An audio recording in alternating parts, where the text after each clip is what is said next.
Hello and welcome. Looks as though we are in live play right now, and we see Sonia Johnson getting underway. She's partnered with Aaron St. Cyr over on lane 4. Give us a second to get our bearings here, but it looks as though this is live action. We'll just make sure a score lights up before we get started with the broadcast proper. Greg Gouillart alongside Kevin Burns here. This is Candlepin Bowling Network. That'll be a $10. It is a $10 to begin. And, yep, it is on the scoreboard, and we are officially underway. Hello, everyone, and welcome to Exeter Lanes. Good morning from us to you, wherever you may be watching. Good morning, good afternoon, good evening. All depends on where you are in the world. Precisely, my friend. I'll turn this up just a little bit. Yeah, please do. Your folks' level should be fine. Just let us know if anything goes wrong during the broadcast here. Mixed doubles, we are trying to pare down half the field each turn. That's a spilled out head pin, I do believe, for Johnson. And mixed doubles, 5-string qualifier. As will be the first round of eliminations, and we cut half the field. Wherever the scores are in the field, we are trying to cut half the field. So whoever the bottom half of scores are, they get eliminated across this 5-string qualifier, and then 3 strings in the subsequent rounds. Leo, nice to see you and everyone in chat. That'll be a $9 for Sonia. So Sonia Johnson, Aaron St. Cyr will be coming up in just a moment. And then we'll also see Peggy Donnelly and JT Lyonnaise, a window source connection from Mixed Worlds. Sonia Johnson, part of last year's runner-up RBF Gals at Ladies Internationals, which we'll be covering in a few weekends' time.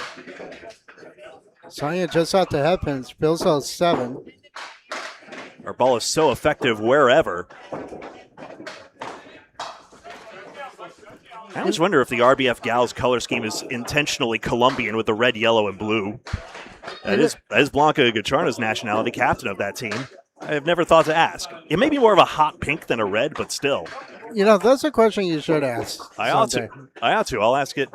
I wouldn't say anything behind the back that I wouldn't say to the bowlers anyway, so maybe I'll get a chance at some point. She gets an 8-box. Jeanette Southall in view with Jeanette and Ryan Southall, mother and son. At one point, this tournament had 24 teams, but a few of them dropped out, so it's now down to 17. 17 pairs, all right. Sonia's off the headpin. And we'll be sure to keep track of the scores as they come in. We can see the telescores here as well. But it's very, very hard to read them. Good effort here, but No doing. Well, Sonia literally just walked in anyway, so she really hadn't had a chance to warm up. interesting. In some ways, could be the warm-up balls. But as long as you're getting the pin, it gives you the chance to get the feet from under you.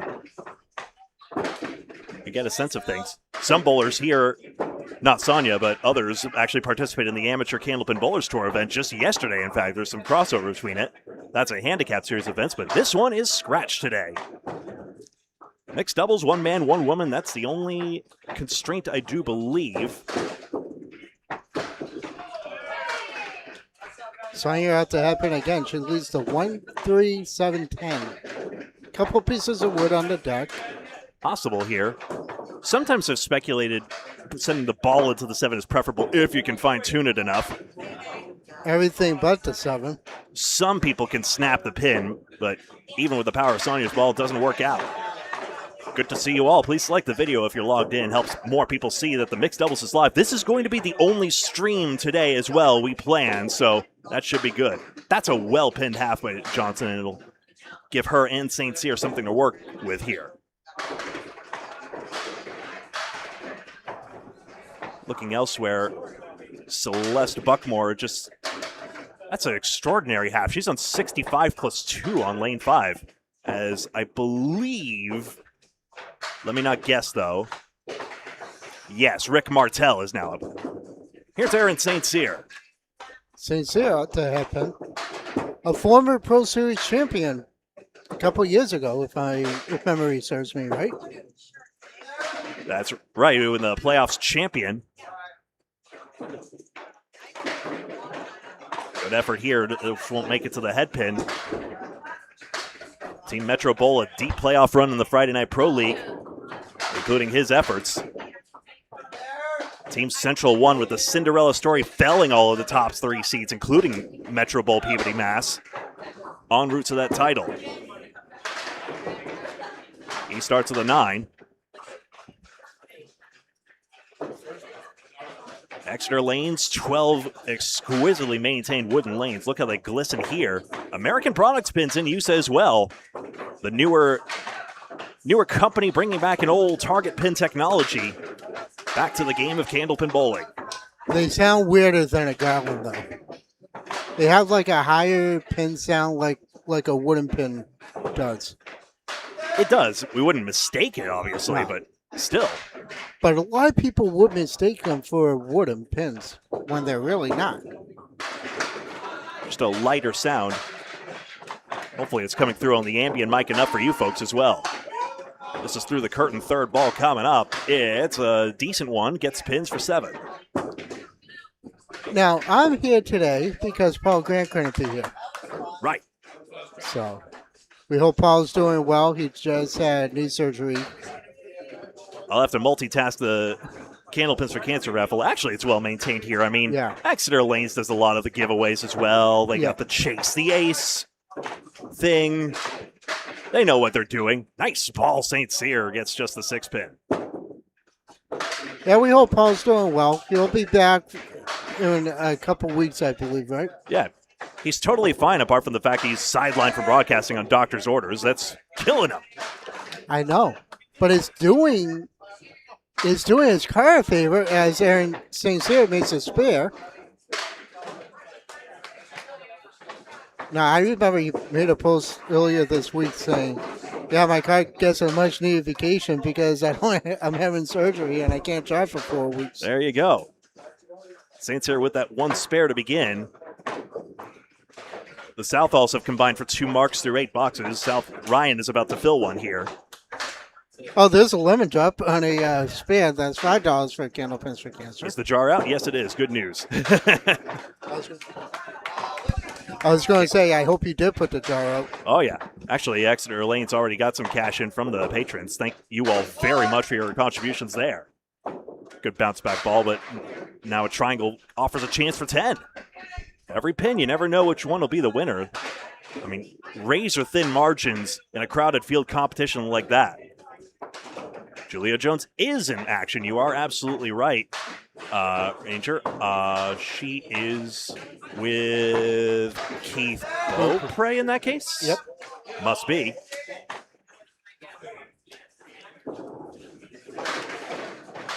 Saints here, 4 horsemen left side. See the head pin accuracy noted by the center stripe there. That yellow brick for the head pin hit.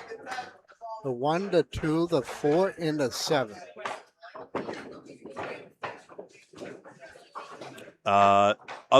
You wanted more clues? Well, I see Amy Doobie, and this would be Shawn Crow. No, hang on. If we changed it around here, she might have gotten a new partner back. Chelsea Pepin and Chris Winiar's coming up as well. And then over yonder, I do believe we have last year's champions Sean Baker and Alana Brown, as well as Cindy Harridan and Aaron Fontaine, who on paper sound like a formidable mixed doubles pairing. Well, Cindy Harridan just won the mixed worlds a couple weeks ago at Academy Lanes with Team Holbrook.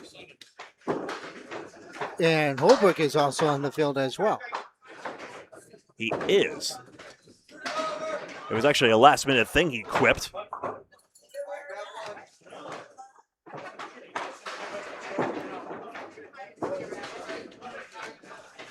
Now Peggy Donnelly up with JT Lyonnaise. Peggy has to happen at least 6, so 3-1 split.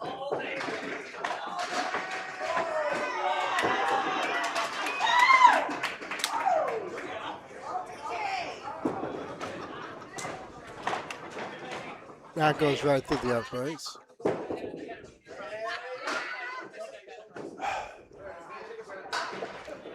My view is not working as well as I had hoped. Excuse me. That'll be an 8 box for Peggy.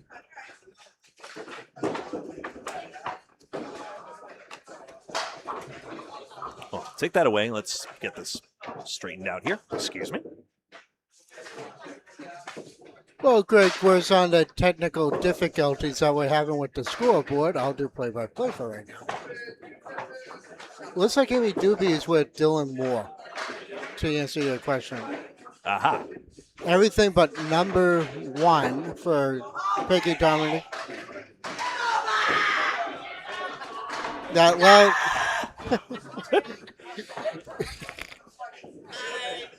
Almost a double strike on lane 3.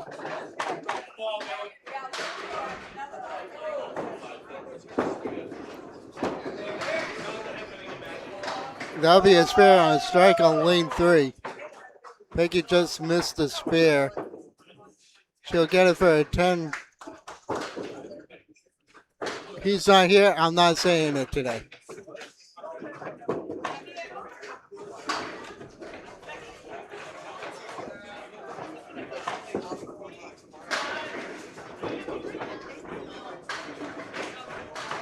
I think I see the mistake I've made. There we go. Now Darren, the best pin chaser in the game for my money, takes off for lane 5. No, he is the best pin chaser in the game.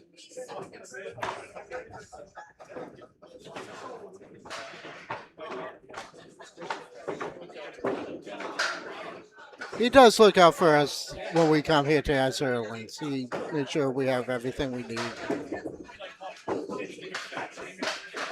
Peggy just off the target. I'm dying to see what Maria does. She's working on 2 months in a row. Let me see if I can get the latest listing. I'll be right back. All right. She drops 9. That's another 9 drop.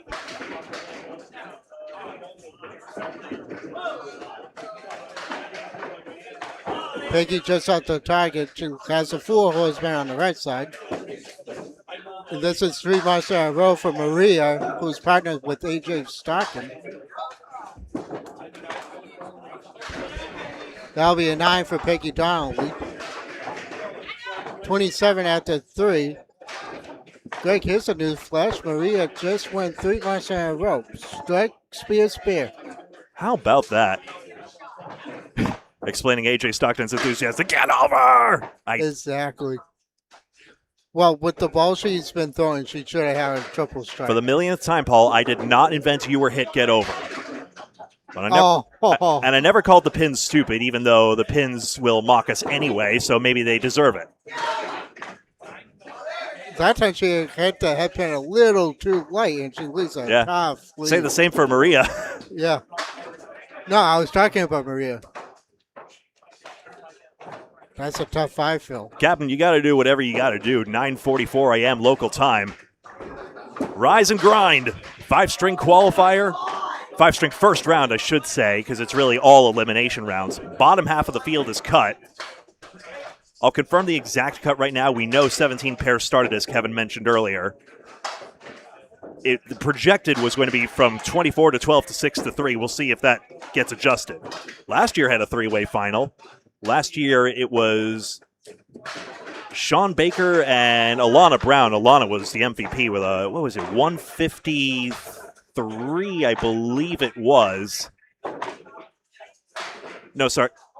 No, I don't know where I hallucinated that number. But 137, though, for the second string. 121, 109. She actually did have the higher triples. As a language learning model, I sometimes am prone to mistakes. Was that all taken out on the first ball? What? On lane 4? I don't know. I wasn't paying attention because I was looking at the stats that you were doing. You're looking at Maria DiFrancesco on 63 through 4. I hardly blame the instinct. That one went right by. When I mentioned the window source, one of the mixed international teams, that's the major competition we just covered over at Academy Lanes. Yeah, that was a fun weekend. A lot of hiccups. I mean, we were down to 1 rig on Friday. Well, if only we'd handled the internet outage maybe a little better there, but there you go. This will be a 6-box in the end. That's extraordinary. So she did end up taking out a 3-2 split on the first ball. Unbelievable. You know what else is extraordinary? A 73 half for Maria. Woo! Celeste Buckmore might even beat it. She's on 65 plus 2 at the half. Other big scores, Lori Lewis, 62 at the half. Nate Lees actually went strike on spare, so there's a formidable pair. You just have to, it's very outrun the bear-esque, much like any elimination tournament. You just have to, you don't have to outrun the bear, you just have to outrun whoever else, just a few others. But the only difference is there's no buyback. Exactly. 1, 3, 4, 7, 9.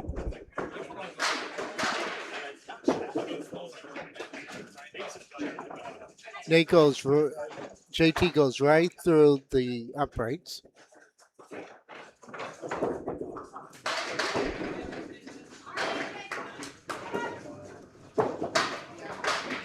Ooh, what a shot. Jenks Darren owes me a soda. What a great shot that is. 1, 3, 4, 7, 9. We'll get Darren to get us both sodas because we both said it at the same time. Yeah. I remembered to bring cash. Exeter Lanes is cash only. Cash is king, though. Rob Ficarra Sr. is absolutely right about that. 10 and a ball to start for Lyonnaise. Justin Lyonnaise. Justin Thomas Lyonnaise. There you go. That old chestnut. Oh, look at this. He chopped off like it's 5-pin bowling. He chopped out the front pocket. He leaves a mess. Yeah. That's extraordinary. Chop-offs are a dime a dozen there. And 5-pin. Nice hammer, AJ. And now he's punched out a baby eagle. You think you've seen them all. I mean, there's 1,024 theoretical ways that just the standing pins could be arranged, standing or not, and that's that. So all told, it collapses into 2 10s. Curtain ball is harsh there, but there you go. Lyonnaise, great pace of play, may I say. Takes out 2. Not everyone has to bowl so quick, just as long as you hit your button. AJ, everything but the 6, 4, and 7. Lyonnaise, great second ball, no mark.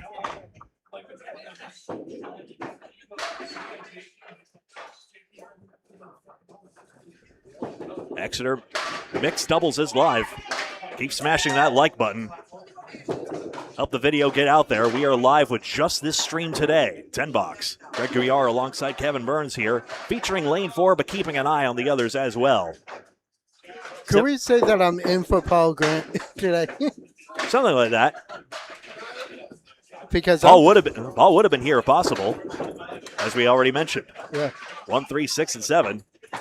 Well, no, because the original plan was I was not going to do any broadcasting until I got better. But and then you suddenly realize, oh, my people need me. Yep. But no, after today, I will be done until the Pro Tour starts. Hey, make yourself comfortable there. It's whoopsie daisy. But I do have some news, but I'm not going to share it with the viewers just yet. But AT Lyonnaise wearing the Lafayette Lanes shirt. That's from Friday Night Pro League. Also last year's Class B runner-up in the ACST and is promoted to Class A. Or no, sorry, Class B champion. Sorry. He won over Glenn Gill. I'm not sure I mangled that. Oh, nice what a shot. 10. Got it on the third ball. Hey, that's still pins. Who knows? And it's not a Paul Grant special, though.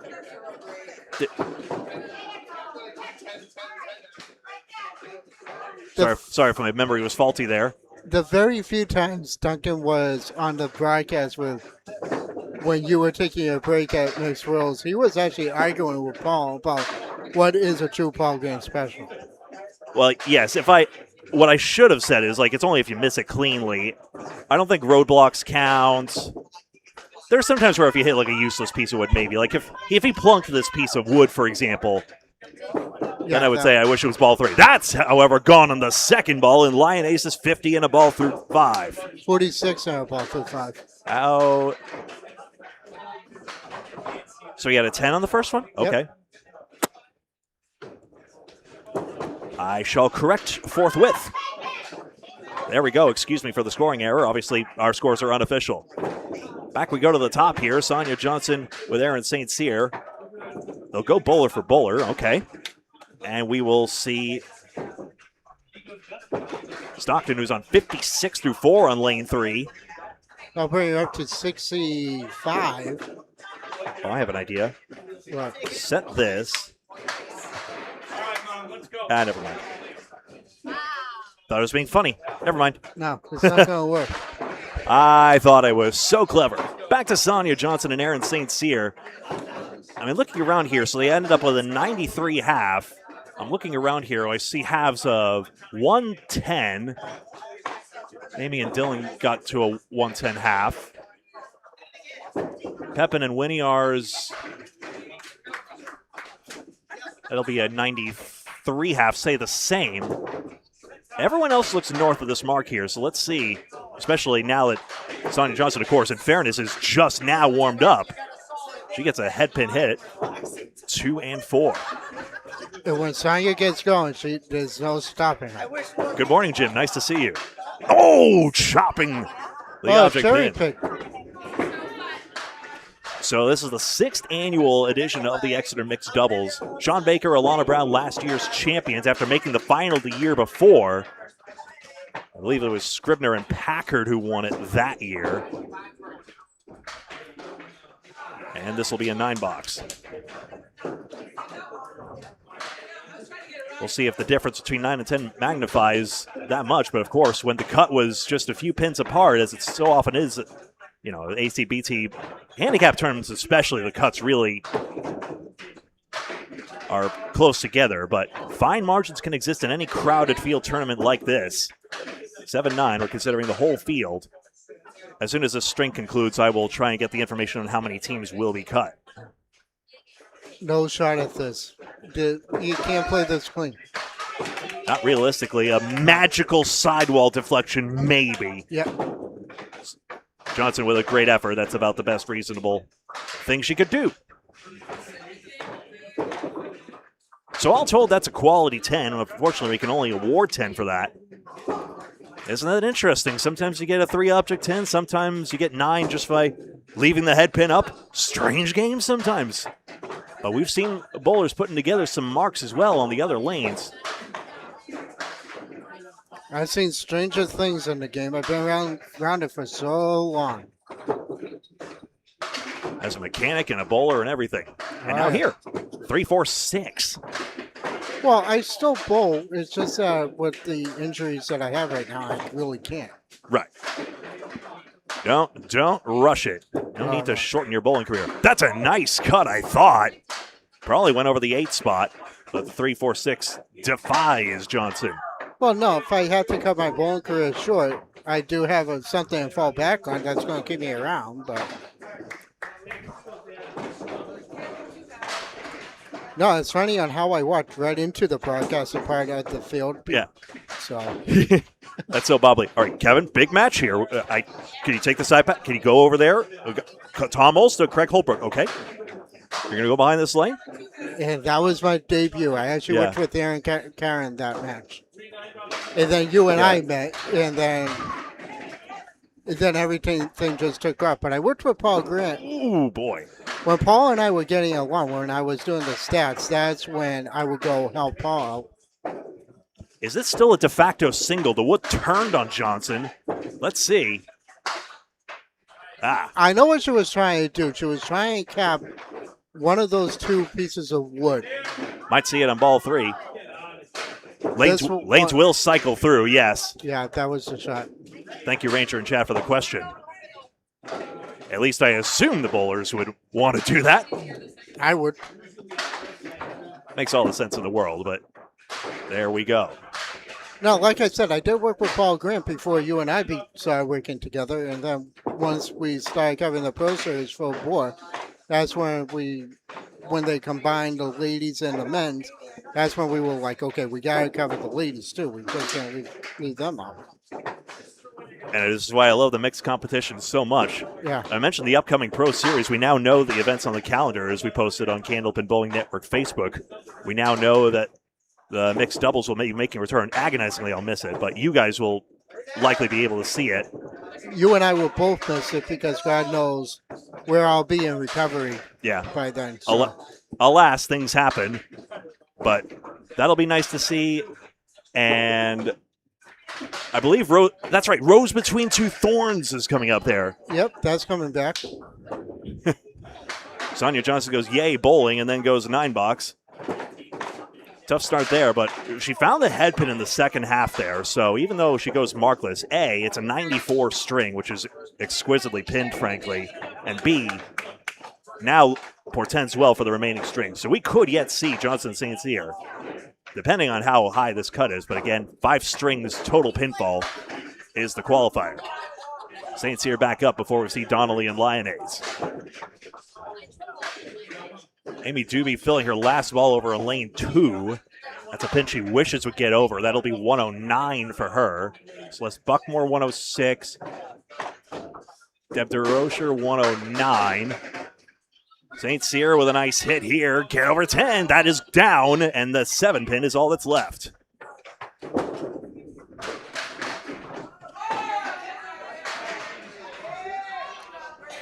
Rick Martel with a nice spare over on lane 5.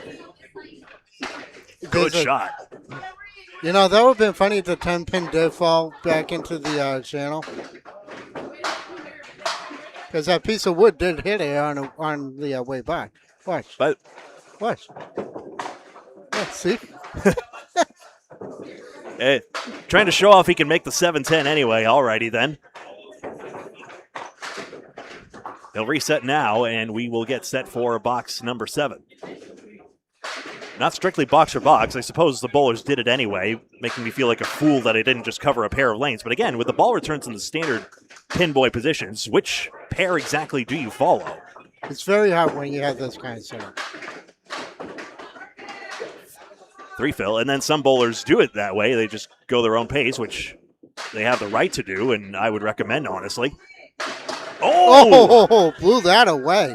It was a leave that was left so often yesterday and just did not go with any regularity.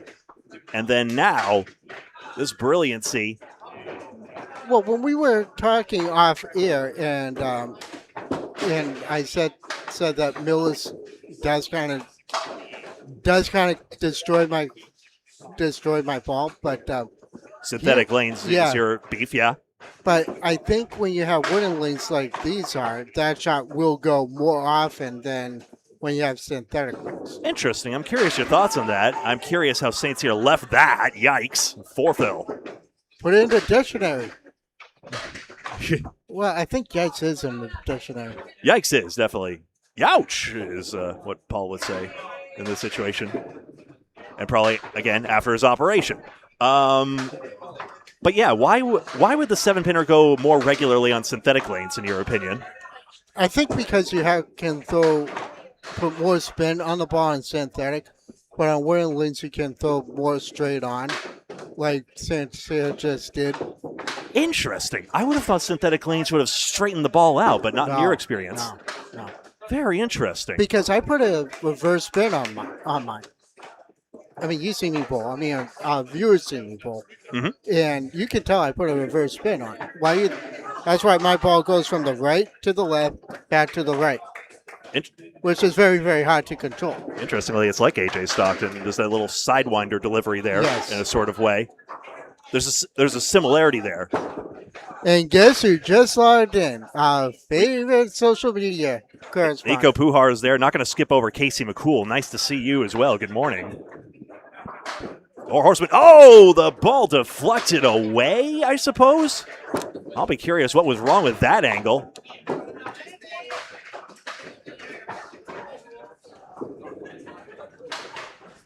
This will be a 9-box. South Aldernier made the spread eagle. I'm only featuring lane 4. Technically, the rules of our bonus money contest is only on our featured lane, but boy, I would probably pay it if it happened. It'd be so cool to see. I mean, we're basically looking at it. Not technically the rule. No other commentator has to, but in my book, that's bonus money. I would not expect Bob Lee's reimbursement either. St. Cyr makes a 3-1 split. Cool. Nico just asked a question we've been trying to answer since we came. Haven't had a chance to look that up. I will look at the cut in just a moment. But 17 pairs started the day. Yikes. Now that's a youch. It's a gapper. The pins and the ball. pins have enough of a gap where balls and pins can pass through. And unfortunately, we just saw the brutal reality of that. This will be an 8-box. By the way, there was an earlier shot I was trying to replay as well of how St. Cyr didn't make the 4 horsemen. Where does the ball go? It's such a... It looks perfectly placed. It really deflected off the 2-pin. That's wild. That never happens. It's kind of extraordinary. Now Peggy Donnelly stepping up here. So just like Johnson and St. Cyr, Donnelly and Lyonnaise only managing 1 mark in the first half. Oh, yeah, it's lovely. Isn't bowling great?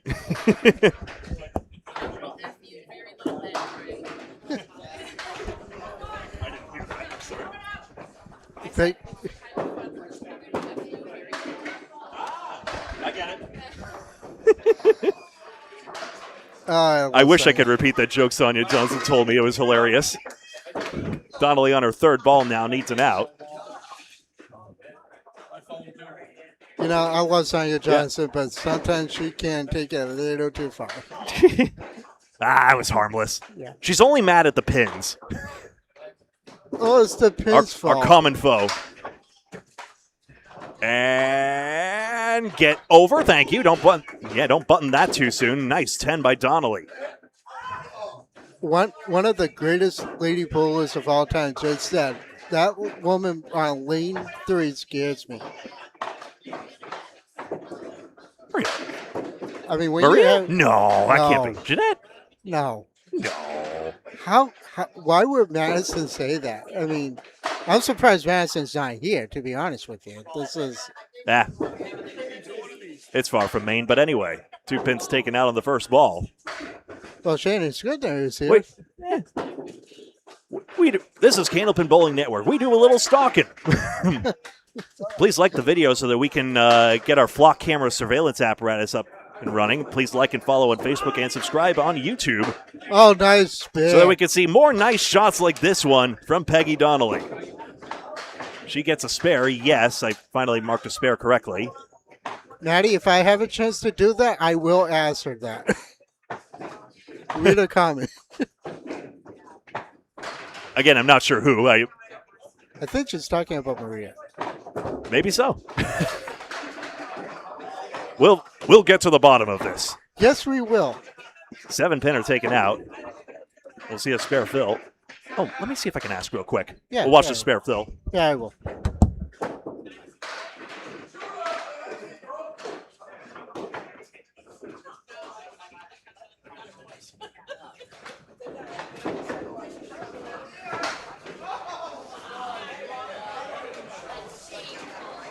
Another nice shot by Julia Jones. Peggy in the pocket drops 10 for a strike. That's a spare on strike. That's a 20 box.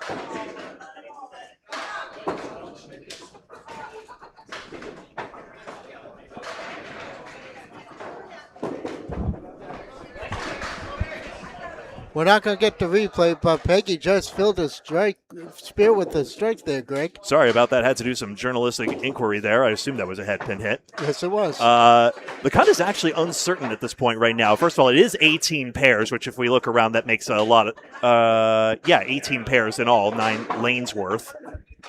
And then it will go down to 9 of this much we're certain, but we are not sure of the cuts beyond that at this point. I may have asked the wrong person, though. I would have asked either Amy or or Nate.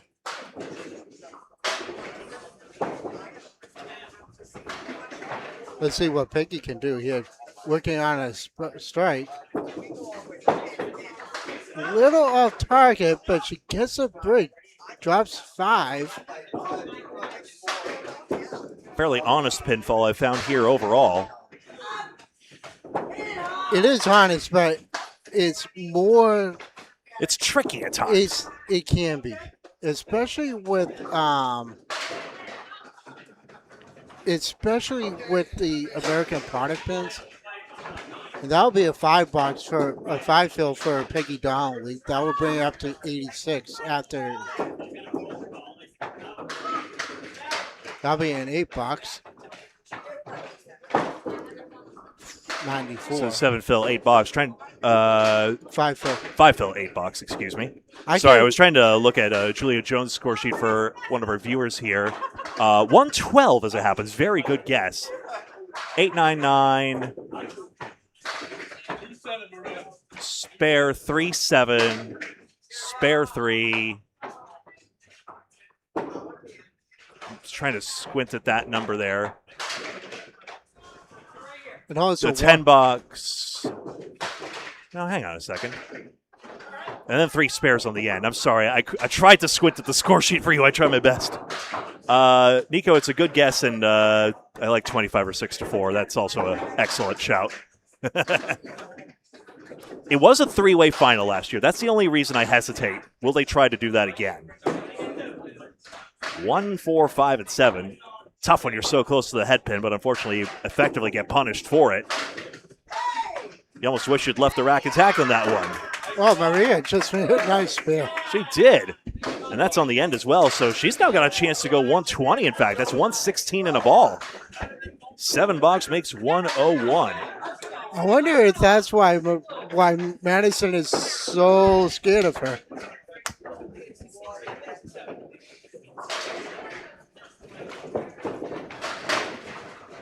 I'm trying.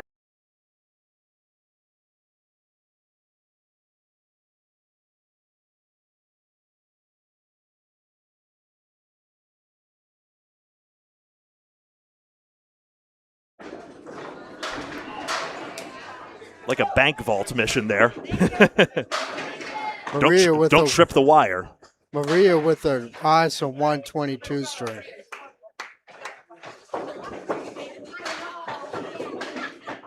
Lioness here in lane 4. AJ Stockton up on a 65 half. The Lioness here is working on a mark. And there it is. It'll be 5. Plus 5 through that.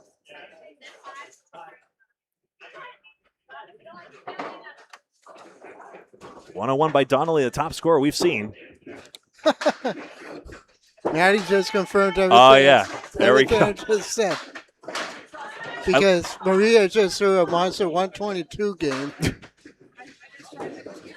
Imagine making her turn around in the car. That's like the Al Johnson and saying like, hey, I got Charlie Jutras in the car. You should probably just turn around. And they did before a tournament. Thanks. Credit to Mike Morin for bringing that anecdote to my attention as well. $8, 59 through 6. She's even saying that she's sneaky. I mean, I don't think that's sneaky. I think she just threw a good ball. But I mean, I know Maddie better than I know Maria, but I do think Maddie has a better ball than Maria. Maria DiFrancesco, trying to remember if she was one of the... No, I'm misremembering something, excuse me. Again? I was trying to remember. It happens, bro. You do it too. Oh, yeah. 1, 3, 5, and 6 here for Lioness. Now, I was trying to remember the first ladies 220 doubles champion, but that was Glennis McKinley and Deb DeRocher. Lioness takes this down. That should be a spare, I do believe. And it is. There's another smudge. There we go. Smudge that pen on the telescore. I love pen and paper scoring, especially when you get the telescore. You get the best of both worlds, arguably. Nice one, Stockton. Might replay that if Lioness doesn't steal the show here. We probably will. Could hammer this one. Through a head pin hit. Oh, 1-9. That's not nice. What? That is a 2-fill in the most improbable fashion. I was watching an old Candlepin Sausage Trust show last We're night. off angle, by the way, in case anyone's wondering why the gap looks bigger from here. Oh, my God. Somehow the ball found that gap. You have to...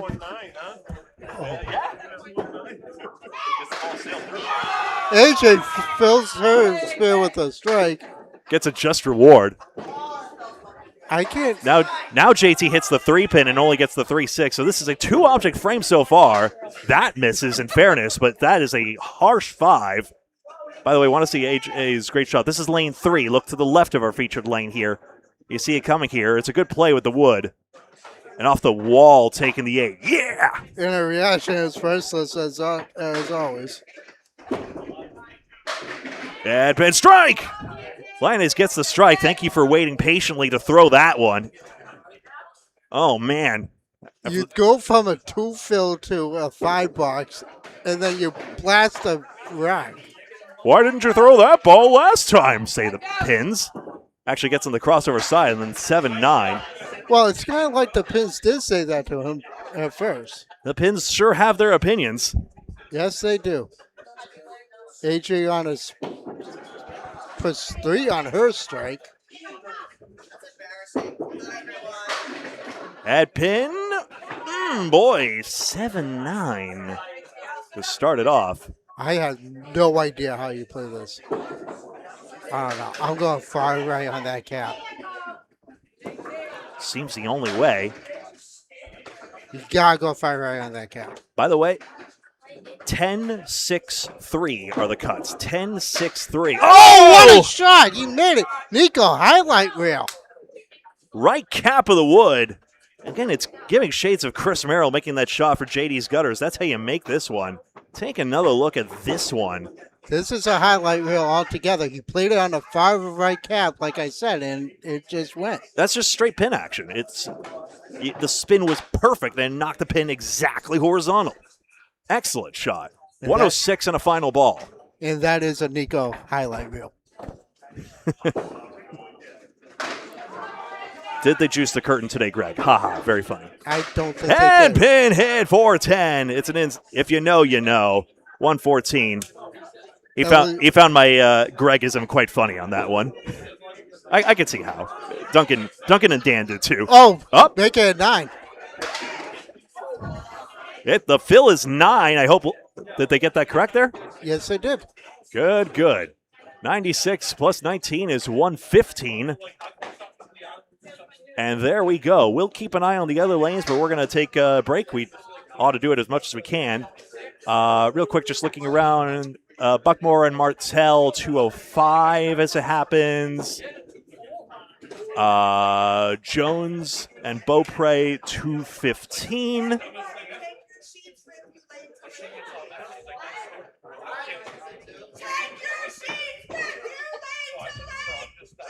Yeah.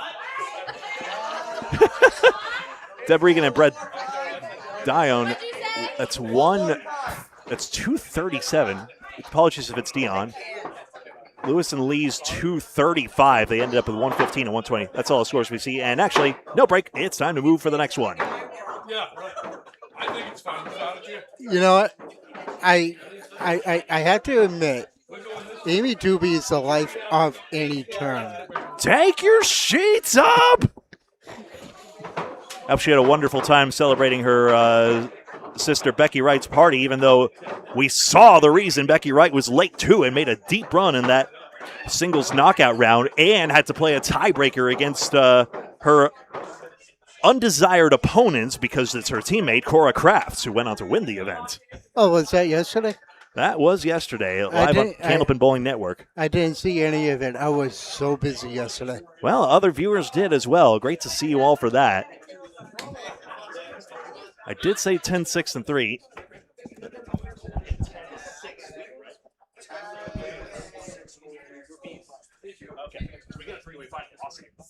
Yeah. So here's a 10, 6, and 3 is the cut. All righty.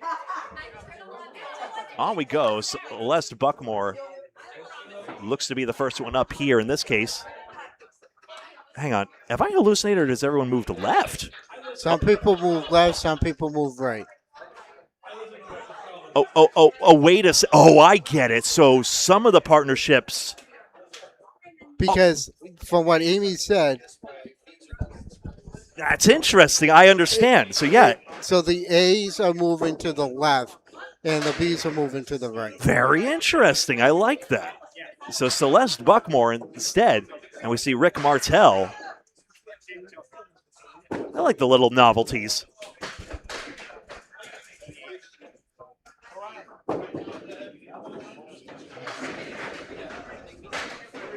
First left, second right. Okay. 10-6-3, the cuts here. This is round 2 now. Update the thing, Gregory. Buckmore starts with a 3-7-9.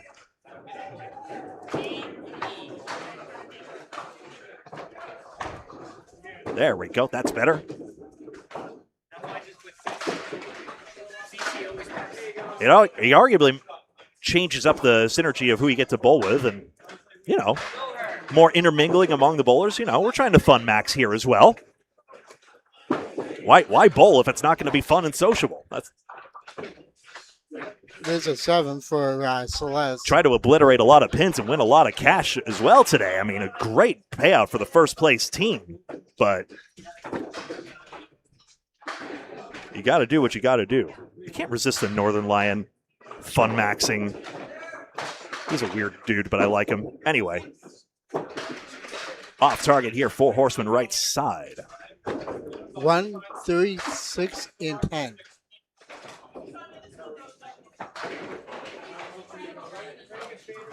Sonia Johnson working on a spear. She drops 8 on it. Has a goalpost. Everything but number. Oh, what a shot! She actually made the 7-10. There we go. See, she starts off with 2 marks now. I just had a feeling Johnson was about to dial in.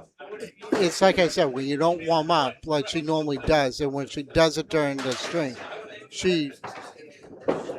and it's like that joke she just said, and we can't repeat what she said because of the words in it, but.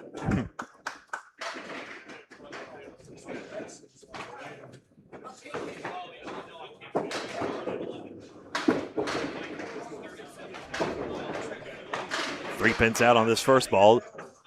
Sonia, Sam, I see you there. I'm just, let me see if I can pass along your message. Thank you.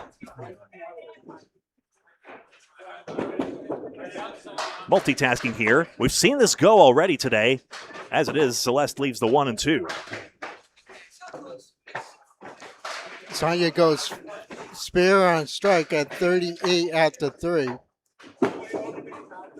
And the number 1 pin chaser in all Candlepin is chasing a pin down. Darren. Again, proving the old chestnut, there is no oil on Candlepin lanes. If any, that's very little. We saw some the first 5 feet. We saw some bowlers yesterday have a bit of a break to their ball, or a rather hook to their ball. But the more it hooks, the more unreliable it is, really. In Johnson's case, she whips it down the lane fast enough that it doesn't break too unreliably. It's reliable enough, I should say. I was going to say, Sonia does not want that headband fall because she has a nice setup with the 1, 3, 7, 8. Oh, what a shot. She actually converts that. She's at 58 after 4. After 3. Working on a mark. That's over on lane 3. Back to our feature lane, and that'll be a 7 box for Celeste. Tough start here. Megan Harlow now in view, 36 and a ball through 4. So we do get to see more of the bowlers overall, I think, anyway. Or maybe just unexpected pairs in this case, based on that. Cuts are from top 10 of 18 will advance, then 6, then 10. In a half whistle boot, that brings her to 70 after 4 completed boxes. We want to be careful about saying things like that, Nico, but on the other hand, I think that was a pretty funny anecdote as well. It was uplifting, just like a, heck yeah, go mom. I get it. That's the 6, 7, 8, 10. I guess this can get a few pins. Well, third ball anyway. Just go for the 2 here. So, the cap stymies it, though, unfortunately. Tough half. How about an 80 half for Sonia Johnson? Excellent. At the front 4 marks, and then went 10 to keep the perfection going in the 5th. Aaron St. Cyr getting up on lane 3, and now Rick Martel up on lane 4. She literally just beat her first string.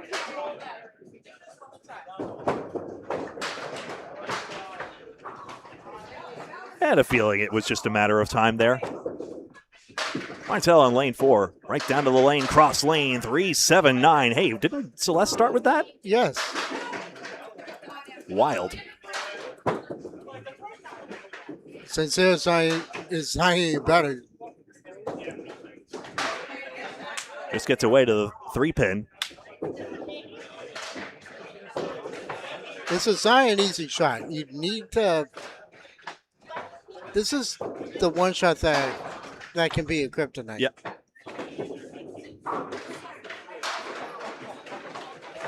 So third ball here.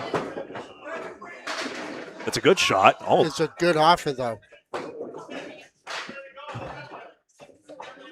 and I'm trying to look at something because I may have made a mistake. What else is new?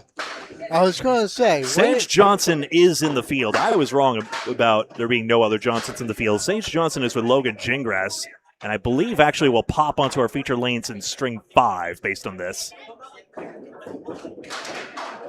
Thanks, Greg. Thank you, Sam. Sam, AJ's message is received. He says thanks. 4 horsemen left. Watch out, this wood liable to deflect it. Let's see. Headpin full. That isn't going to work. A little too far. Hey, hit his object pin. Got the sticks anyway. Yeah, he did. That's the idea.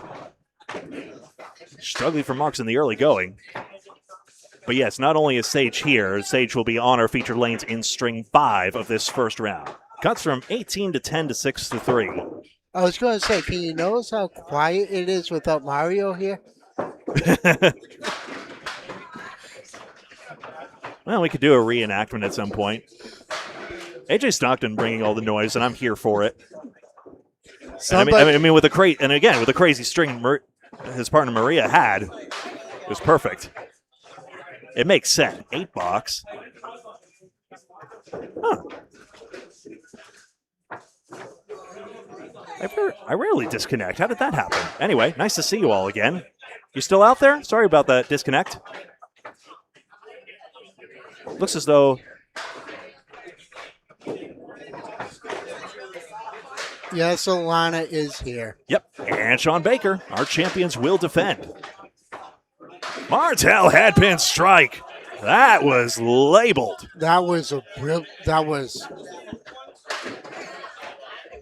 Not one pin would be able to survive that. Another look. 1-3 pocket. Oh, good. There must have been some dropped frames there. I don't know why my thing acted up just then, but hopefully that's to a minimum here. We seldom to never have issues here at Exeter, so that was a surprise. Not like last couple weekends ago at Academy. Which, again, was hardly their fault as well. I don't think it was any one person's fault.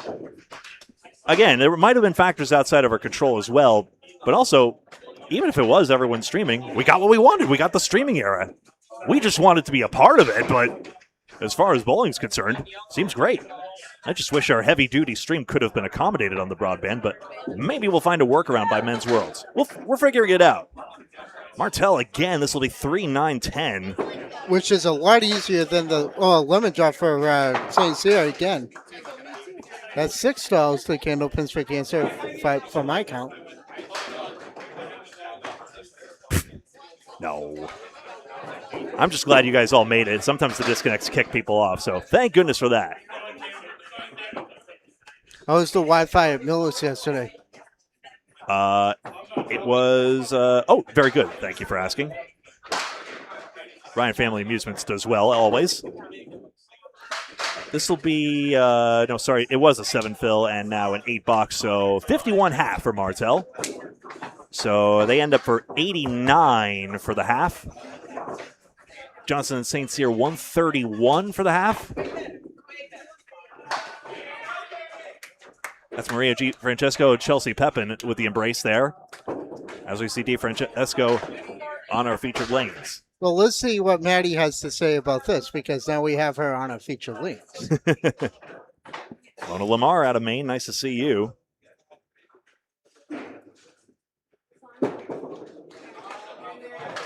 At a 122 previous string, starts off with a 1-2-4-8 binary bits. AJ Stockton after this.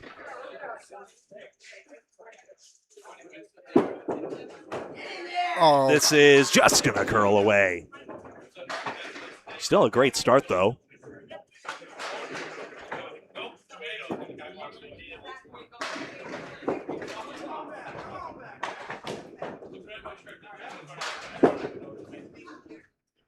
And a 9 to begin. Matt Nichols partnered with Megan Harlow. Matt Nichols on 49 plus 2 at the half. Harlow on 48 no mark at the half.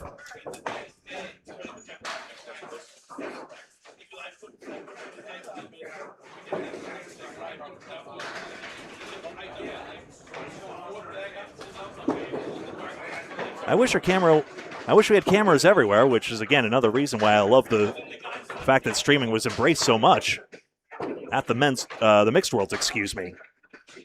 4-8. Wood right in front. DeFrancesco with a great chance. There's also a piece of wood to the side, too. Yes, it is. Taking advantage of the chance. So Maria already marking in her second box, picking up right where she left off. Now, the question is, during the ladies' internationals, when Maddie has to go up against Maria, are you going to sense any bad blood or anything? Oh, yeah. It would be a Jay Horrigan aggressive move to try and create the thing like, oh yeah, we're going to create a tough rivalry here. These bowlers are out for blood today. You're like, yeah, right. No, but they compete hard on the lanes and the best of friends off the lanes. That's how we roll. On the lanes, they treat each other like, okay, you're just another bowler and it's another day. I'll get more pins than you. I'll show you. Yeah, exactly. Just keep your focus. DeFrancesco did. Thanks for nothing 5-pin, but that'll be an 8 fill. I don't blame the 5-pin on that. I mean, everything was hit. Yeah. The ball deflected away. Maybe it was... I refuse to blame the bowler. I refuse to let them take responsibility for their actions. You always do that. I don't know why. I simp for these bowlers. I know. I just like them. Third ball coming up.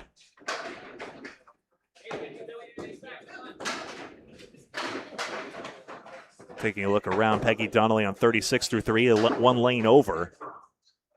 Ooh, 9 box. Almost cut that right in. Reminder, Sonia Johnson threw an 80 half on lane 3 after Pepin and Winiars get up. We'll see her again. Yeah, I don't see a score readout myself, but I'll try and be more observant next time.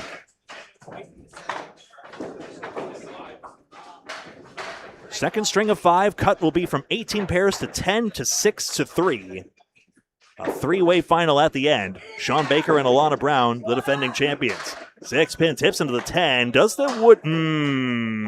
I don't like the wood. I don't think it turned enough. Now it's distant anyway, so... You really want to know where to play that? You got to play that so low on the 3.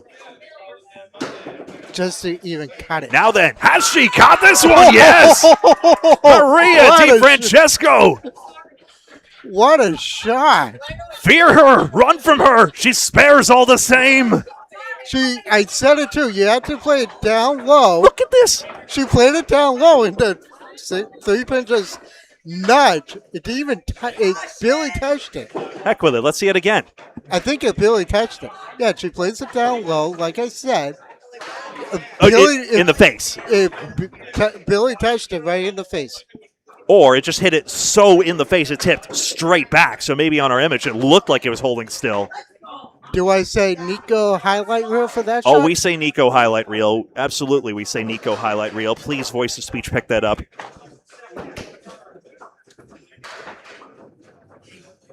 If you say Nico highlight reel one more time, he magically appears. I know. He'll pop up. He'll be on the next flight out. And now the fill is 2. Oh, what a shame. Half Worcester, too. What a game. Split spares, unfortunately, do not award any style points, but we all saw her worth just then. 4-7. Get out of there, Wood. She doesn't need it.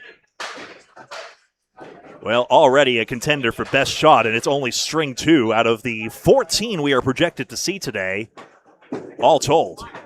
5 now and 3 in the subsequent rounds. A 9-box, 57 at the half. Could have been a 60 half with that extraordinary shooting. You know what? I think Maddie might want to answer Nico's question. Yep, probably. Nice to see you, Paul. I agree. Heather Jussick, nice to see you as well. So we see firsthand the power of Maria DiFrancesco. Her partner, AJ Stockton, her biggest cheerleader easily. That's being a good doubles partner, mind you. Up now. I think Maria is just getting ready for the Ladies Internationals in a couple weeks' time.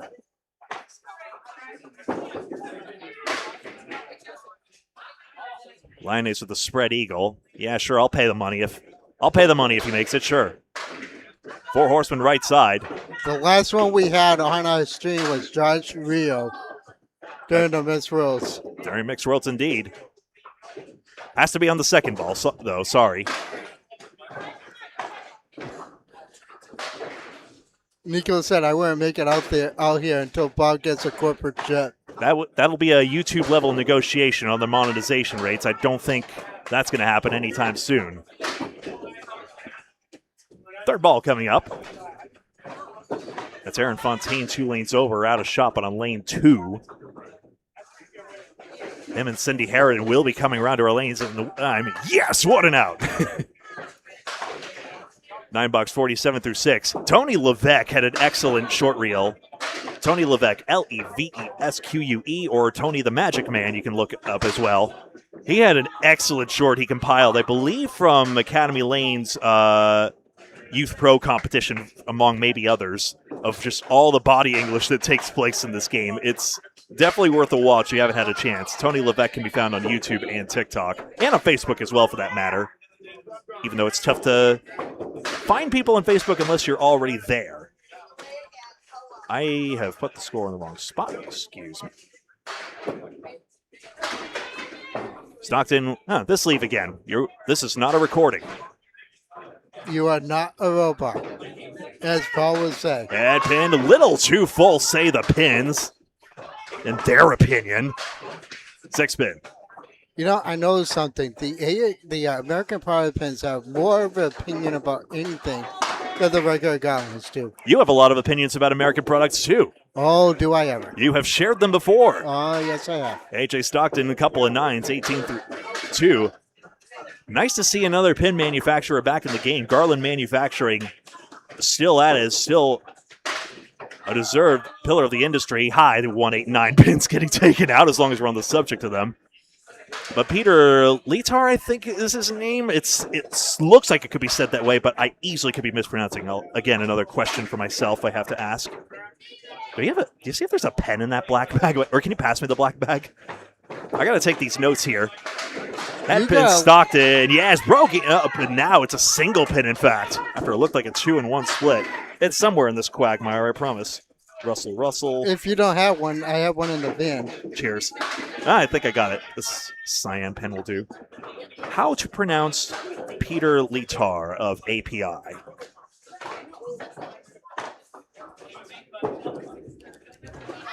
Oh, single pin gets away. Thank you, AJ, always for being such a great supporter of our streams. A lot of bowlers are. But anything he does is enthusiastic. Fontaine nearly made a 2-2 split over yonder. 10-box, AJ Stockton, 28 through 3. You know, when we were off here, I actually asked Aaron Fontaine a question. Mm-hmm. When Tom is around, does Tom try to give Aaron any pointers? All right, we got our disclosure in. Aaron Fontaine is the grandson of Tommy Olsta. Boom! We got the disclosure. Okay. So what Aaron said to me was he questions how Aaron plays the wood. Now, when Tommy was in his prime, Tommy could play the wood and anything would go. Yeah.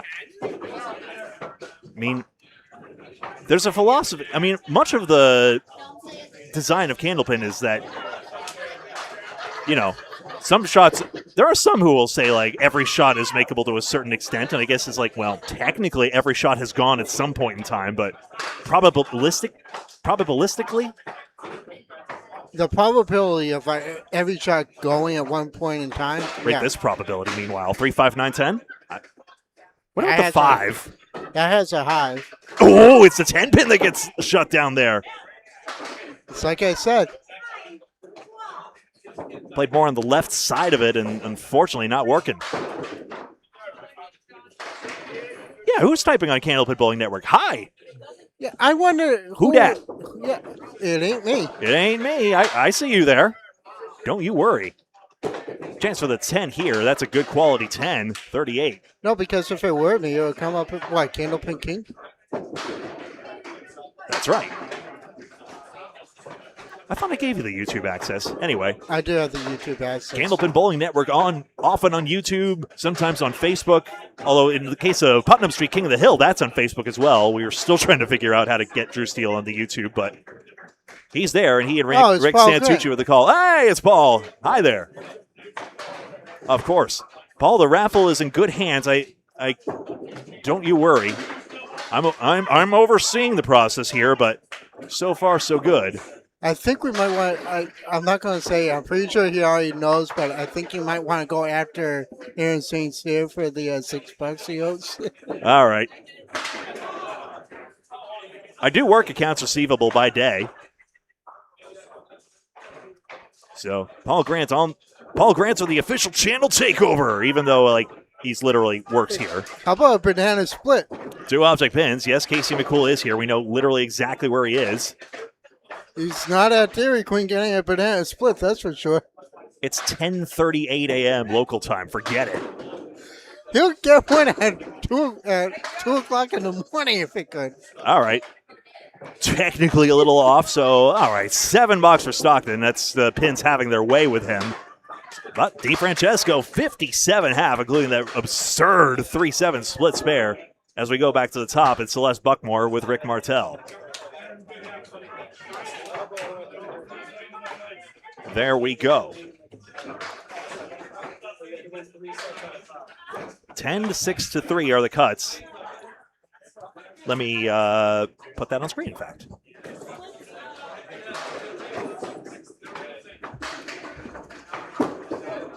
There we go. Now you see it. Oh, wow. We're really keeping a ledger of that. Of what? As long as, well, anyone else can pay off his debts. There's no statute of limitations either on it. Apparently. 4 horsemen and the 9-pin. But we do want to thank what were you going to say, sorry? I was just going to say, Sonia Johnson just made another mark. So that's 90 and a ball through 6. That's 30 over par plus. So, But I was also going to say, it's so like Paul to keep track of who owes for lemon drops. well, we're also keeping track of another number. $127,000 now paid to bowlers and their families thanks to Candlepins for Cancer, the 501c3 charity founded by Al Johnson. Thank you very much for all you do, and to all the bowlers for all your generosity. The Candlepins for Cancer, just a natural extension of that generosity. And thank you as a secondary goal, in addition to helping bowlers and the families afflicted by the disease. Look at this ball by Celeste. 689, Jesus. In addition to helping bowlers and their families, thank you as a secondary goal for helping improve our broadcast technology on my rig in particular. And I love to be able to help out my colleagues with it as much as I can. And it really helps promote the game as well. So thank you very much for all you do for it. Also, State of New Hampshire helps out with the funding as well. So between that and the bowler support, it really is a positive cycle of goodwill for the game and the community. And really a pleasure to be a part of it for all these years. Sonia Johnson loses the perfect game in the 7+ with a 9. So there we go. Now the cut is on screen here, 18 to 10 pairs, second to 5. I do not have the listing of the scores after one string right now. I will check in again and see if that gets popped up, but I'm worried I've troubled the gentleman behind the counter too many times now. I'm getting the moment of like, I'm so sorry to have another annoying question. You sound like a little preschooler when you do that. 5-pinner there. There's wood in the middle. This could be a powder keg, and Buckmore beckons it down. Sonia Johnson with the full whistle. 1-5, and It's a fairly simple shot. We'll have another look at it anyway. one of the easiest shots to make, actually. Just lands it right there. Sonia with a tough 4-box. Still 107 through 8. She can afford that, so undoes only one of her marks in effect. Still a chance to go 120s with a 5-mark string. Buckmore into the 2-pin this time. Left a mirror image of the sleeve earlier in the string. 1, 3, 6, and 9. This shot does go.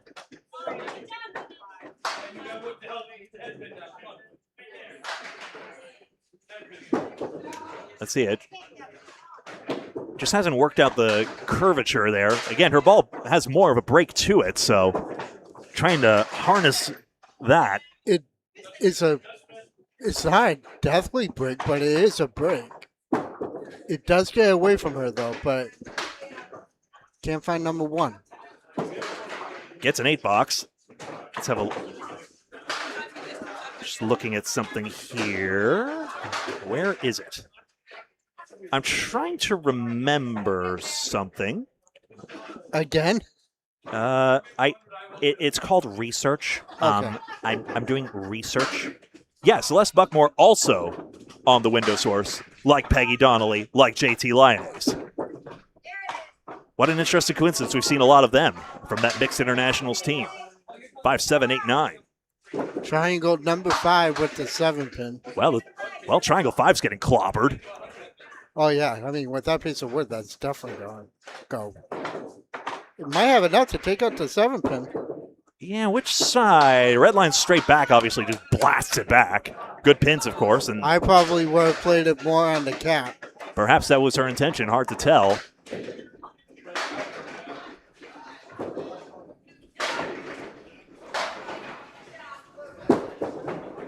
It is 87.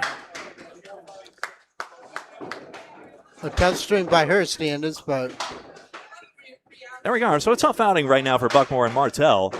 18 to 10. It's like way up there. You have to like really strain for the camera.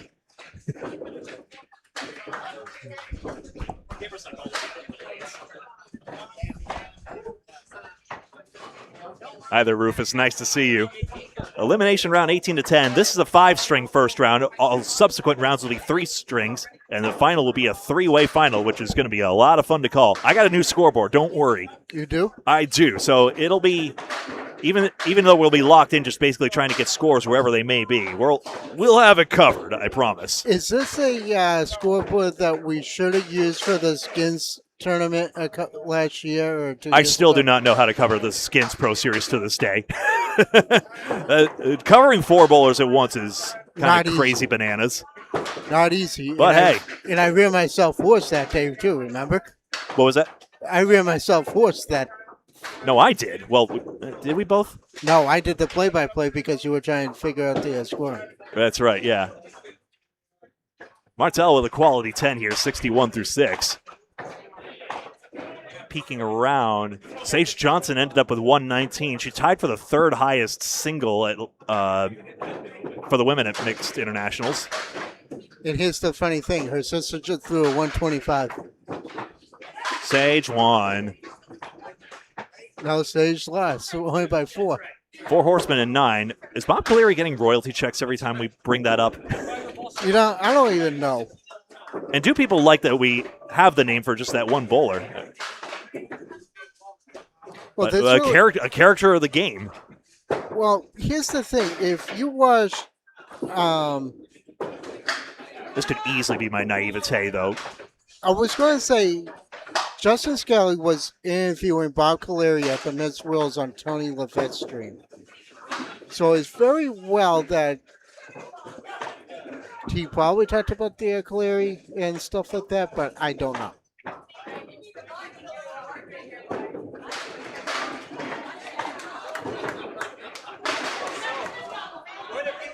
Brett Dion. If you read what Nico just said about the skins. Who's keep? That's one person keeping track. 4 horsemen and the 10 pin. Well, isn't that his job? I'm just hoping I don't detract. It's the bowlers that matter. And pinfall. Martel will have to run this down. Saints here having a tough time out there. There's a right and a wrong way to hit these pins today, that's for sure. Martel with an 8-box. Seeing all those splits stacking up there. Tough to get a quality look hitting the head pin.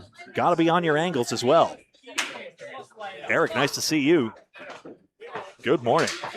And it doesn't take Paul long to say something. What to put on your sandwich? I don't get bananas on a sandwich. I think fluffernutter all day. Marshmallow fluff. It's a New England pride for some reason. I haven't eaten them since like 4th grade though. You know what? I got a good one. How about you put the bread in a frying pan with a little butter, with the peanut butter, and take the bananas, put it on top, and do a fried peanut butter banana sandwich. Also known as the Elvis Presley in the food world. Really? Yes. You fry a peanut butter sandwich, huh? Yeah. Not in a deep fat fry. I'm just saying, just do it with butter, just so that way you get that golden brown crust on the bread. What did Sonia Johnson have? 125 actually. Opposite Paul.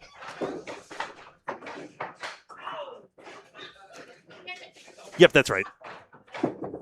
Sage had the 119, Sonia 125. Did I say Sage is winning? I was wrong. Then I misled Paul, actually. Yes, you did. Whoops. So that was my misleading statement. Sonia won 125, Sage 119. That is my fault. You are, Rick Martel, 4 horsemen, and an 8-pin. as Paul would say if he were here, you are not a robot. 4 horsemen right side.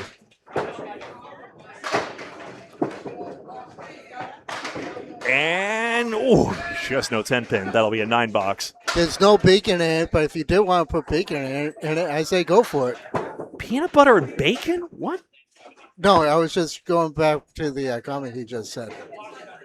Aaron St. Cyr displeased with his bowling there. Got a couple of marks, but ended up in double digits. Thump the table. I've had that happen one other. Hey, there's Mario. Nice to see you. Shooter's Pub does not sell fried peanut butter sandwiches. They sell actually good food here. Try the pizza. Shooter's Pub, adjacent to here at Exeter Bowling Lanes. Great pub atmosphere. Not open yet to my chagrin, but that's in 10 minutes' time, apparently. What would they serve at this hour anyway? Ridiculous. Probably breakfast food. Maria DiFrancesco. Get back in there. Oh, she's figured out the curve on this ball. Splits it up. 4, 7, 8, and 9. Triangle number 4 with the 9-pin. There's some subtlety. It must just be how decidedly it's just the break to her ball. Enough with the food. You guys are making me hungry. Candlepin Bowling Network. Reread all your comments. Candlepin Bowling Network, we have somebody on staff that used to be a chef who would know all this stuff. There you go. So This is 966 through 6. Peeking around here. So all told, Johnson St. Cyr ended up on 224. with a very low score in terms of St. Cyr's standings. Southall's had a tough go of it. Deb DeRocher, a 110, Brett Dion 87, so 197. And of course, look at Paul Grant's. Matt Nichols, Megan Harlow, 220. Matt Nichols had 125. Paul isn't countless. He just had surgery, so. 5, 8, and 10. I think his judgment on this is sound, though. Am I still carless? No. Thank you for asking. Really happy with my car, honestly. Schleps all this gear wherever I can, including yesterday at the Amateur Candlepin Bowlers Tour, which we broadcast live here on Candlepin Bowling Network. You're putting some miles on your card this week. Yeah, already due for the first service. Don't mind if I do. Dan Castle and Duncan McDougall, thank you very much for joining me on that call. Congratulations, and congratulations to Cora Kraft winning over Joey Jocelyn, who had basically every other headline all day today, including setting his new high single of 170. 170, not 117. Shattering it, I believe 156 was his previous high, he mentioned to me. So well done to that. Had just one double strike along the way to get to that 170. I believe the pinfall was visible on my lanes, but I haven't had a chance to look. It wasn't far away from where my camera was stationed. DeFrancesco getting the split bug here. This is crossed over here. Okay, that 9-pin falling. That was the check mark straight up, and when Chelsea just put just punched a lemon drop. There you go. If we're paying spread eagle money on the adjacent lanes, we're forcing lemon drop money. Well, Paul will see it from wherever anyway. There you go. Check mark. That's full, unfortunately. And the pins are not being lenient today. No, they're not. It's Candlepin.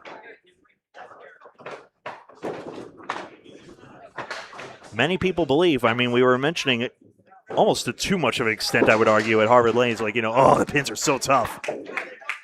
As the 10 box is recorded. But a lot of people believe the pins should be tough. That's the challenge of Candlepin. The scores don't come easier. We're proud of the fact that it's the lowest scoring game as well. And what am I trying to say? Garland Manufacturing, these are American Products pins, of course, but Garland Manufacturing, the pins are really tough off the line. They are. Peter of API, though, is on record as saying maybe the scoring could stand to be, higher than average. He thinks that's better for the game. So it's interesting because with the Garlands, you really have to break it in. That's the philosophy of them. Off the line, they're really tough. So arguably, that's how it should be, How many times have I said this on air that it takes over a year for the Garland pins to be broken in? At least that. Raise your microphone a tad. Don't eat the microphone, but come close, What that? Yeah. Okay. If viewers hear a noise, you've done it wrong. Okay. DeFrancesco still trying to pin out a split. Made a similar one earlier. Now, obviously, just on the third ball, plays safer with a 9-box. Those pins are probably going to be quite significant down the line. I mean, marks are few and far between, so keeping an eye on this. DeFrancesco is nothing south of 9, and that might prove very significant. Okay, so how is the peanut butter and fluff on a toasted white bread? Or toasted wheat bread, whatever you do. Wheat bread? That's more minus points, even though I completely understand the nutritional value. Paul wants to know. 2 pins out. Paul wants to know who is Ranger again. We need to know who you are. I know it's the internet, but anonymity is banned. I say unironically. Hi, Ray Weatherby. Nice to see you. And pin. Crossed over, though. 5 and 10. Ball did not drive through. If it's a high hit crossover, it works out, but this one the ball was tailing away too much. Gonna try the what I suppose? Stockton simulating the field goal gesture. Nope, never mind. High fives. I misconstrued the gesture. Wow, good news from Paul. His knee is on the bed, but he's out of schedule. Good. Don't rush it. No, please don't. We're fine. We're hosting the 50-50 raffle. It's good. I could even chill for it after this string, maybe. There we go. I think that's the jar right there, in fact. Good stuff. Doing it. It's an in-house 50-50 raffle for the 501c3 charity.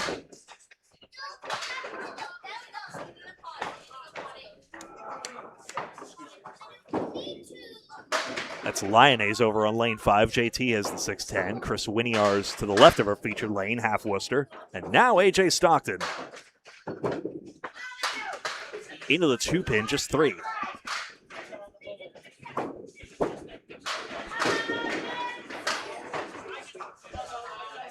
Kelsey's brought her kid to the lanes. How delightful. It is so tough to have time for childcare in our increasingly busy society. I love Oh, what a shot by AJ. AJ Stockton blowing up this 7-pinner. Effectively a hammer ball. You almost had to throw the hammer ball for that shot. Not to be confused with Hammer Barn, the name of the back of Chris and Chelsea's shirts.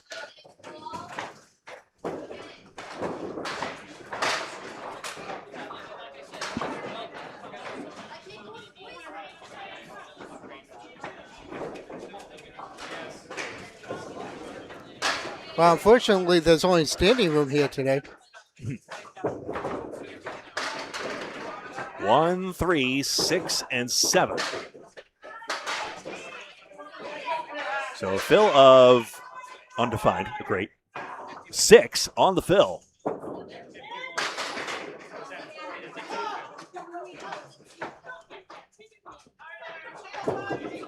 No standing room only for you, Eric, huh? There are chairs there. Paul just said he's going to be at the Ladies Internationals either way. Looks like you're picking him up, I think, right? Oh, yeah. I already promised.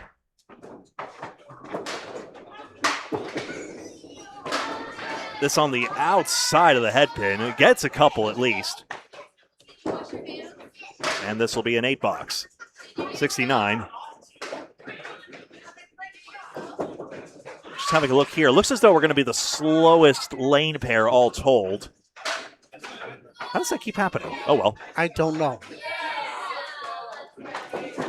I don't have a window into the scores right now. I can tell you that Keith Beaupre has ended up on 115 and a ball to go with Julia Jones's 89, so that's going to bode well for the partnership.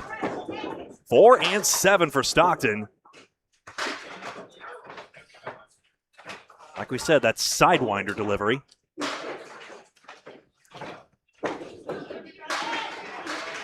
Paul just gave us a couple of things that are coming up. The 5th annual Ladies 220 doubles. Good shot. On the 12th of September. Exeter teams is the following day on September 13th. Exeter team competition, that's not the same as the once-a-month league they have here. Thank you very much. 2-pinner going there. Now hitting the button. I took a poll on July 4th. A lot of bowlers said, like, no, it doesn't matter if you reset next to me, as long as you're not, like, drooped down into the ball return next to me. That's obviously breaking lane courtessy. As long as you just, like, squat down and hit the button.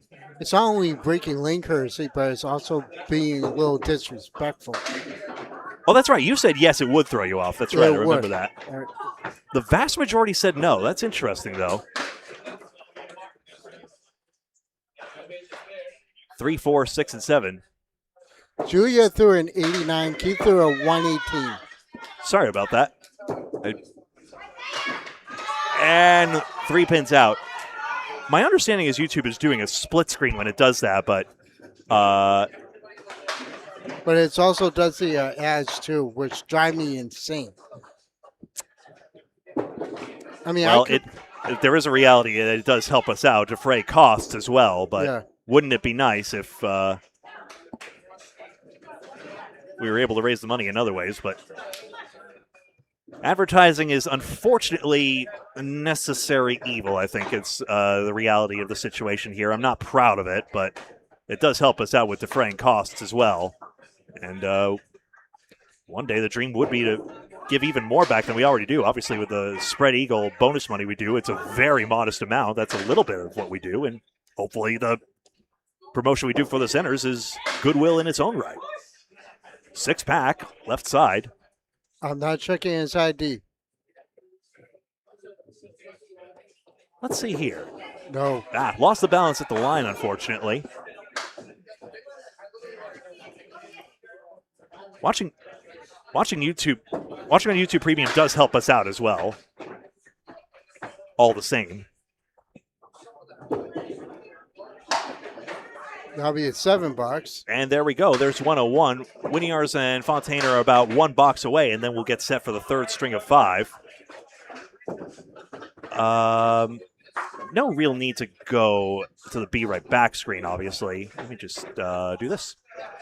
I'll be a bit radio silent here while I get set for the next one. This is where a nice little theme music would be appropriate.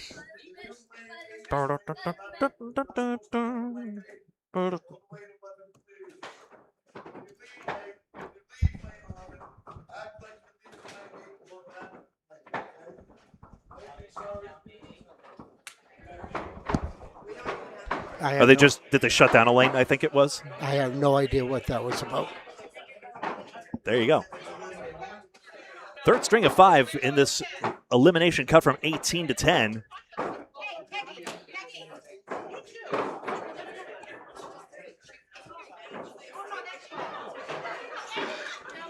As Sergeant just said to you, don't start singing.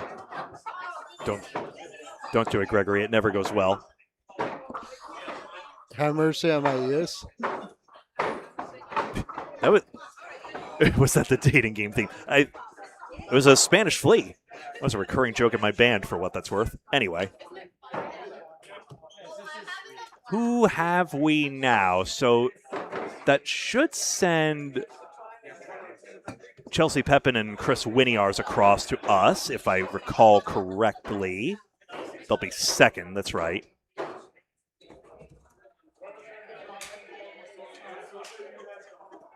And then who?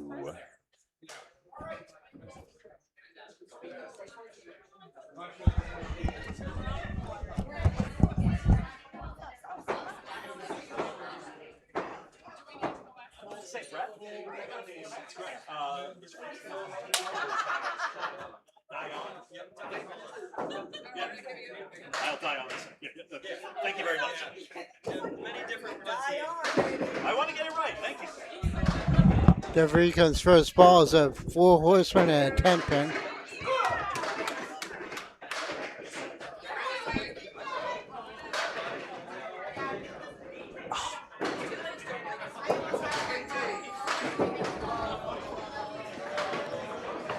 Dev just takes out number 1.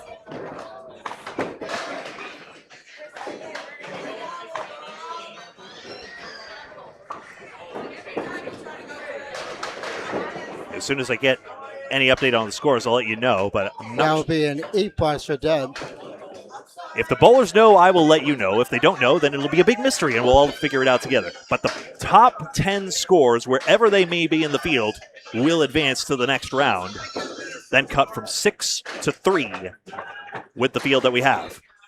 The hope was 24 pairs. It didn't pan out.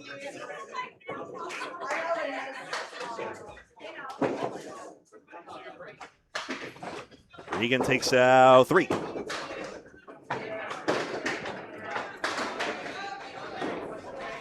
As seen on TV, Deb Regan. Used to bowl on Stars and Strikes.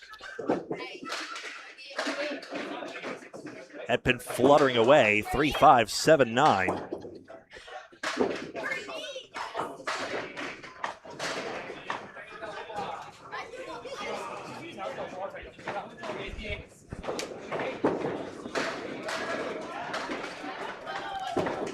Another 8. All right, so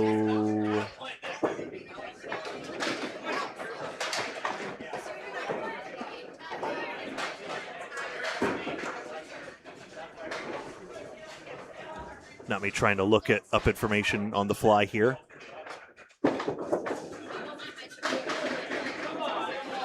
Oh, strike by Regan in the third. With that hook she gives the ball. Just went right in there. Actually, a bit of a high hit, in fact, actually. It was a little high. Doesn't matter, though. Got her head pin. The pin's finally not being pedantic for a change. Or being stingy. St. Johnson has moved over to lane 6, so as predicted, she'll be here on the 5th string of 5 in this qualifier. Reagan now stepping up to fill.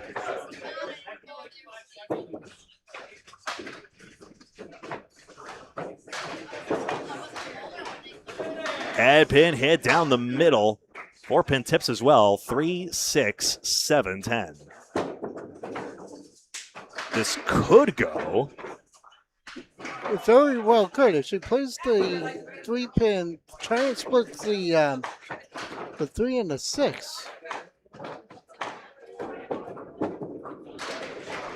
3, no, she just takes up to 6. Just off there, that'll be a 7 fill. So a couple of 8 boxes there, but now the 7 fill is back up to par, which, as we've seen, has not been a given all day long against these pins. Though Sage Johnson is on a 70 half. Well done to her. That's a 3-mark half, and yet again is the most successful person I've seen wearing the Colorado Rockies uniform. You think that would portend badly, but hey, there you go.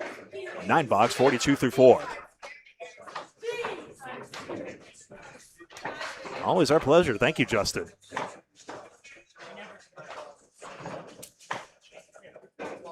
Sure, I'll read that out. In 2026 so far, Candlepins for Cancer has paid out $20,000, $127,000 overall. In 2025, a record $35,000 was paid out. So, yeah, to the halfway point, we could beat that number. Please donate candlepins4cancer.com. Candlepins number 4cancer.com. I'm surprised you're not going to put the QR code up. I'll do it. Jeez. Let's watch this shot, though. Rodriguez got a chance at this one, but no 8-pin. It's a good half, all told. But now a chance for her first 10 box of the string. But the only problem is this time you and I can't point to it on camera like we did at the oh, no. live show. How terrible. And that'll be a 9 box. Doink. There it is. Scooch that up a smidge.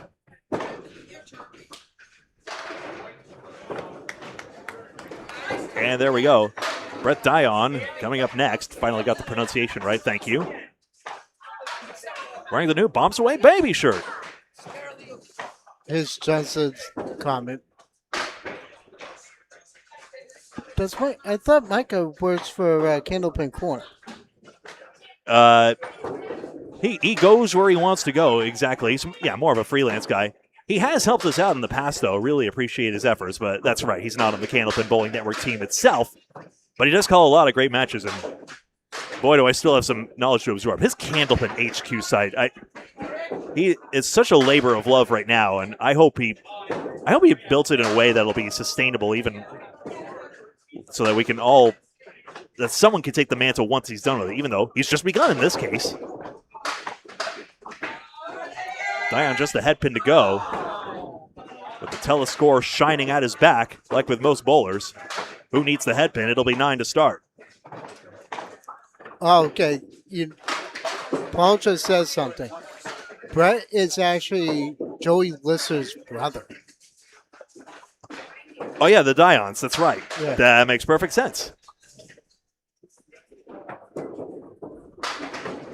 Joey Lister, I believe, is in the field. He was at least scheduled. I did see him. I don't know where he is. Oh, he is? Okay, good. He was definitely on the roster. He and Sonia Rossi, last year's runner-up. Oh, yeah, of course. Oh, good shot. But he has a real good ball. Spare in the second. Another look here real quick. It startled me a bit how exactly it went. Let's see here. 4-pin. That's off the wall and behind, actually, so more of an unorthodox way of making that as it happens. Me, I just play that straight on, and I just pray that it goes. Shawn Baker and Alana Brown, last year's champions. Year before that's finalists.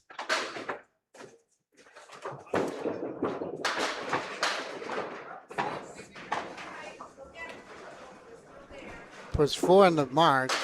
Leaves Dave Chestercove's favorite, vice president of the Candlepin Bowlers Association.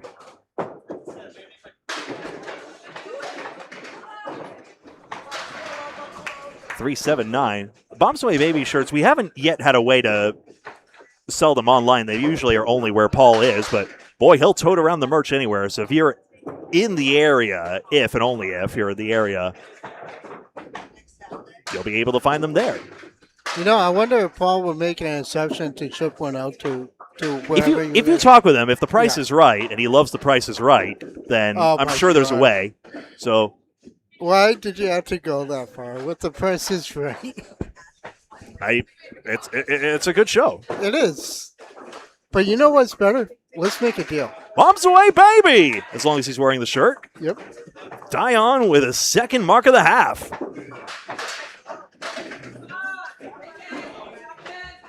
Yeah, exactly. So reach out to Paul if you're interested. I believe inventory still lasts. Well, great to see you all the same. I have no idea how close you are to Cincinnati, but maybe we'll go to the one Candlepin Center that's there. Come on down. Yeah. Or as George Gray does it, come on down. Oh, my God. And he could have done it. I think by far the best announcer was Rod Reddy when he did that. Wow, Bob, I got a bright shirt and a bright voice to show it as well. This is close to a double strike, Dion. Just the 2-pin there. You're the next contestant and the Price is Right. Well, like Joey Lister, brother with a near hammer shot here, nearly a double strike. Gets the spare on it instead, and it's a 60-plus half. Let's see if I can see any others within eye shot here. Sage Johnson's 70 half is about it. No one else particularly close that I can see. Wow. Of course, the second pairs have yet to go at this early stage. So excellent shooting for him in this third string of 5 as we pair the field from 18 to 10. High 10 scores rather advance wherever they may be in the field. If it's like other elimination tournaments, that's the top 10 scores. That is to say, anyone tying for the 10th score will advance anyway. I found Joey. Joey is actually on lane 2. Oh, there he is. Oh, there's Sonia Rossi. Okay. And That means we get them next. And somebody wrote, yay, bowling on the total score on lane 1.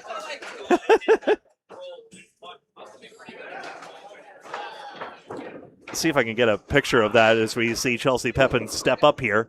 First time I believe she's been on a featured lane of ours finally. She's been at international team tournaments, including with Team Hammerbarn, as you see. Never had a chance until now. Gets her head pin to start, and it's the 7-8. Wish the 8-pin would get over. Wish the wood would stay. That's good news. It's a split, but probably one of the best splits ever. Is actually one of the easiest ones to make with that kind of wood, though. Justin, great question. The first pairs that we see move left. The second pairs, such as Chelsea and Chris here, move right. So a bit of a crisscross applesauce team formation here so that bowlers can commingle more. Pepin places it on the right side and gets it. An unexpected but effective way to knock that down. I wasn't paying attention, so I gotta see this. Gee. Wow. Not the place I would have played that. I would have played it more on the front piece of wood. Would have as well. Justin is still confused by it. Was my explanation bad? I hope not. But the first pairs, so the A pairs, whoever's going first in each lane, those pairs are told to move right. Whoever's going second on each, the second partnerships on each lane, We'll move to the left. will move to I think it's to the left. I don't know. It's hard no. First pair moves left, second pair moves right. Yeah. It makes sense to them. That's the main thing, as long as there's no midair collisions. But essentially, it doesn't matter which pair which pairs are paired, as it were, on each lane. Then again, so if anything, but there you go. It makes sense to them. That's the main thing. But it doesn't make sense to us who are so used to I the understand it. left to right. It's just a nice little novelty, I think. They could have all just moved right, like normal people, but, I like the little thing. Plus, With Rob and whoever set this tournament up, there's no such thing as normal. all right, foul ball, 7 box this will be. 22 through 2.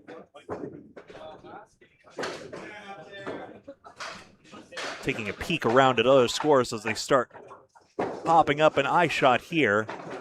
But Coming up surely Sage Johnson at 70.5 is going to do quite well.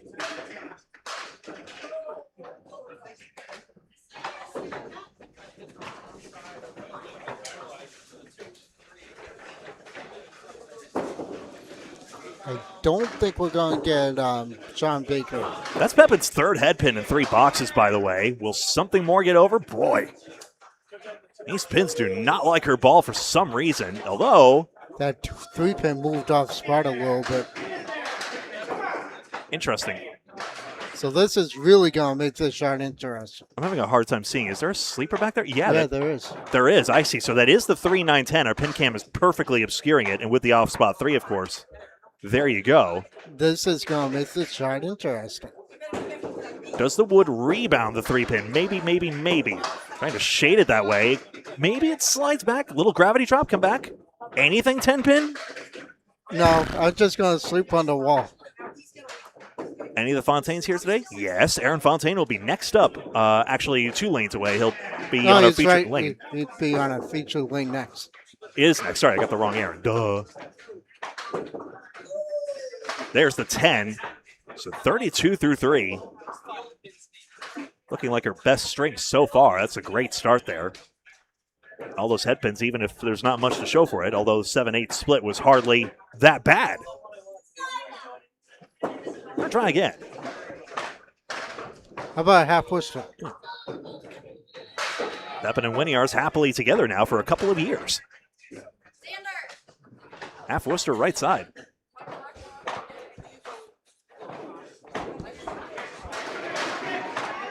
She got a half Worcester and then said something back to Rick Martel. I'm not sure what. Head pin straight back. 3-2 split. Cindy Harridan and Aaron Fontaine. You'd think they would be one of the 3 finalists, just on paper. Joey Lister, Sonia Rossi, sure, why wouldn't they return? I mean, and then you had Shawn Baker, Alana Brown, last year's champion. Josh Daly and Christy Hapworth made the final, but they are not taking part in this year's tournament. They dropped out. Because they were on the list, if I remember. I believe so, yes.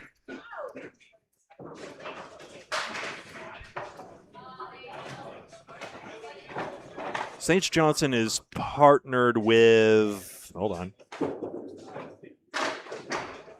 Excuse me a second. Logan Gingras.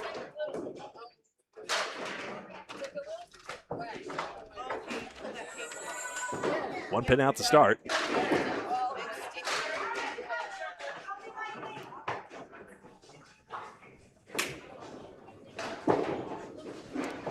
This one just misses the head pin.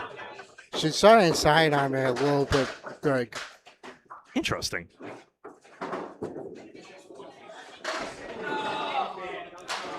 Merida got no love on that 5-pinner just now. That time it was more of a good follow through on that Caleri. And the pin's rewarding her for it. That'll be a 9 box. So ends up with a 49.5 all told. And there we go. Chris Winiar's will be up next. Actually, no, it was supposed to be Josh and Ali Barber, but they had to drop.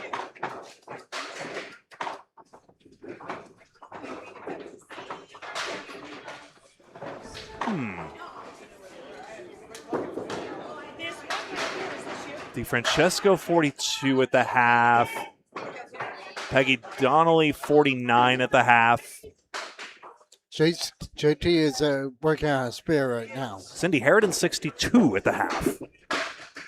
Here's Winiar's 1-2-4, a good break. That's Aaron Fontaine on lane 3 and AJ Stockton on lane 5.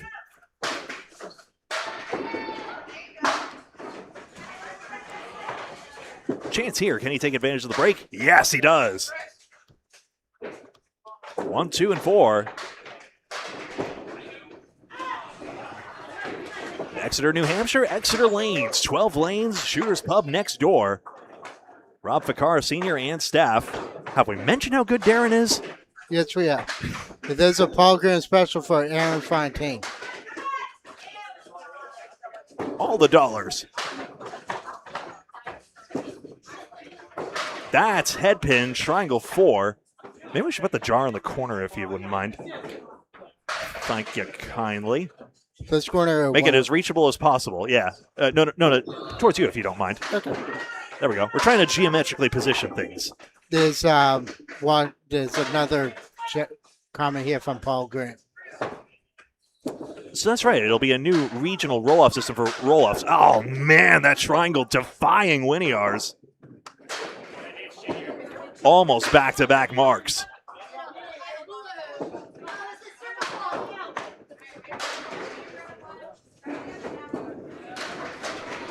Score at 9. So the live show will be either Rollaway Lanes, Riverwalk, Millis, Botwells.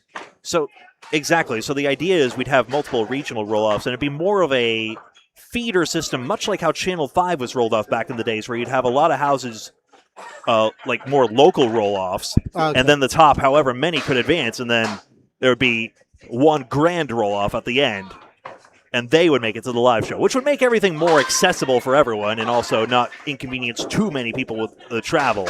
What about doing some? This is an idea. Have you guys thought about doing a tournament of champions like the live show was for Channel 5? We've done tournaments of champions before.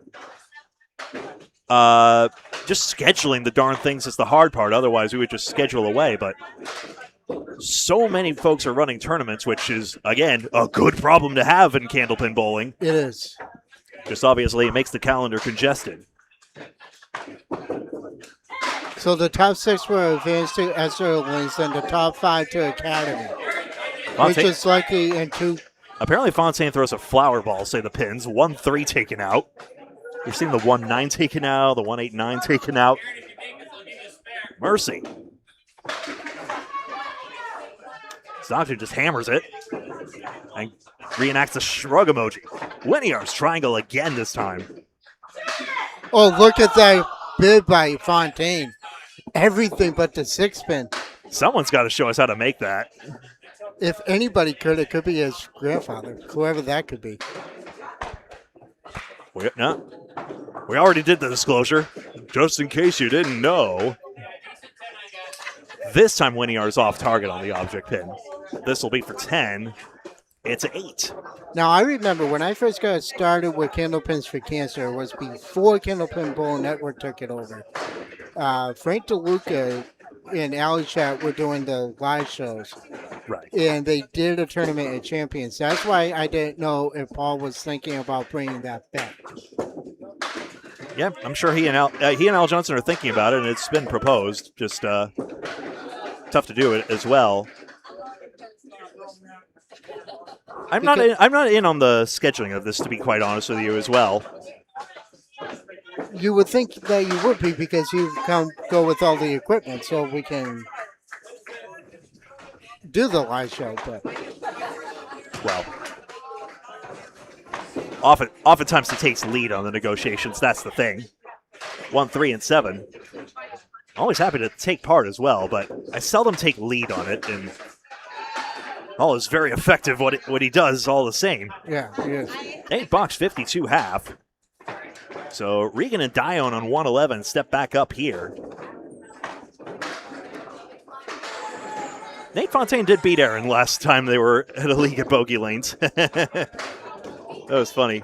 Yeah, I was talking about Fontaine, that earlier. Fontaine had a great score, but Nate threw 430 something, if I recall correctly. Regan, the 1-2-7-8. This can go. Aaron was telling me before Miss Rules that they both of them went 400 and averaged like 800, over 890 for the two of them. Absolutely insane. You know, he ain't wrong about that. I need to brush up on more new gen lore. Yeah, you do. We need to just have a new. We need a new gen. That's for certain. 127 here. I have talked to Bob Lee about doing that, but the only issue is getting the parental consent, and I think that's what's stopping that. It's doable. I mean, we've done the Youth Pro. Just permission slips will probably be a must. Oop. Oop.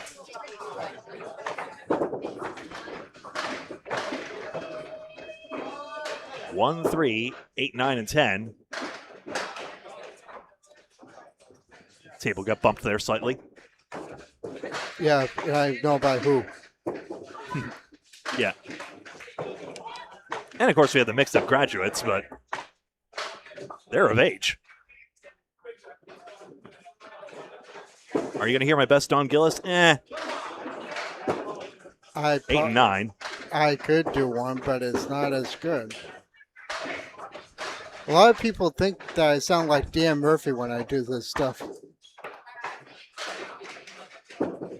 You paid attention in his classes. I remember that. Oh, yeah, I have. Makes a lot of sense. No, it's because I grew up watching Don Gillis. I grew up watching Doug Brown and Dan Murphy. And not to mention another colleague of ours, Mike Morin and Dick Klutz. I watched them as well. Of course. Sage Johnson is going crazy again. She has 108 in the 8th, and then 118 plus 2 in the 9th, so 28 over par. 3, 9, and 10, meanwhile, for Regan. I feel like we've seen this one before. Looking for the top 10 pairs out of 18, wherever they may be in the field. Top 10 scores.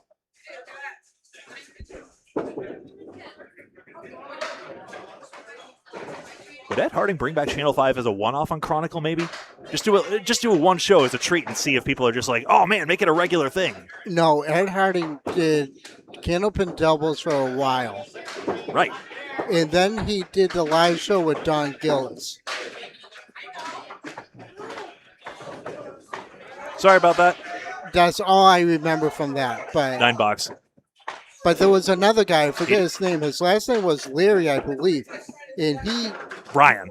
Yeah, Brian Leary used to do the live show with Don Gillis a few times. And he also did the Candlepin doubles before Ed Harding took it over. If the show had kept going, though, Ed Harding would have been the new co-host. I'm positive of that much. If the show kept going, and after Gillis retired, I think Ed Harding probably would have took it over. But who would have took it over after Ed Harding retires? That's... one generation at a time. Deb Regan spares. 4 horsemen, 6 and 10 taken out. Always pretty to see the diagonals run down like that. Let's see it again.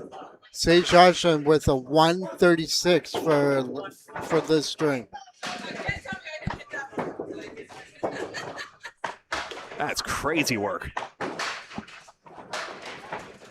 Third string of 5 here at Exeter Lanes. Kevin Burns alongside me, Greg Gouillart. You know, I'm waiting for the comment when Paul comes up and says, let's take X amount of seconds for station ID.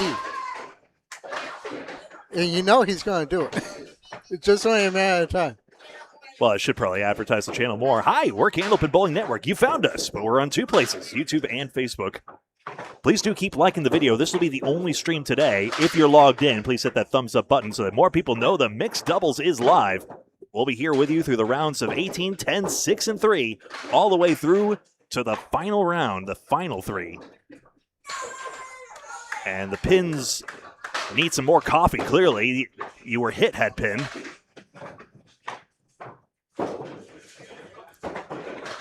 Bundle of 5 becomes 9. All right, who sounds like Tony Matz? Out of the 2 of us. Not sure. But yeah, there we go. I just did it. Was that 16.7 by Magic anyway? I don't know. Tony Maz, I don't know. Tony Matz was on the Sports Hub. All right. I have crab apples. I got off somewhere. I think I had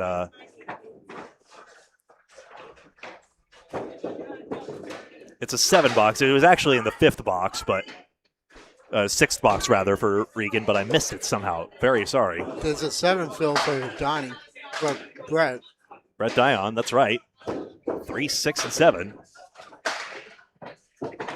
His try. Almost. Even though he missed the 3-pin and threw his hand up, I didn't think it was that bad a shot, if I'm honest. Power sure helps. 67.5. Makes a big difference here. 8-box, 75 through 6. I think power helps a lot more in this game than people want to give it credit for. Whoops. Ball drop there. But power can do a lot of mixing there. That's a huge shot by Matt Nichols, to my point as well. You have to be accurate as well at some point to get your marks, but even there, you get more 4 horsemen that way, so Dion still has a good chance, even though his first ball was wayward of the head pin. Martel throws a hammer just like that. And it's gone for a spare.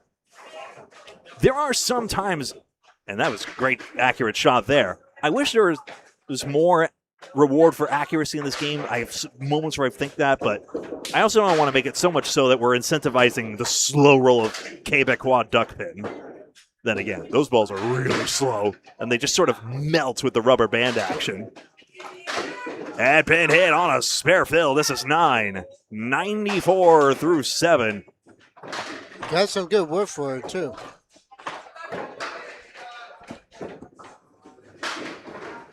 Some real good wood for it, too. Couple of pieces there. Just make sure you're somewhat straight on it. That's good. Right side is really the only way you miss that, I think. Dion has the way there, and that is 5 marks in 8 boxes.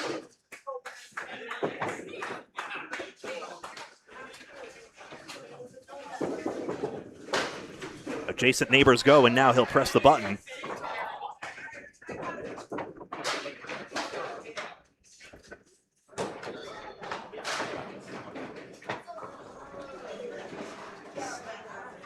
And he's off and running. Head pin hit 4, 5, and 7. Oh, the 5 tipped as well. 4 and 7. This will be an 8 fill, and he's cooking towards 130s at least. Dion, the wood is a little treacherous. It's not that treacherous. Don't let it deflect. This ball is quick, though. Oh, he got deflected by the wood and back. Well, there's your Don Gillis reference with the ooh. Yeah. Ooh, surprise, surprise. We all thought it would go. He did too. Now that doesn't work either. Yeah, sorry, bud. That's a 9-box. That's just a bad roadblock.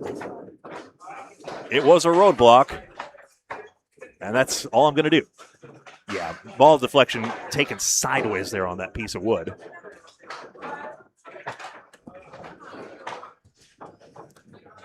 A 9-box gets into 130. Still the pieces working. Look at that. The power of power. A 1 and 2. Just a check of where exactly the wood settled. Is it? Oh, that's in between. A piece of the cap is touching the 2-pin. If it's touching it, then the head pin tripwires it. Yeah. Just go right at it. Right? Yep. That's what you got to do. It brushed right past. It's a 3-mark half again. You know, Paul just came up with a good idea. Wishful thinking that that Candlepin was going to be covered on the Sports Hub. On radio? Interesting. How would that work? But back when we had Alyssa Smith on our staff, she was thinking that. I mean, she did the photography for us, but she was thinking, like, what if you did, like, a audio-only thing? I mean, yeah, some folks accuse us of doing enough play-by-play over-announcing as is. Tip over, 2 hits on the floor. The fill is 10. 141 for Brett Dion out of nowhere. Illegal. That's an illegal strike, but... Well... It was forward block. What are you talking about? It was fine. Yeah, well, in football, there's no such thing as a full forward block. That's just blocking. That's just good. Fair. Hey, fair game. You know, 239 for the partnership. Over we go. Chelsea Pepin and Chris Winiar's up now. Cut is 10, 6, and 3. And the following rounds will be 3 strings long. See if I can update the description lickety split for you all.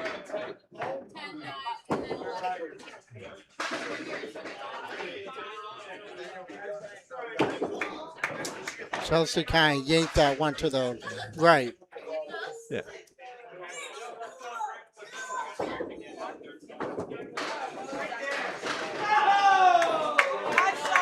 Six to 3. Cindy Harridan getting a high five next door. She's got a great string working. Pepin might have thought the 2-pin would snap the wood forward, possibly. As it is, it's going to be a 7.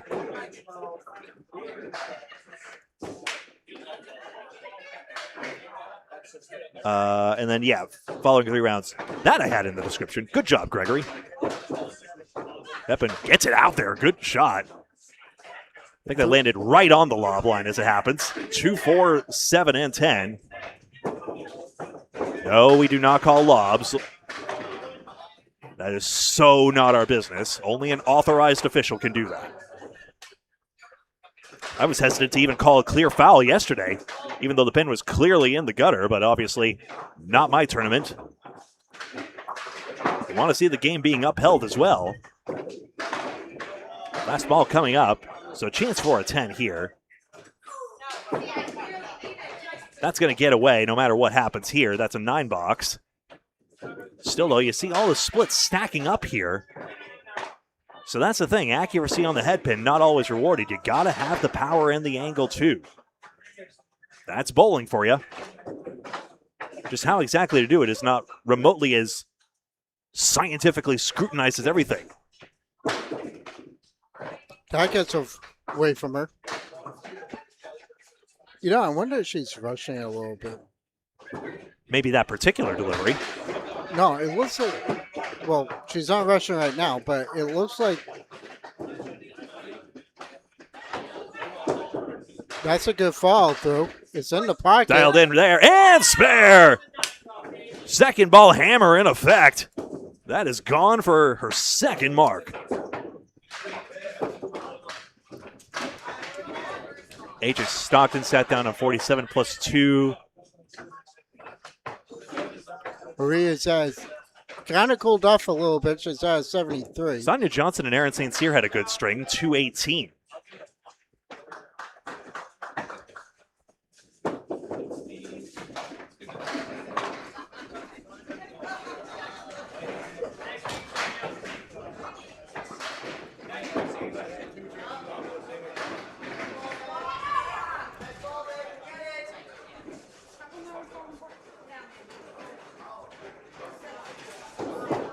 On the fill here, ball tailing left, gets a few.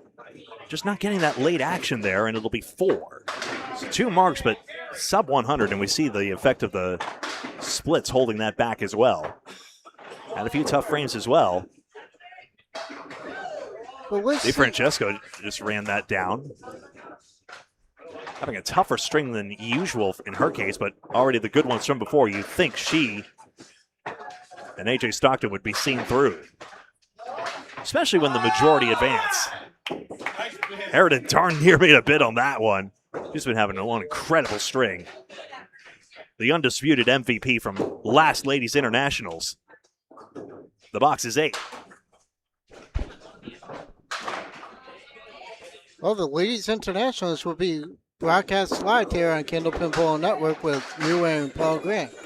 That's right. Coming up, it's a 4-day affair this time. It'll be Thursday, July 30th for the singles, and then July 31st, August 1st to August 2nd, Friday, Saturday, Sunday, will be the teams competition, a 3-day teams competition as opposed to 2. That's the Ladies International, July 30th through August 2nd from 1710 Augusta, 1710 Sports Center in Augusta. We hope to see you then here on Candlepin Bowling Network. What photo did you just send me on Facebook? The one of the Yay bowling photo. I was trying to post it myself, but this is going to sound so naive. Can you message yourself on Messenger? Maybe this could have been an email. I could probably do it. Oh, the 3, 5, yay, and 6. But it was really for my own benefit, so I could show the viewers the sketch. the yay bowling thing. Mm-hmm. Just a I second. can probably do it through. You know what? No, hang on. I'm going to do it live on. We'll do it live. We'll do it live. For once, because we've been talking about doing stuff differently. Chelsea Pepin 95 string. Hold on. No, because we were talking about doing stuff differently when we did the interviews going forward. Because we had that new wireless mic. Oh, yeah, we made one change. Well, I'm doing another one right now. We're just going straight to the source as soon as I can find the add source button. Hold on, viewers. This is going to be excellent. I shall call the source Yay Bowling. But yeah, someone did a sketch here. Hold on. That was awesome. Let me cook. Chris Winiar's up for his 6th box. I'll do play-by-play while you're cooking this up. In the pocket, everything but triangle I think that's triangle 3. number 3.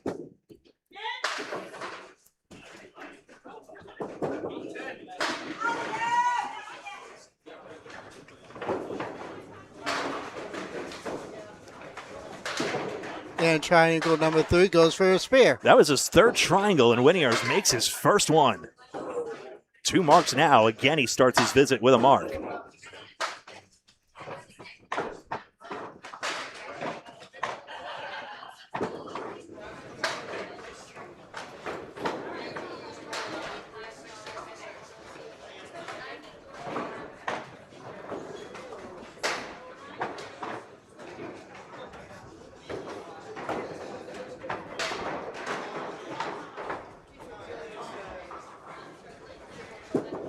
When he has puts 4 in the mark.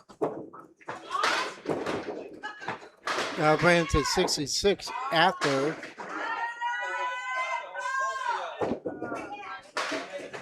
$66 through 6 indeed. A little full, but he did get a good break. 5-10. So here it is, by the way. Yay, bowling! Is that a flag in his hand, or is he just happy to be bowling? It looks like a trophy. Oh, maybe. It does look like a trophy. Well, that'll be someone's at the end of this 3-way final here. But the question is, who drew that? Whose artistry was that? Like, I yeah, don't I see know. Sonia Johnson's name there, but I'm not convinced. It could have been her. She subscribes to the Yay Bowling philosophy. I had no idea who drew that, but it's actually That's better than my usual efforts. it's way better than mine. Winiar's effort not rewarded. 3 and 2 split. It's a white flag, says Corey Emerson. It might be. Only Corey would say that. Actually, no, I think Corey Smith might say that too. Mr. Wizard, that's right. Chris Winiar's 3, 4, 6, 7. About to go postal on these pins. If they don't cooperate more. And only Aaron Fontaine will be mad about missing a leaf like that. Just a 7 box. That's the trouble with splits.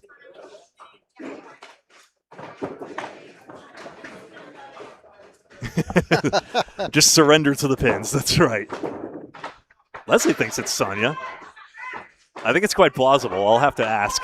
Yeah, that's gotta be. Well, this is the investigative journalism you've come to expect here from Candlepin Bowling Network. Oh, we had a lot of we take investigators. we take our channel seriously. We don't take ourselves seriously. Oh, we done a lot of investigative work. I.e., what I just had to do the investigations on.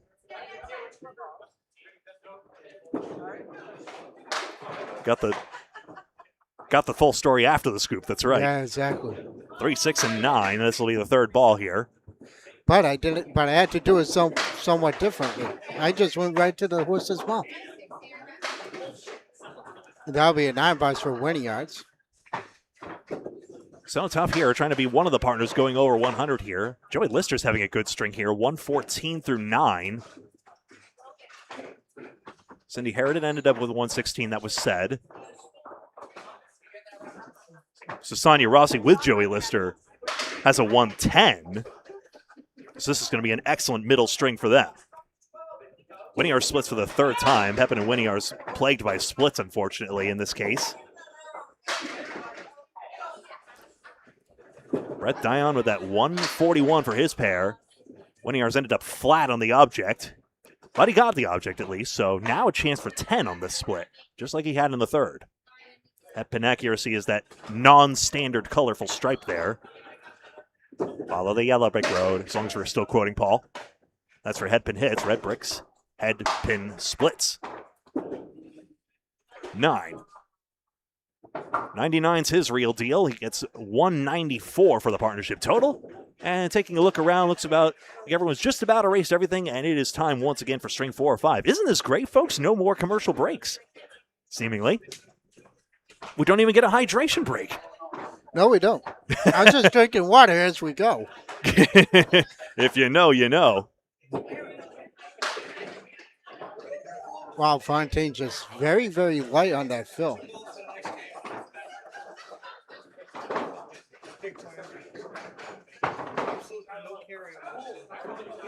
A tough 108 string for Aaron Fontaine.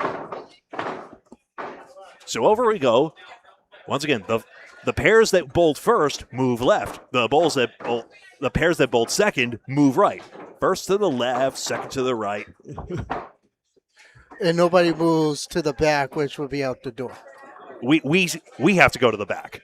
We are in the back of the class right now. Yes, we are. So that means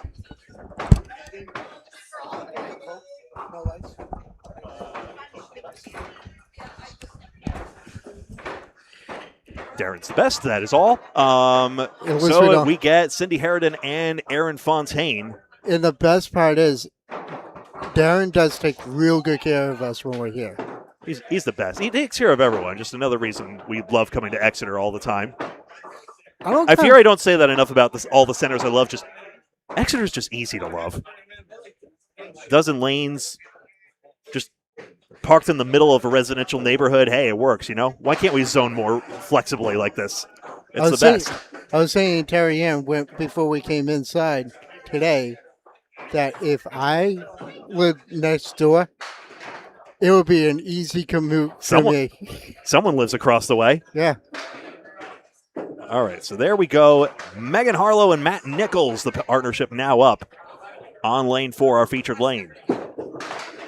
We just saw Scott Perry yesterday at the her fiance split 3, 6, 8, and 10. We'll see. We'll see Scott on the Pro Tour one of these days. Working his way up already. Perry Harlow Media Productions, the creators of No Questions Asked for Candlepins for Cancer. Check out the YouTube video. Greg Gouillart was on that. Bob Lee was part of that. Al Johnson, and of course, Paul Grant. Of course. I was supposed to be part of it, but I was sick as a dog when he was doing that interview. 9 starts it off for Harlow. Did I ever tell you that I was sick as a dog when he was in that interview? Bummer, dude. Yeah.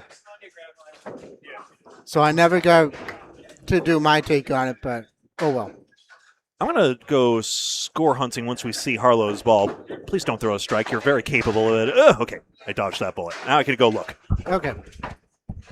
Yes, this is Exeter, New Hampshire, and Exeter Lanes. Megan Harlow with the high-low jack plus the 2-pin. And she'll make this hit the wood, takes out just the 7-pin. And Greg Gouillart, any updates? No, we do not have score listings right now. It's just all pen and paper on cards, so it's going to be a big mystery at the end. But we will be sure to let you know the cut as soon as we know. Which kind of makes Paul Grant a little upset because he likes knowing everything as it happens. Is he an upset spaghetti? I don't know. I haven't seen him online or in the chat for a little bit. He's probably taking a nap after taking his meds. Who knows? This is Candlepin Bowling Network. We commit HIPAA violations. Yes, we Well, do. it wasn't his hip, it's his knee, Gregory. 1, 3, 6, 7, 9. I've played out the Gregory trope. That's my 3 strikes with Bob Lee.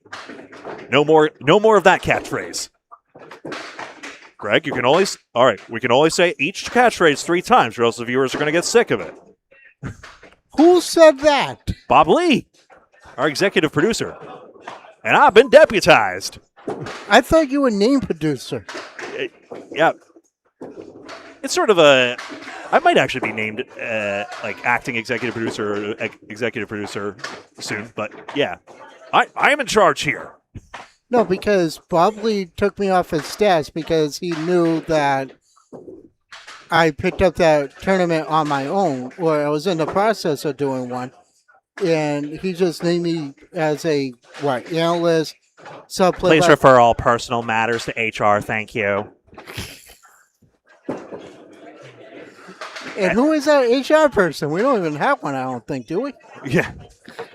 3, 4, 6, 7. I'm watching you, Wazowski. Always watching. 2 and 2 split. Second split for Harlow. Got the power to take this one off the wall. How about it? It's coming back and will not get the 4-pin. The darn 4-pin. Actually, no, it's that darn 5-pin. On the 3, 6, 4, 7. This is a 10. You know, I've been meaning to ask this question, and I meant to ask it when we were at Bowl-Rama doing that little pro-am thing where Al Johnson, Tommy Osa were there and stuff like that. Bowl-Rama, Portsmouth, yeah. Yeah. It was a couple years ago, and Dick Lutz and Mike Moran were in the building together. Right. You know what I almost wanted to ask Mike Moran and the rest of the staff here at CBN? How would they feel if we could bring that duo back together to do one of the live shows? That'd be great. I'd love to put them on camera properly. That was atrocious work by me. But yeah, I remember Dick Lutz saying like, wow, well, it's great to be back here. All these faces. It's been so long, Mike. But you great know, long history announcing. But you know what? I would love to see that. Especially... Well, if we want to really bring it full circle, we could bring them, like, Lita Lane's obviously forcibly relocated from Nashua, but I hear talk, Southern New Hampshire project is progressing well. That's the vague update I have right now. It is progressing. And, what if they did another broadcast from the new Lita Lanes wherever, New Hampshire, for old time's sake? That might be a possibility here as well. It could be, but the only thing is, how would Lexi feel about it? Yeah. 46.5. And now over to Matt Nichols.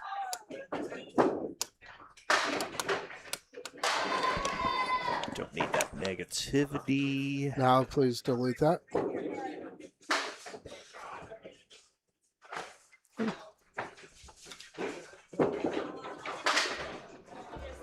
There we go. I do it myself, but I can't. Matt Nichols, 4 horsemen right side. Constructive critiques are another thing. Yep. But when you're being that just negative. 1, 3, 6, and 10. I want to find out who that is because I'll remove them for the... And the 4 horsemen spare. 10 and a ball for Matt Nichols, the Central 1 champion of the Friday Night Pro League.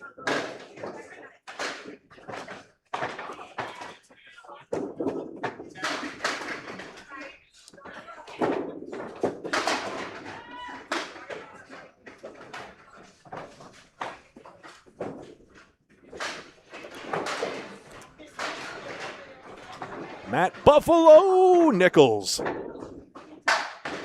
I was so mad when I realized Buffalo Nichols was such an inadvertent pun, obviously. Buffalo for his and Glenn Gill's favorite casino slot game evens up here 2, 4, 6, and 10. Candlepin Bowling Network, we're live here all day. 4th string of 5, cutting from 18 to 10. All future rounds will be 3 strings long. Please like the video. They will all be on this stream here on Facebook and YouTube. And also the knockout rounds are one string too, correct? Or are we going? Nope, those are 3. Yep. Okay. All the rounds are elimination, not knockout indeed. So we're taking the top half of the field, the top 10 scores, wherever they may be. That is to say, a tie for the 10th score would, I assume, also advance. Otherwise, someone else might be late for a birthday party if we had to do a one-string roll-off. That was Becky Wright, hilariously, yesterday. Oh, really? Yeah. She was late for her own party because she made a deep run in the Wow. ACBT, not to be confused with the ACST. The Amateur Candlepin Bowler Store, that was yesterday. Atlantic Candlepin Single Store playoffs in full swing. Someone asked us at one point when the playoffs will be. Time and venue will be announced. It's always one big neutral venue for, at the very least, the North-South Championship. West, I believe, will handle it completely differently. In fact, I don't think the championships in each class will be decided at a neutral venue. I think it will just be at the venues out there. 3 and 7. You know what show we haven't seen yet? Is the 7-6. Or the 6-7. Sorry, Paul. I just had to. I just had to. It's the pins that aren't letting the 6-7s go. We keep seeing them, even though not today, in fairness. Yeah. Matt Nichols, 32 through 3. Deb Regan, 47 half. Logan Gingras is doing great right now. He's on 46 through 4. This will be so he'll have a 56, in fact. We just saw him pin out there for the half on lane 5. So Sage Johnson, 43 this half, but a bajillion other great halves overall. And we'll be seeing them next because, again, the first pairs move left and the second pairs move right. Which, again, I think that's cool. Ranger thinking a caster curse is going to happen here. We're not getting 6-7s. It's never going to happen. It might. The box is 8 here as a 3-pin just sort of wilts instead of actually driving through. 40 through 4. Pins are tough to come by here. Unless you're Brett Dion, apparently. A lot of 90 strings overall for ladies and gentlemen. Donnelly and Lyonnaise did well. DeFrancesco and Stockton also.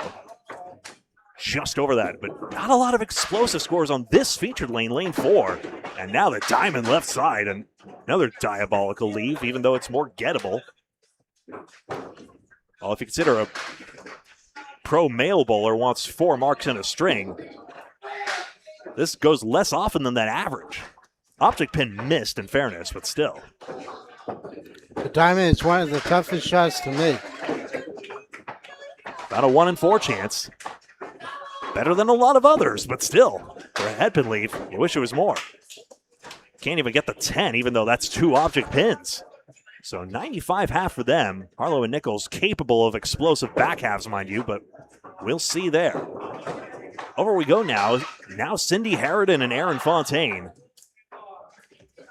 On paper, they're one of the favorites. You would think so.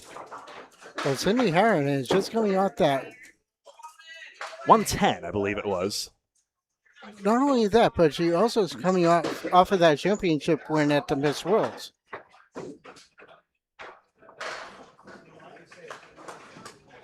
Ladies International defending champion as well, with these Exeter bowling lanes as the team.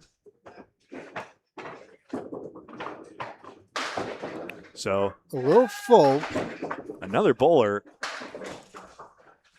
Well, she did break up the Spread Eagle though.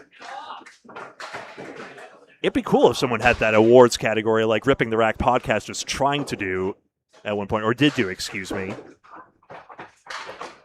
Yeah, I remember they tagged Sonia Rossi, who we see on lane 3 last year, for a similar thing, winning mixed and ladies international the same year in that case.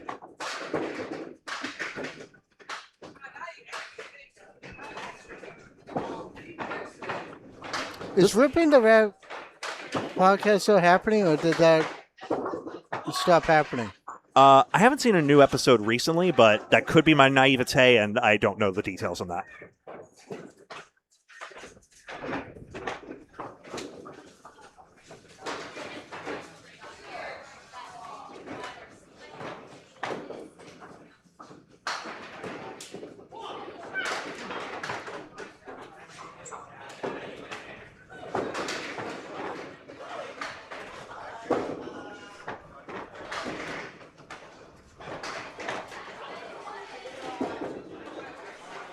Hosted now by John Starner.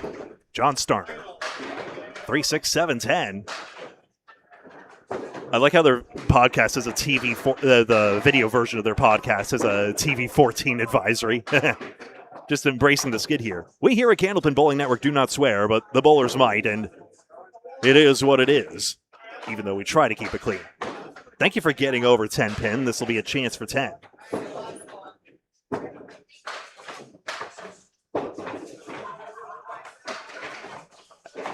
Nice process of elimination, Alex. I like that.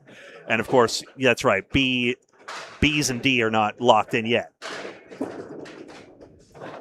A, we know is Charlie Collins versus Josh Daly. C, we know is Rob Brown and Maurice Perry. Mark Ritchie with that 4 strikes in a row. Wests have not completed their bracket as well. There's a spreadsheet, but I'm not sure if it's tiny URL'd or it's easy to share, unfortunately. 18 through 2 for Harridan. First time I saw Cindy Harridan actually on her stream was at this event, the Exeter Mixed Doubles. She had partnered with Rich Clark that year. And he had a good feeling about her bowling, and she's proven it here. 5 and 7.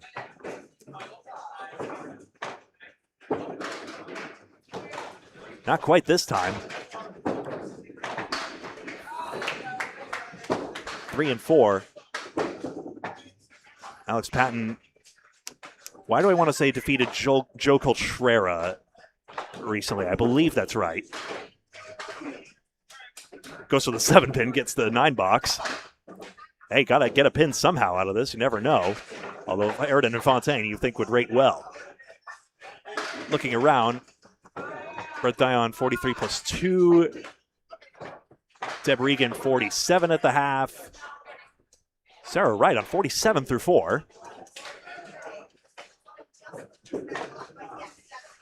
Harridan, that's more like it. Yes, 10 pin only. Where's the wood going to settle? Oh boy. All right. You gotta make it clean. If you tag, if it's simultaneous contact with the wood, it's fair, but the rule exists for a reason. But you just go right at this 10 pin. Let's see here. No doubt about it.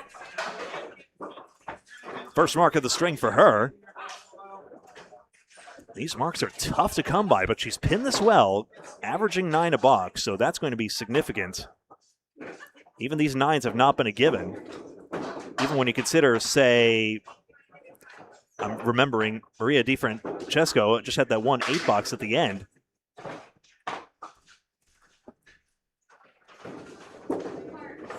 Just a memorable name somehow. Triangle number 2 this time, 7 fill. Chance for back-to-back. 2, 4, 5.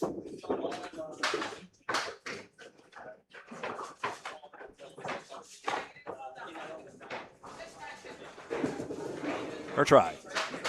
Everything but the 2 pin. My favorite shot of Harridan's was actually the time. She has the most exciting single pin ever made in my book when she, for Exeter Lanes against RBF Gals in the Ladies Internationals Finals, she went for a single pin, but there was wood vertically there, was worried about a roadblock in front, and actually went for the ridiculously vertical piece of wood to push the single over, and it went. And for my money, that is the greatest single pin conversion I've ever seen. Gets a 10, it's 54 at the half, and Aaron Fontaine up next.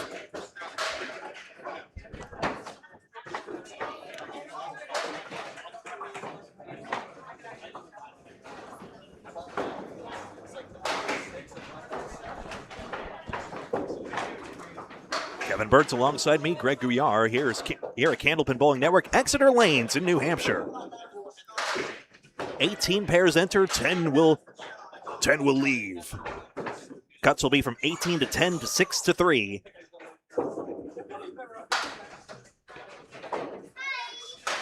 Fontaine's first ball, a good one, 3-6-10. Would try to settle in front for a second and then decided it wanted to just be difficult, I guess. Actually, never mind. I take back everything I said.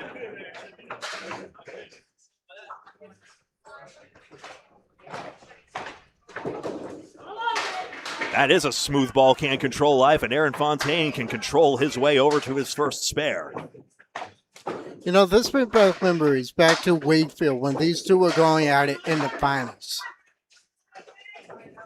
at the Pro Series. Fontaine and Lister. Oh, that's a good point there. Joey Lister, we will see coming up. Joey Lister had the last laugh on that one. That's head pin 6. And the 5's gone. Strike for Fontaine on his spare. But look at Joey Lister's sleeve. That's crazy bananas. He took out the 1-8. Again, that's the third time we've seen that today. Fontaine did similar. He took out the 1-9 on that very lane. It almost converted it. Replay of this, of course.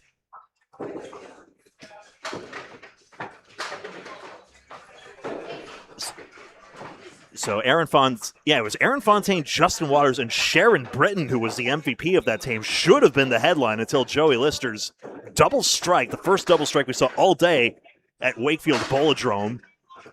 And that propelled him, it propelled Laurie Lewis, and I believe Scott LaPierre to that mixed random triples victory. Great format. It'll be mixed random doubles. Sorry, mixed doubles, not random. Everything but back at number 17-10. Fontaine missed a double by 1 pin as I bring back the scoreboard.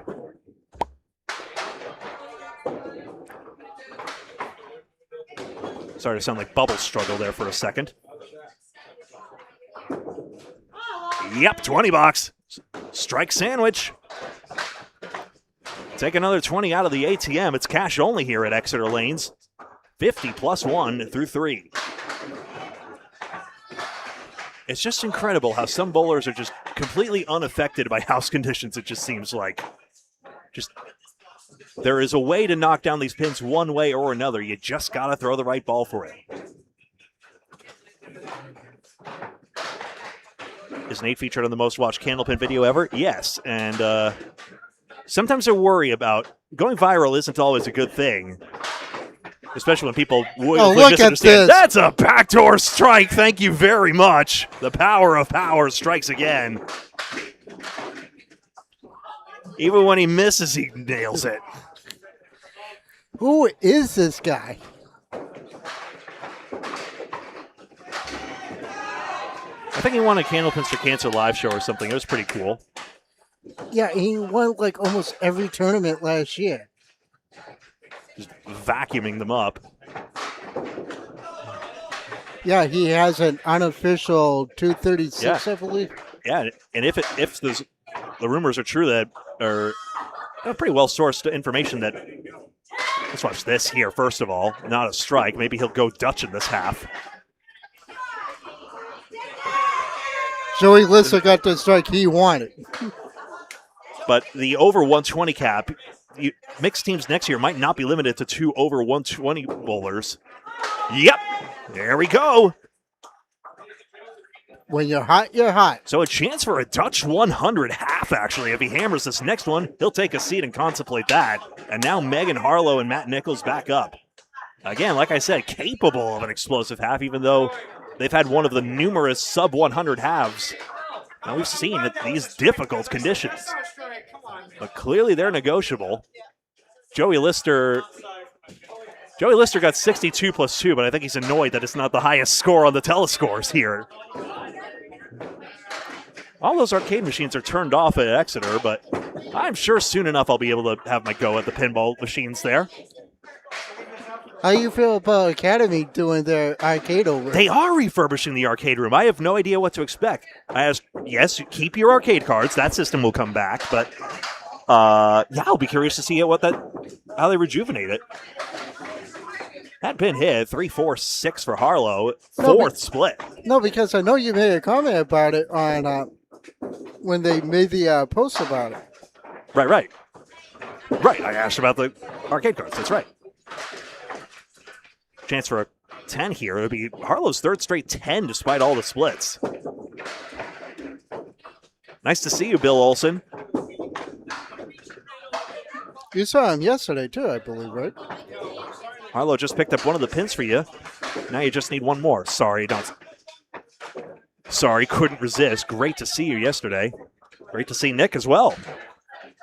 Bill's son Nick, the first event champion and the Amateur Candlepin Bowlers Tour. Harlow spilling one more, 2-4-7-10. Unlike certain other bowlers, can't get the time of day from these pins.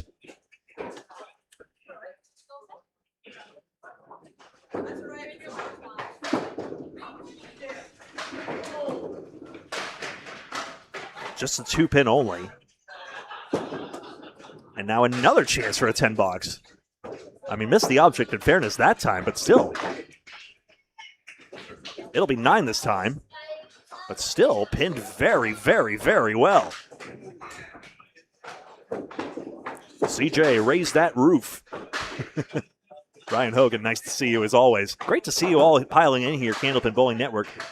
Keep the likes coming. It really helps out. Already 104 of you, so you're clearly doing a great job with it anyway. Thank you very much.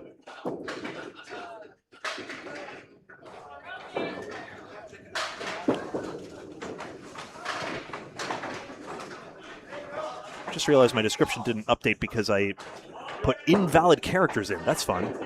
Now you should be seeing the cut like automatically update on YouTube, if not Facebook. Triangle just gets away there for Harlow. Had the break there, didn't take advantage of this, but it's harsh to say when you get very little to look at anyway. 731,000 views on that viral new. It would be Candlepin for Kids video, I'm pretty sure. Of course, they sent a later episode mocking all the comments that willfully misunderstood the point. The small ball makes it harder. It does not make it the kids' game. Just because kids are bowling it. And again, look where the kids are now. They're here. Some of them are on the Pro Tour now because of it. And not just surviving it, thriving in it. This is headpin. Down goes the 10. Harlow, another chance here. The headpin persistence finally giving her shots to look at here. Deb Regan pleading with the pins one lane over. One of the most expressive, entertaining bowlers for my money. Harlow, no, just a board or two to the right. It's so tough. You get so little to look at, and then you're just expected to patiently await your chances and take advantage of the scraps the pins give you. Never mind, Bowlmore will take that one. Interestingly, Model E pin setters, the fast pin sweep arms, persist on the left side, but on the right side of the house, Model D. Model D. Aha. So the same model that I had to deal with at Mason's. Aha. I am not a pin setter mechanic. You have been. Yes. That's a head pin hit. Just the 5 remains. Exeter Lanes on its 80th year of operation, or turned 80, thereabouts. Established 1946.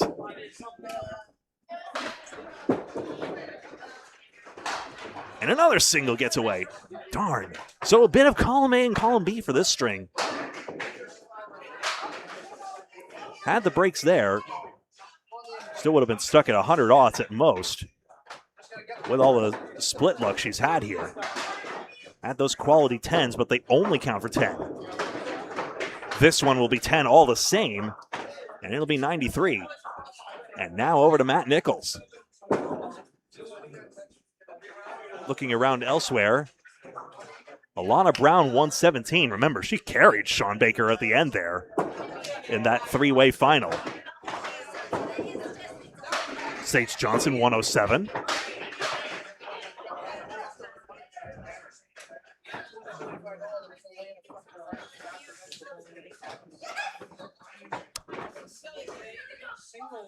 Sarah Wright ended up with 57 in a ball. I think I already remarked on the fact she was having a good string there.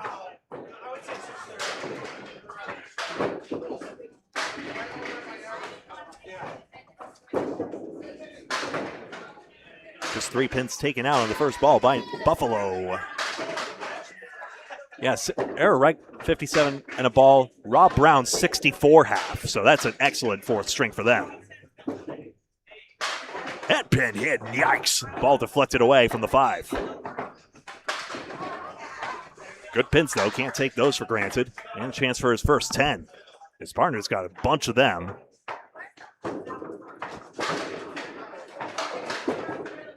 Nope, just 9. 9s are... I don't know if that was necessarily true at Millis, but across the entire Atlantic Candlepin single store, across every single class, 9-box was the most common outcome. Obviously, with A's, you'd have more 10s and spares and strikes, of course, than 8s and 7s, but 9 was the most frequent outcome in each case. Go figure. This is going to spill sticks. That's coming with some force. 1, 2, 7, and 9. Puts up the Gouillart. Yeah, Alana Brown almost glides up to the approach, doesn't she, as she takes that one step. But it works for her, though. Nichols ends up on the outside of the head pin and glances around the 2.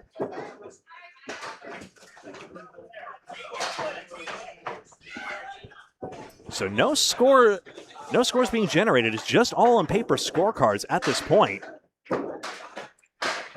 I could ask the bowlers for them, but they probably have varying opinions on whether they want to share them with us. 10-box, 68 through 7.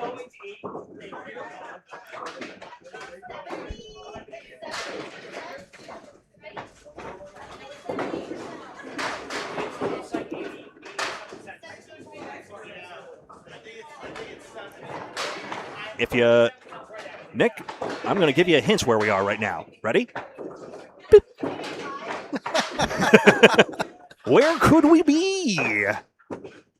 1, 6, and 10 for Matt Nichols. Where could this bowling center possibly be located? It's in New Hampshire. It does not say it up there. Otherwise, I will leave this as an exercise to the reader. Nichols runs down this 1, 6, and 10 for the spare, his second one. I hope a playful tease. I hope I didn't lay that on too thick. But there you go. Could not resist, excuse me. All right, let's bring back the pin cam here. On lane 4 of 12 here at Exeter Lanes in New Hampshire. You know, I almost did that to you yesterday. What did I do? No, I'm saying yesterday because if I went into the stream, I was going to be like, where is this at? And I know you because I know how you like to play around. Well, yeah. Co-worker teasing. There you go. Oh, good.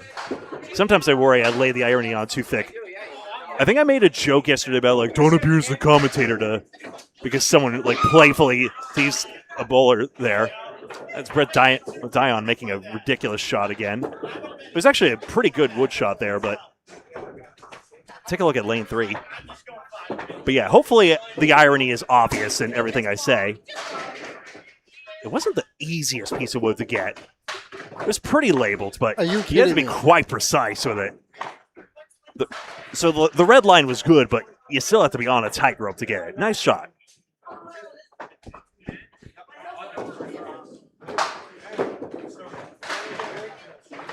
That's Gingras running down the 4 horsemen. He's got a good string working.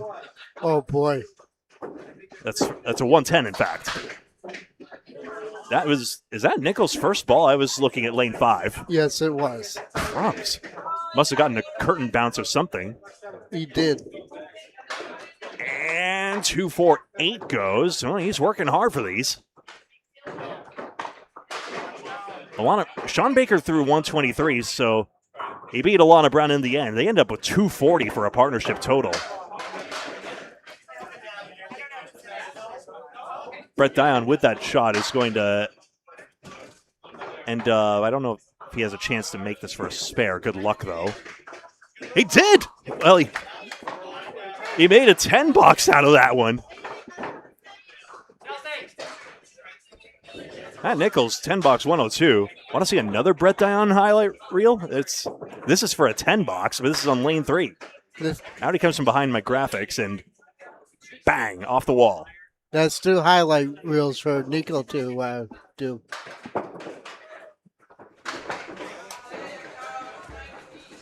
All right.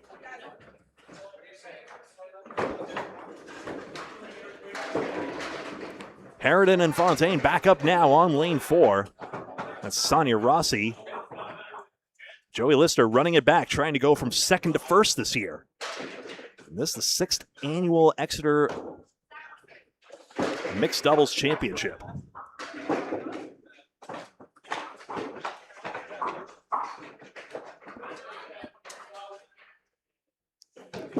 Harridan now. Still hitting her head pin every step of the way. 5-8-10. Hairpin perfect.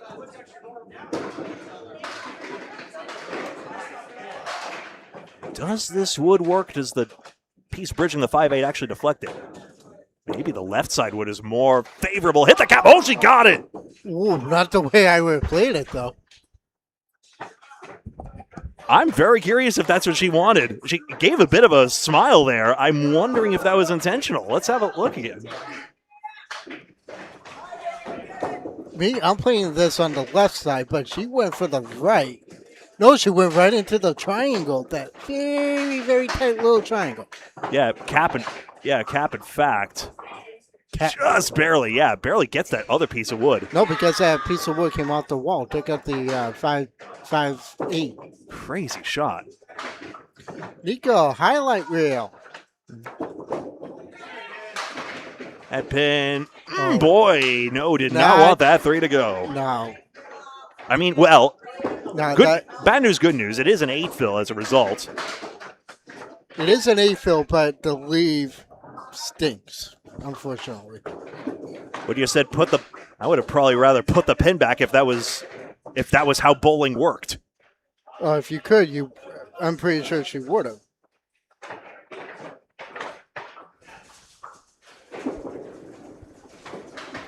This will be a 9. 9's are fine. Sonya got a strike. Well,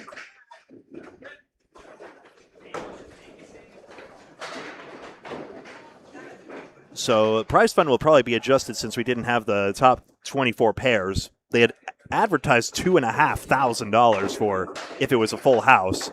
We'll see how that scales back, but still a lucrative payout to whoever comes in first place.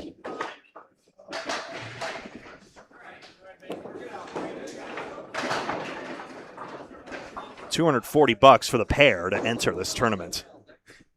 First headpin missed by Harridan all string long. Now just needs to dial in on it for the third ball.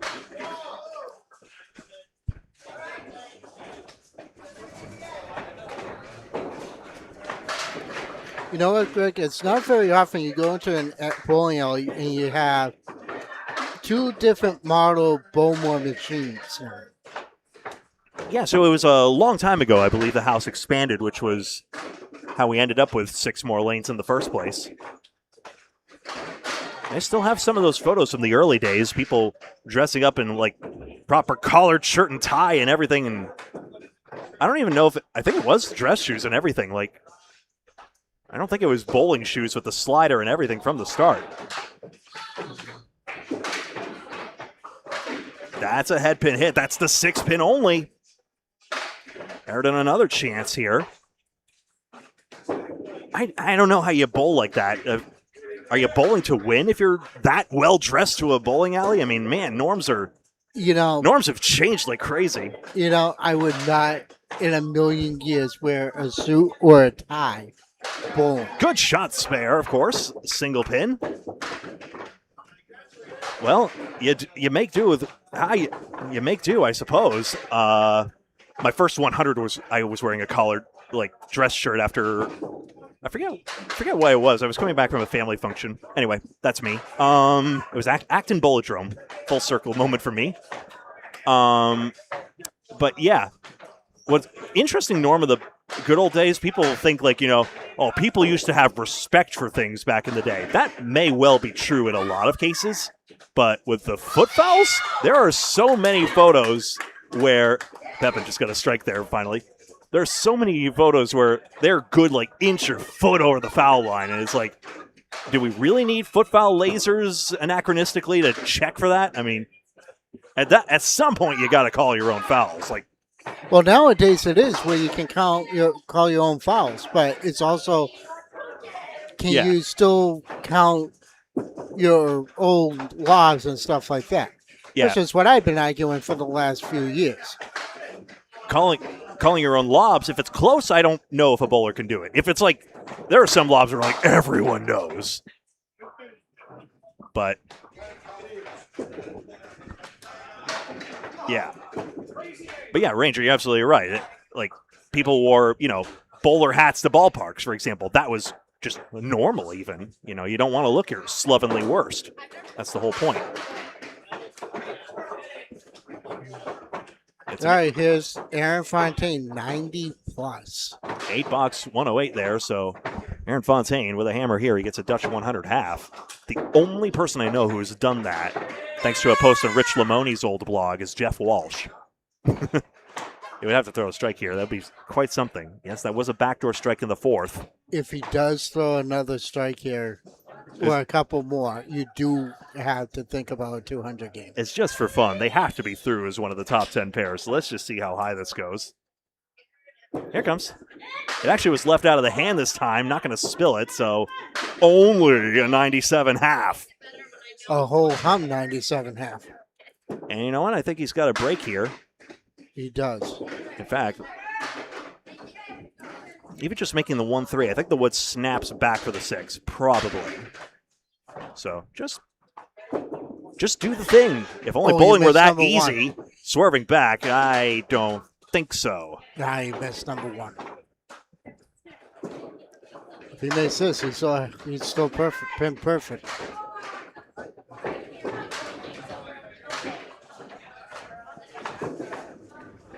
Nope. All right. 9 with the front up, as Wallingford Live Skittles would say. Of course, Brings 8 with the front up in their game. Brings him up to a 106. There you go. We saw Brett Dion earlier with a 141 on our featured lane. Let's see if he can get back on it and make a run for it. Sarah Wright ended up with 126 with 4 marks. That's smashed 5-9.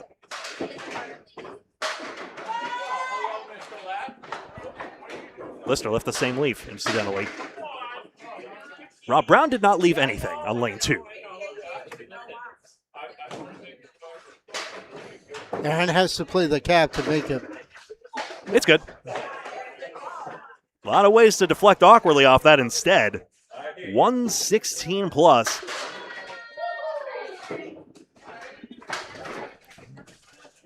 $46 over par and probably 50 over par. And it's good to be over par in this game. He's already at 116. He's working on another mark. He's marked out in every box so far, but the 6. Let's see if he can get back on it. If he gets back on it, then who knows what can happen. It's head pin. It's 9. That's fine. 125-7. Man. You don't. Okay. I was going to say, that piece of wood stayed in front of the 6 pin. Yeah, no shot of making it. Back on it. There's another. 7 marks in 8 for Aaron Fontaine. It's, 135 plus. But you've seen it. The game's hard. We swear. You've seen it. Par.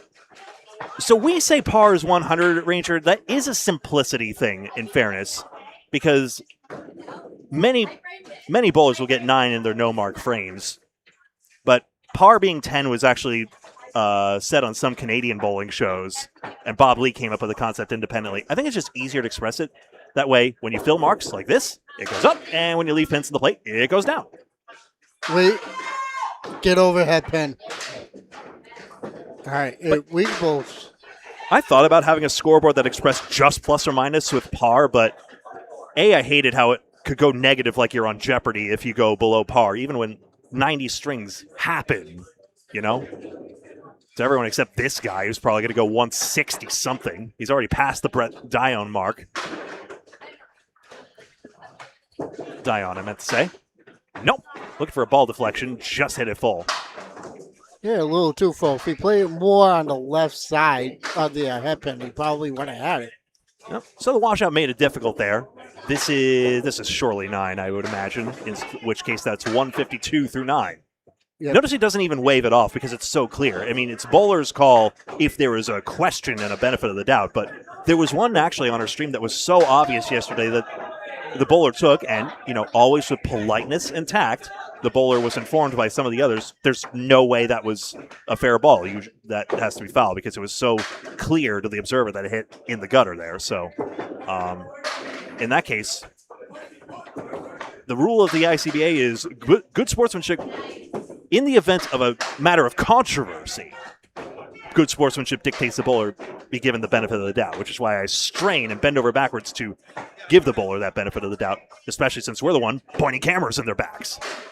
Fontaine guaranteed 160. We're guaranteed another sight of Darren, who does not see the pin on the line, so sorry, Charlie, you got to shoot that. You know who Darren reminds me of? Earl from the Comcast show. Oh, yeah. With the way how he runs. And the little goofy theme song they did for him as well. Yeah. Brown. Or something like that. That'll be 9. Probably the second goofiest piece of music to the sort of out-of-place 80s crime drama music they used on the outro of Let's Go Bowling. Great show. Do not understand the music package. For the I life can of say me. one thing. When you leave 3 pins standing for a string and you end up with the 161, that's some fine pinning and Mark happy. Yeah. Well, if you want to put it another way, Megan Harlow actually pinned her no-mark frames at a better rate, at 93, in fact. But there you go. All those marks, 7 marks, delivering a 269 for Harridan and Fontaine. The last string is coming on up, and that's the last ball. We weren't quite the last to finish, but there we go. Radio silence for a second here while I make the change. No, we don't have to do that. That's fine. No, I got to use the... Oh, sure. Do that then. Message received, sir. 5th of 5 coming up here. 18 pairs in the top 10 partnership scores, wherever they may be, whoever they may be, will advance. We do not know them. The score updates are all paper cards, so it's a grand mystery who might be advancing. I think we might have a clue on some pairs, but as it is, we will have the final announcement at some point. Good 10, Chris. Good job. On we go. The first pairs who bowled move left, and the second pairs who bowled move right with our crisscross applesauce movement.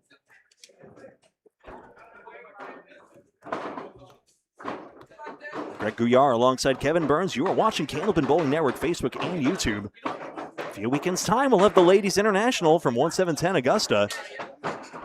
That'll be July 30th and 31st, August 1st and 2nd. Facebook and YouTube, Candlepin Bowling Network. Please follow us in both places. Oh, we're calling a hydration break? All right, don't mind if I do. No. We can't have hydration breaks in every sport. Come on.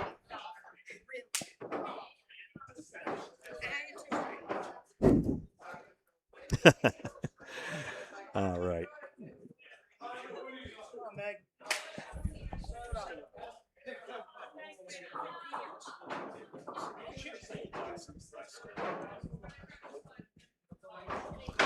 We might actually...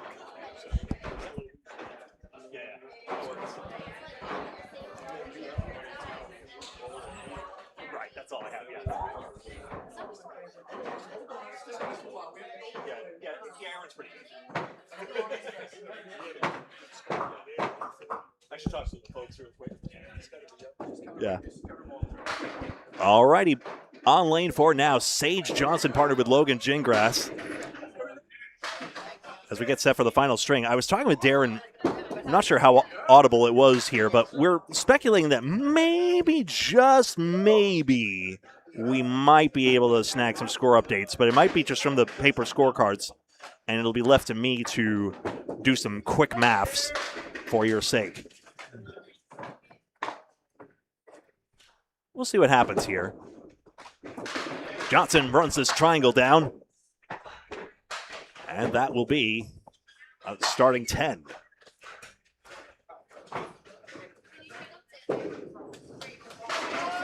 Also,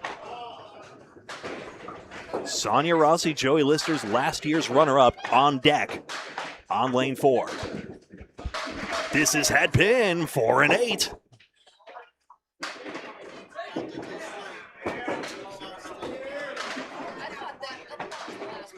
Sonia Johnson has been brilliant all day today.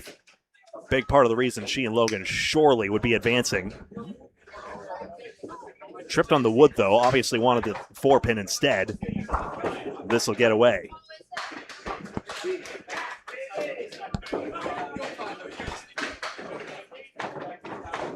(20-2). Haven't seen a no mark 100 yet. Way too soon to call that, but here I am anyway. We'll just miss having Sarah Wright and Rob Brown as well. And also the reigning champs. Oh, we will miss Alana Brown and Shawn Baker. Only just. They'll be on lane 5. They are visible right now. Well, we'll try and sneak peeks at them as often as possible. In fact, Alana Brown is off to a 36-2 start. Strike spare with a 6 fill.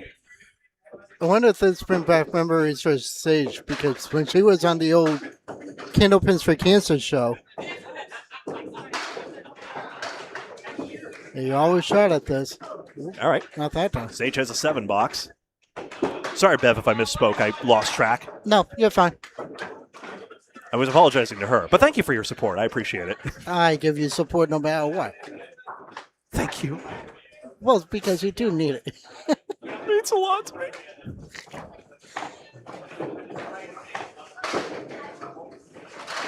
Sage again. Again.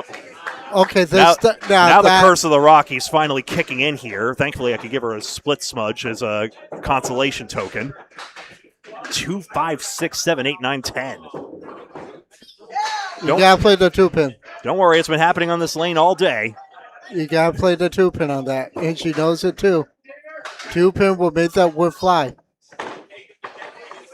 Maybe she didn't know what pin to aim for. Maybe we should tell her. No. With the way she's going. Ooh. Well, That's a 6 box. I don't think we need a repeat of what she did last year, Yeah. where she was shooting at a spear, and the 7-pin just stayed rocking, and it was hit.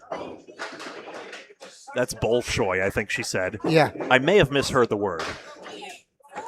Half Worcester right side. Please do not fact check me. No, we all know what she said.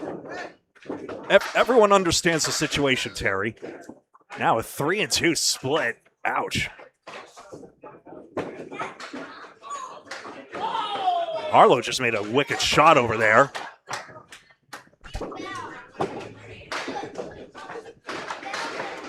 Yeah, another 6 box. There we go as we see Logan Gingras. Oh, I forgot to. Say, Cindy.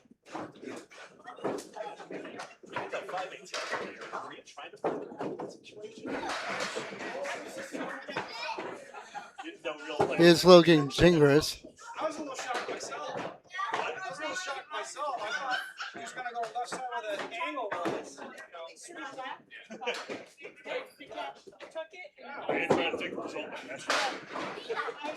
Logan's on the line, and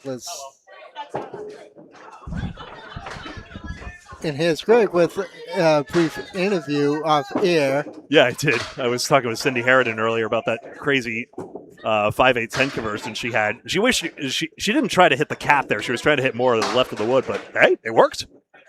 That's what I was thinking, because the way it was set up, and I said it when we did the replay, if she played it more on that piece of wood that was straight, yeah, that probably would have swept everything out. And this is big for Logan Gingras. 9 drop converted. There you go. Logan Gingras, recently married.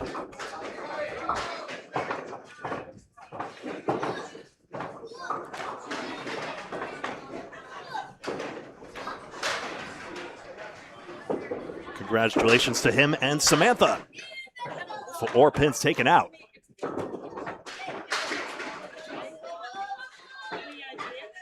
Dave Chester Cove's favorite.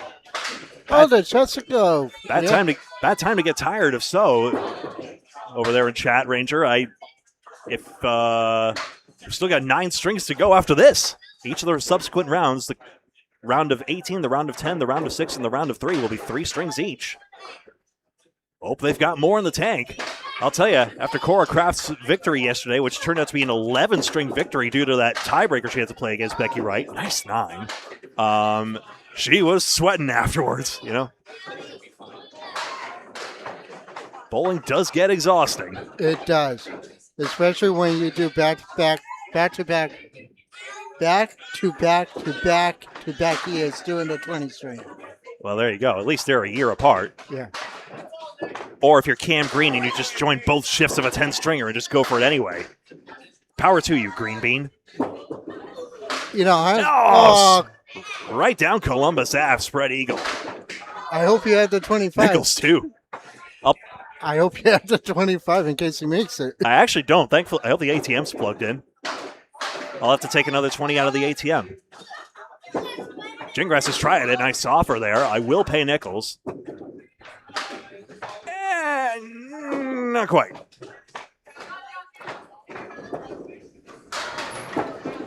Technically, it's only on the featured lane, but I'm happy to give benefit of the doubt. 9 box here, 32 through 3. It's good, solid pinning all told. Oh, Rio was not the only one that had the spread eagle during the Miss Worlds. Did you look at Tony Levesque's replays?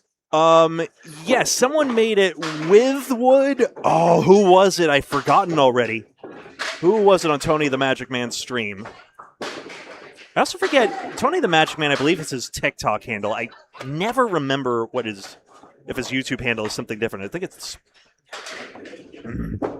Let me see. I think it's the same thing. That single pin gets picked. Gingras, 2 marks in the half with still a box to go. Logan's run, Gingras, if you ask Paul Grant. Got to do some of his bidding for him since he's doing very well, but just temporarily out of commission.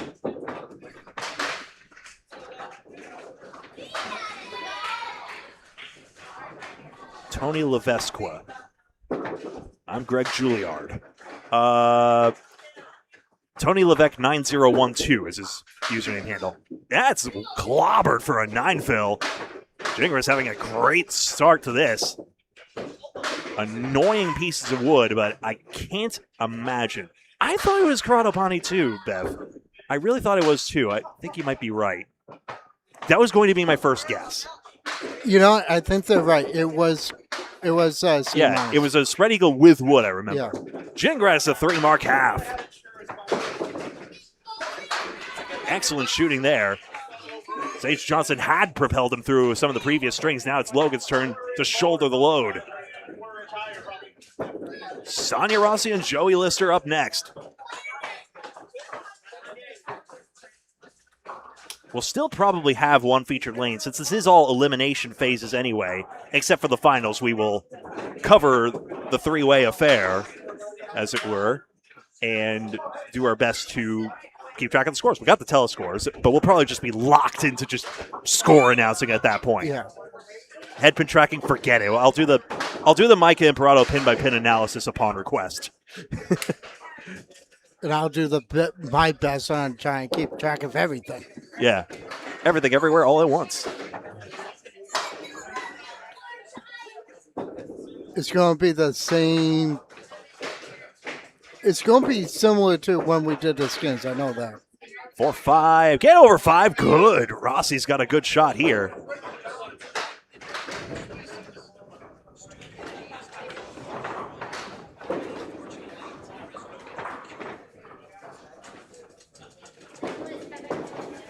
Two-pinner chance here, the 4 and 7.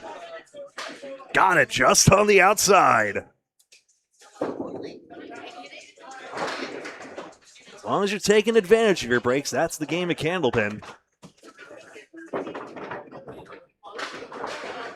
No, I was just looking on Facebook. Gouillart Crafts made a nice post about yesterday. Oh, good. Congratulations, champion. Winner of that handicap event at Ryan Family Amusements Millis.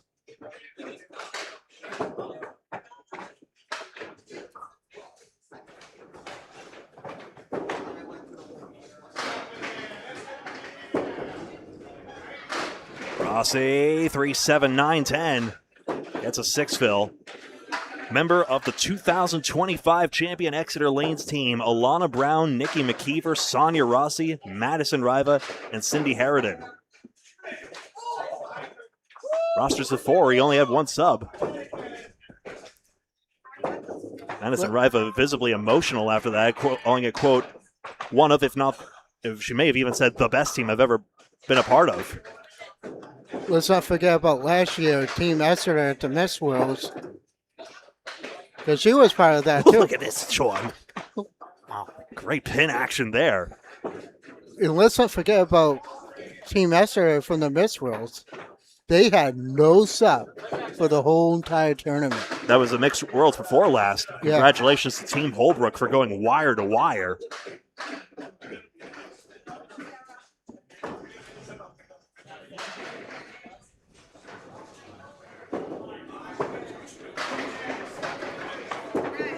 Rossi again. Had been hit, diamond left side. Corrado, for something good this time, I promise. The spread eagle you made, it was you that made the spread eagle on Tony Levesque's stream, right? Or are we about to get fact checked? Those dastardly diamonds.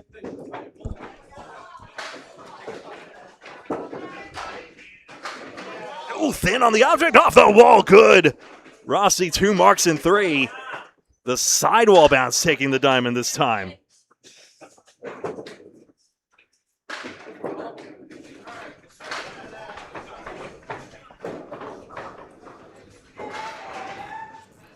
And plus, we also want to give St. Martin some love, too, right? Say again? And plus, we want to give Corrado some love, too, right? Yeah.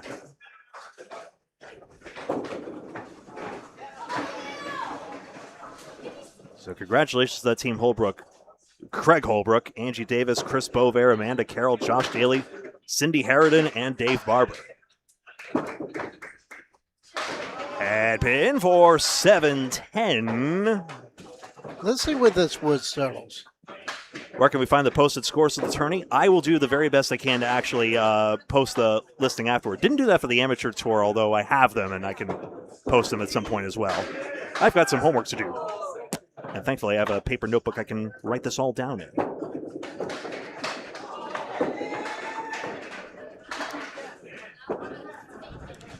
Third ball up next for Rossi.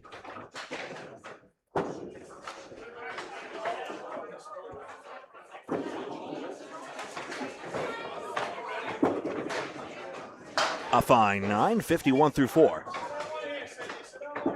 Take photos of scores.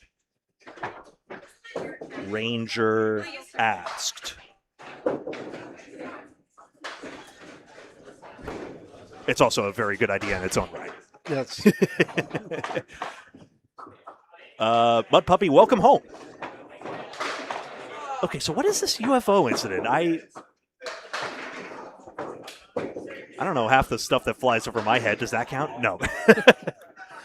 The only thing that I know that flies over my head is airplanes. And my jokes. Just kidding. I was just trying to make your joke a little bit better. 1-7. Thank you for the collaborative feedback. Rossi, a 3-mark half. 1-7. Billiard cue in.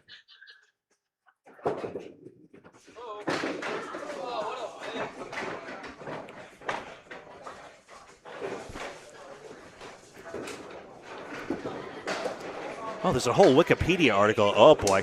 This is Joey Lister's getting up, and I'm going down this rabbit hole. Lister and Rossi, last year's runner-up. Looking good to run it down. Before I go down this rabbit hole, Matt Nichols, 60 half, Megan Harlow, 59 and a ball, his partner.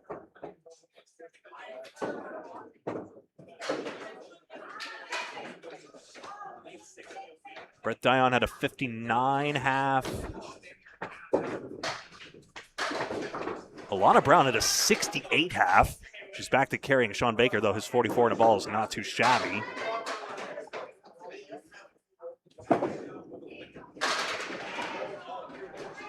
And The 1965 UFO incident. Huh. I wonder if you can Google that and give you some info.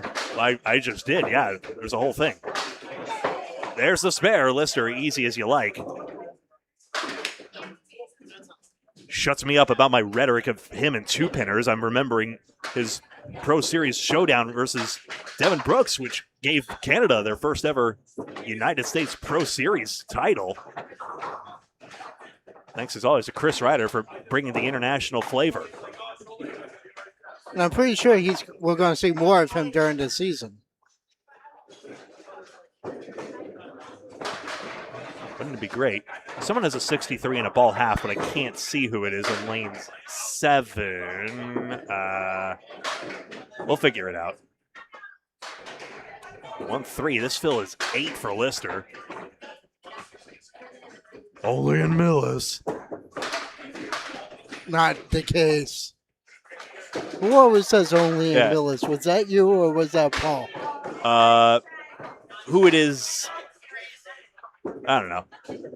Naturally, Ryan Family Amusements is like, hey, we're not the only fast house. So I only say it in a dripping with irony, of course, because... And again, you know, Ryan's being a so-called fast house has a lot of asterisks on it, as anyone who's bold there knows. Or if you watched our stream just yesterday. It's not like everyone was getting high scores yesterday. Let's put it that way. No, I could tell by Cora's post that the scores were low yesterday. It was tough, and obviously it gets tougher as you go. 5-string qualifier followed by the singles knockout, just like they do it in the Pro Series, the Amateur Candlepin Bowlers Tour on Facebook. 3-5-10 for Joey. Nice shirt, by the way. 3-10. Yeah, it's a Bombs Away Baby Candlepin for Cancer shirt. Usually wherever Paul Grant streams, if you're in the area or if you're not in the area but want one for your own, I'm sure we'd be able to do one-offs. We haven't been able to do shipping at scale, though. It's not entirely possible. You can just talk to Paul Grant about it, and you're making a note of that too, right? I know someone in the print publishing business as well. Maybe. I know a guy, Lorenzo. Maybe I'll talk to him. He also might be able to help me with the Be Right Back music as well. Because, like, I think the thing the stream's missing the most is, like, Be Right Back music, and I don't want to actually inundate you guys with Spanish Flea like my terrible rendition earlier. I mentioned the old Channel 5 music. That's the headpin. The Hustle or the theme to Dutch Wheel of Fortune? And that's a nice 10 there. That's pretty. I think that's worth another look there, even if it's only for a 10 box. Let's have another look here. And it's interesting, Mud Puppy. It's the small ball makes it harder. Yeah, sure, a kid can roll the ball, but it takes a man to knock the pins down like that.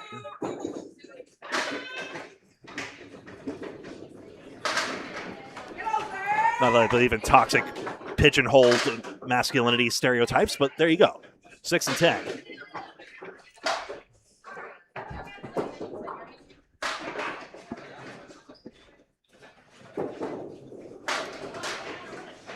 Just if it's reductive, that's literally it. Anyway, sooner I get off that topic, the better. Just missing the 6 pin.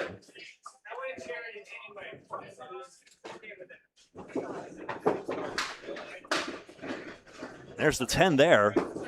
57 at the half. So Joey Lister and Sonia Rossi combining for at least 118, with Rossi having ball in hand. Back to Johnson. That's Sage Johnson and Logan Gingras. With an exact 100 pending the spare fill to come. Looking over here. Sage is off the mark. Another half whistle. That's back-to-back boxes. Craig Holbrook had a 62 in a ball half. That seems about right. Half Worcester. Whoop! Had been sent through. That's why you never go after just a head pin, because that's what happens. If you're going to play the head pin, you got to play the 3-pin or the 2-pin, because that way you avoid this mess. In a 5-box. Craig never lets the Hall of Fame go to his head, no matter how many times we say, hey, put him in the Hall of Fame again. He even mentioned, hey, a Hall of Famer is here, and he was just like, oh, in his usual way. But you know what? He knows that I was joking around because he knows that there's future Hall of Famers here. Mm-hmm. I don't know if I told you this. I was inside Pub 125 during the Miss Worlds. Gary Duffy was in front of me because I was getting lunch, and I said to Spare for Johnson. And I said to Gary, you go before me. And then he said, age before beauty. And then I said to him, how about this one? How about the Hall of Famer before the rookie? And then he said, how about the Hall of Famer and then the future Hall of Famer?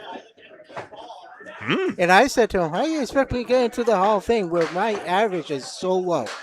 And he said, well, look what you do for the game. You do the broadcasting, you promote it as much as you can. That alone is enough to get you in. Significant contribution. Yeah, exactly. Head pin, 9-pin drop. But to Gary's point, he does make a lot of sense with that. I do not meet the seniority requirement at this stage. Neither that gets do I. away. Neither do I. But and merit is a completely different question as well.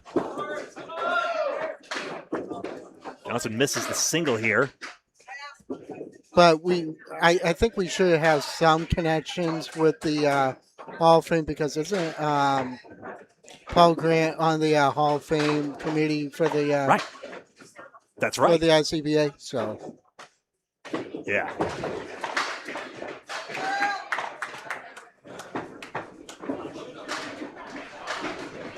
I think if I do this continuously until age 50, maybe. But you have to be 50 years old to get into the Hall of Fame for a start. So I do not need to think about that right now. Hey, I only got 10 more years to go. Oh boy. Let's draw some mathematical inferences from that.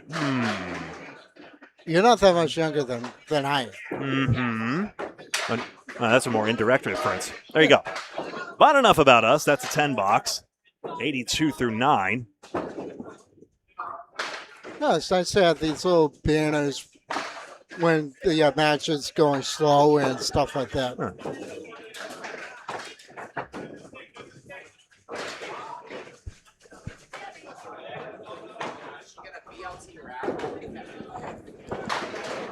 One, 3, 7, and a simplified 10. Never mind. That wood is doing little good. The wood is on the back edge of the plate. I'm surprised it's not in the pit. 7 pin's the tricky one anyway. Not going to go there.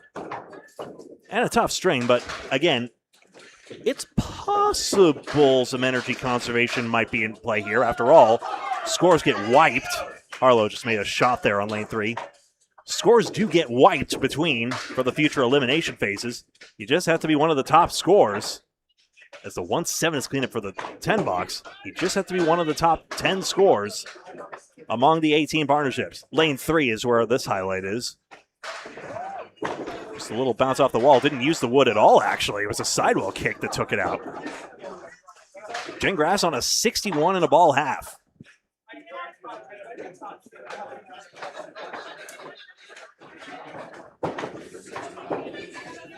I was going to blame the Colorado Rockies shirt that she's wearing for the low strength. Gotta bring some pride back to that team. Yeah, you do. I hear I hear Coors Field is a fast house. It is. My God, Mile High Stadium. Gingras. 3 and 6 pocket. Who cares? That's a 5 fill. It's not the greatest count. I thought the leave looked better at first, but then the wood stopped there, and now I'm less enthusiastic about it. That is Shawn Baker on lane 5, yes. Oh, sidewall kick. Will you? Will you? You're hit. No. Denied. Didn't hit it with the red line, otherwise it might have had more of a chance.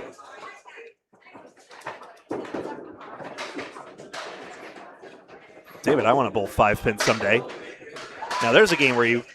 That's a game that is tricky in its own right. Yeah. Hairpin is worth 5 points. The other two are worth 3 and 2. For a total of 15, strike at spare mouth is the same, adds up to 450. We need more Candlepin bowling alleys, dadgummit. Yeah, that's right, Billy. Now, I've always been on the crusade of hashtag build the pin setters. Someone's got to, do it, but obviously, How many times have I said this? research and development. Give me the money. I will buy a shell, and I will figure out how to process We it. just need a small loan of $1 million. I know. Therefore, Gingras on the 2-pinner. But if I were smart, and if I could have, I would have bought one from Masons when Masons closed. There you go. That makes sense, yeah. I don't know what happened. There's a lot of recycling of machinery as well, if it still has useful life left in it, depending. It all depends on how well you maintain them. True. Yeah, and it's incredible how the machines last so long to this day. And obviously, I think back to how Candlepin culture first started, which was obviously, manual pin boys here. I don't think that's a good idea, but that explains why the pin setters, the ball returns at Exeter, are between an even and odd lane rather than an odd and an even lane. It's the pin boy positions. You'd have a young man sitting up between 3 and 4, and you'd set the pins up that way. Dangerous work, though. Not recommended. Yeah, you need knee braces that whole. Gingras could snap this wood. Yes, good shot. Nicely played there. You need a lot of knee braces. You need to have your knees.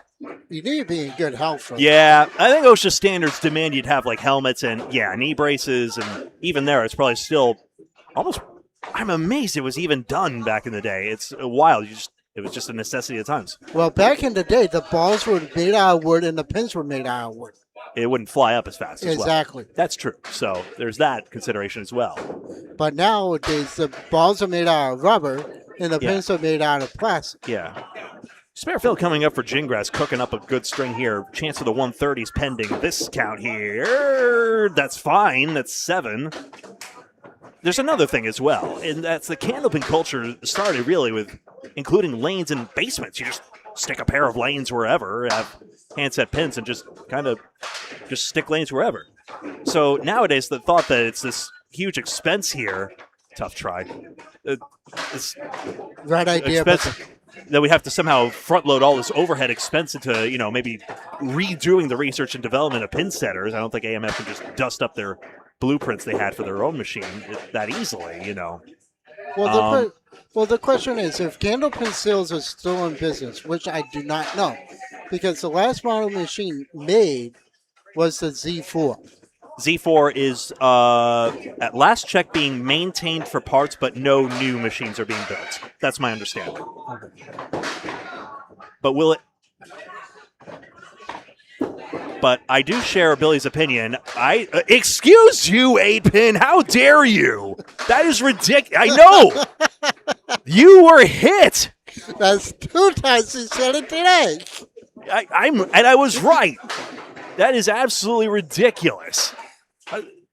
Sorry, but yeah, I don't think Candlepin dies in our lifetime. There's just no way that happens. No, we love the not game gonna too die. much. It's never going to die. There's new generations of ownership. We'll settle for the spare in this case, but look at Can this. we look at this, please? I mean, Bonk. it was nudge. I mean, fine. It was It was grazed dodged. by a piece of wood. It was Fine. Dutch. I guess it's unfair. Show us a real hammer. See ya!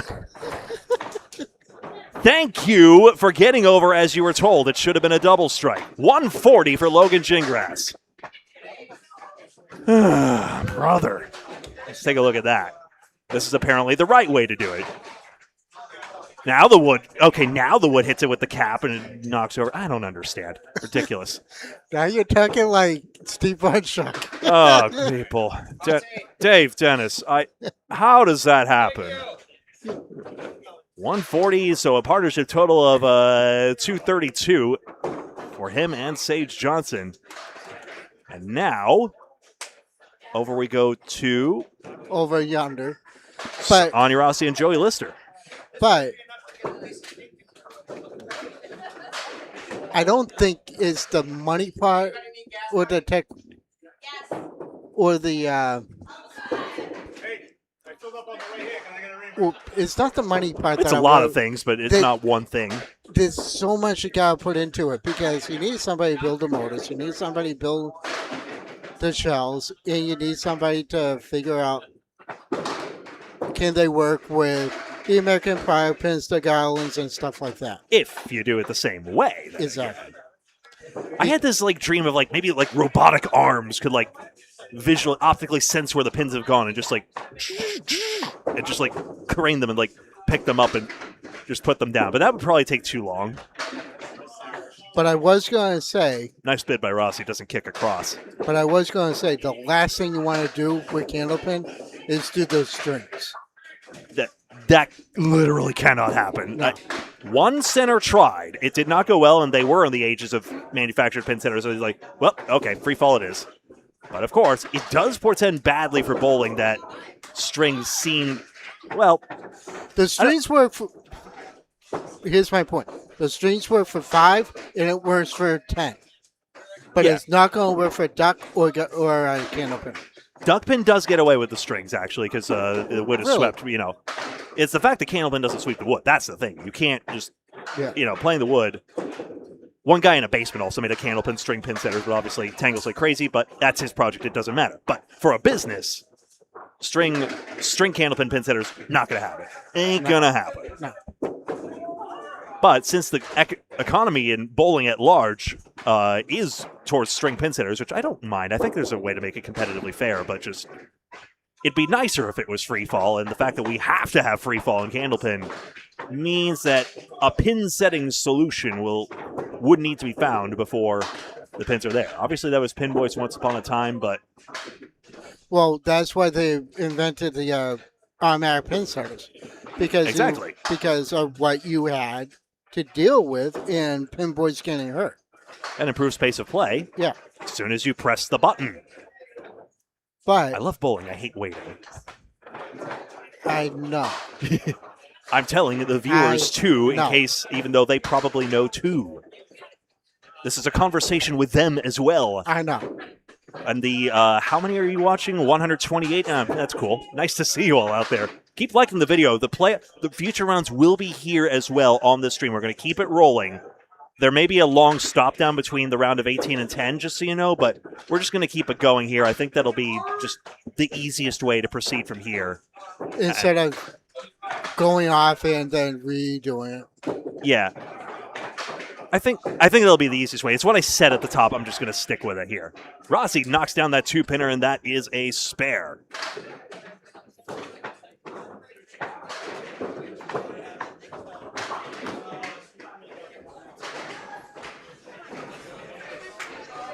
Yeah, I like the small ball. I like small balls too. Now, I'm not going to, I say this to a lot of people. I think about bowling as a whole with everybody, adults, special needs people, and elderly. Right, it's accessible and it's challenging. Exactly. But the thing with 10-pin, I do not agree with people with disabilities bowling 10-pin. As in they can, right? I mean, yeah. I'm talking about big ball bowling, not talking about Candlepin. I'm talking about the Right. yeah. But your point is, like, they do it. They do it, but the problem the ball can weigh up to 18 pounds. Pitcher, Oh, that 4-6-10 is a goner for Rossi. Sorry to interrupt, but that is a dandy of a shot for her 5th mark. all right, let's do the replay. That way I can do the Avec plaisir. five right cap. Wow, that thing danced. Huh. Yeah, it danced. Watch. Watch. That piece of wood is up in the air and it danced. And it hit the plate. Yeah. So anyway, can you picture a little kid, probably about the age of 3, picking up an 18-pound ball? Why in God's green earth would a parent do that to their own kid? I mean, it probably happens often enough, but I mean, there's also the two-handed approach, and there's also the ramp as well. 5 fill on this one, 116 through 9 for Rossi. But I've heard of a kid picking up an 18-pound ball, dropping it on his foot. He broke his foot in 3 places. Oof. So that's why I say people with special needs and elderly should go with Candlepin. That's my point, and I've been saying it for years. Yeah. But there's not enough Candlepin centers that can hold, say, 30 to 100 special needs kids. Maybe so. I was just at a Special Olympics fundraiser. By the way, Sonia Rossi, 126 on the end there. 8 head pins. That was up at Lakeside. I was at Lakeside Lanes, yeah. One of the local WMUR reporters was raising money for Special Olympics as part of her Boston Marathon run, in fact. Joey Lister on a 57 half. Now, don't get me wrong. New Hampshire does a Special Olympics program. Massachusetts used to do one, but I'm going to try working my magic on trying to get that back going, because that used to happen at Woburn Bowler Drop when it was up and running. I just gotta find a big house big enough that can support it. Yeah. 6 pin. Yeah, Caroline and Joey wishes there was wood there, unfortunately. That's going to get away. Good point, though, to your actual point. I mean, judging by what people are saying in chat, a lot of people prefer Candlepin over 10-pin. Yeah, 10-pin has worldwide coverage, which is great, but what is that doing for the game at Candlepin? Not much. It has value. Well, not much. It has value. I do wonder sometimes, is it too slow? But it's not going to die, and no. I'm sort of taking the long view, rightly or wrongly. And, Candlepin is a game of patience, so we know how to be patient. That's a spilled out head pin there, so it results in a split no head pin. I mean, you have to think about what the legends like Craig Holberg, Tommy Olsen had when the game was in its popularity. But now, what is it? There's not much. It's still fun. But it's really not much in the way of tournaments like there used to be back when the WCBC was around. Well, Candlepin didn't have as much competition in the entertainment space back then. There was that as well, which it's good that we have entertainment choices. That's the whole point, Well, nowadays with the streaming era, you have the opportunity not only to get it worldwide, but people are paying attention to what this is, and they find it fascinating. Yeah, this is a strike. Backdoor strike by Joey Lister. Second one. Fontaine had one of those earlier, speaking of the guy next door. I want to see if Fontaine makes this ridiculous thing on 5, by the way. He's had another one of these blowouts. Nope, sorry. Nice bid, though. And, yeah. We're off the wall. Into the 3. You usually earn the pins you hit, but every now and again you get a little something extra, Exactly. They take more than they give. That's for certain. Well, David, I want to get to this point. Special Olympics, very nice. What it reminds me of is those little ball grabbers they have in 5 pin. It's like a little wand. I think it's for people with physical disabilities, like like mobility disabilities, but it could fit the size of a 5-pin / duckpin bowling ball, which are the same dimensions as well. I wish Candlepin it could be modified for that. Candlepin does have the ball ramps that, Right. but Yeah. you need something else because It's a little wand in this case. I forget what it's called, but it's a little device of some sort. For the Oh, spare what a on strike, shot. Lister. Magical again. And the freight train, as Paul Grant calls him. That's the best I can do. Oh, yeah, no. That's the best I can do. That was very good. 106 in a ball. 3 marks here. Now the marks are flowing. It was tough in the early going here. The tournament started at 9:30 a.m. and the Pins needed to drink their coffee, but now, and only now, we're seeing them fly. Balls are in the hands of the bowlers to do it too. Lister gets 10 on top. A spare sandwich. You pulled away. You pulled into the station, and you pulled out of the station with this one. Oh, it was a little full on that one. I'm surprised he didn't punch it. The ball deflected away, but the sidewall action was perfect. String 5 of 5.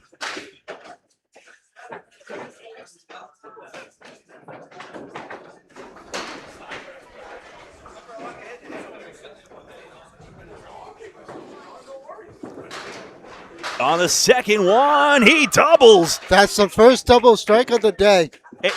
And it's him again. Joey Lister keeps throwing double strikes in our stream. It's absolutely ridiculous. Here's another one. He's ready to. Nothing cheap about this one. Again, a little full, but then punch through.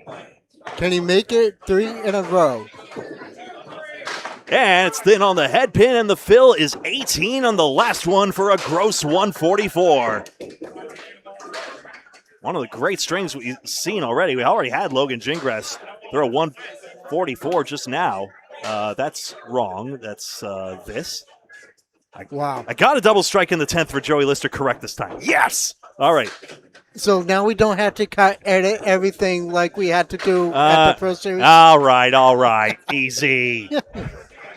All right, top 10 pairs of 18 will advance. I'm going to now take an audio timeout, so we're going to keep it live here. Looks as though the action is just about done, and we will take a timeout here. There's a few more boxes to go.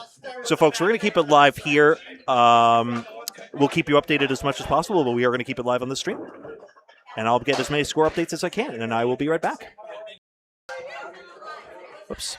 Let's go live here real quick. I got a score update for you fine folks, all you out there. Looks as though we're going to start round of 10 pretty soon here.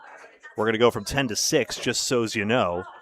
But we now know that the cut was 1087, as I noted down here. And the highest score that missed was 1076, so a question of 11 pins making the difference here. Sorry to bump you there. First place score, that was Shawn Baker and Alana Brown, so they end up being the top team, 1207. Then the partnership listed as Craig Holbrook, 1169. And that's Craig Holbrook and Taylor Turner, of course. They were on 1169. In third place, Aaron Fontaine, Cindy Harridan, 1156. Fourth place was Keith Beaupre.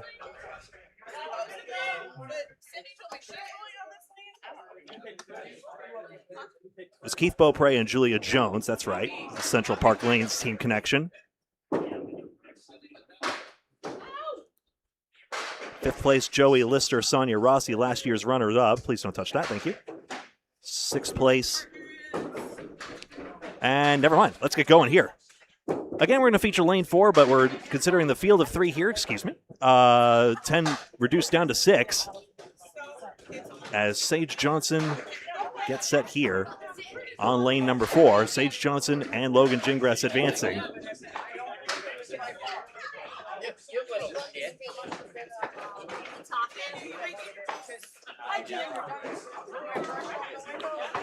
So Rob Brown's team advanced as well.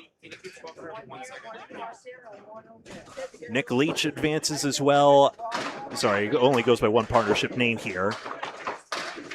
And a few others as well. Side saddle triangle 2, 5, and 8. And we are underway here in this first of 3. Sage Johnson and Logan Gingras. Side saddle triangle just gets away. So now we go back to 0 here. 3 strings total pinfall. That is it. And Sage just thought that she should have that that spear. Alas. That's Lori Lewis and Nate Lees to the left there, lane 3. Julia Jones, Nate, Keith Beaupre. Aaron Fontaine, Cindy Harridan on lane 1. Sonia Johnson and Aaron St. Cyr are through. $10. I wonder who carried who on that one. Because we do know that Sage and Logan were doing well. Yep. Sarah Wright, Rob Brown are through. Sonia Rossi, Joey Lister are through. 4 horsemen left side for Sage Johnson. Sharon Scribner got through with her partner. That's Nick Leach. Yep. Scribner and Leach, hello. Scribner won this with Corey Packard a couple years ago. 4 horsemen left. Just outside on the head pin. No go. 3 strings, remember, total pinfall. Top 6 scores wherever they may be advance. Nate Lees, who's no stranger to doing this Pro Series math, did it here for the Exeter Mixed Doubles, the 6th annual tournament here. 18 pairs started, and now we are down to 10. Elimination every step of the way, so top scores wherever they may be in the field. It will be cut from 6, and then the 3-way final. Will Shawn Baker and Alana Brown, who did survive, make it through again?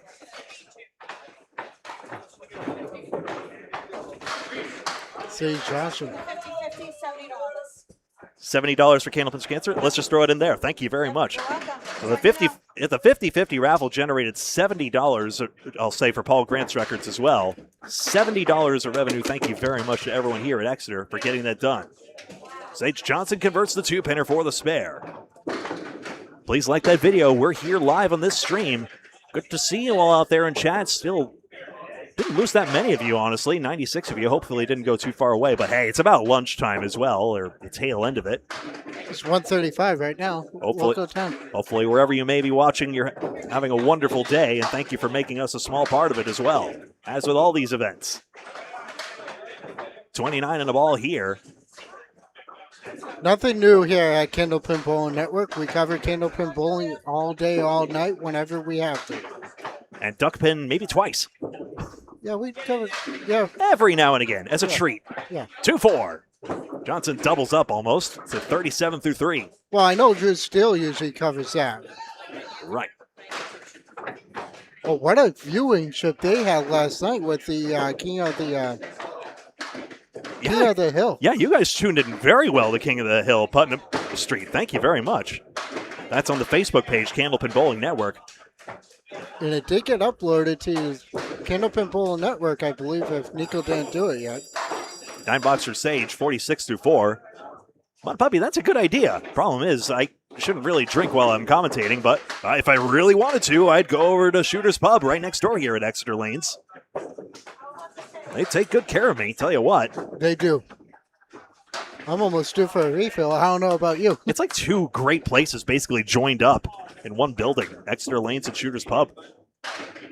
Sage with the horseman on the right side, 1, 3, 6, and 10. And that's the thing, we were talking about like, Candlepin's not the only entertainment choice anymore, but if you embrace the fact that people like, more than one choice in their entertainment, those are the sinners that survive. What a shot by Sage Johnson. 4 horsemen basically wired together. Good shot, 56 in a ball at the half.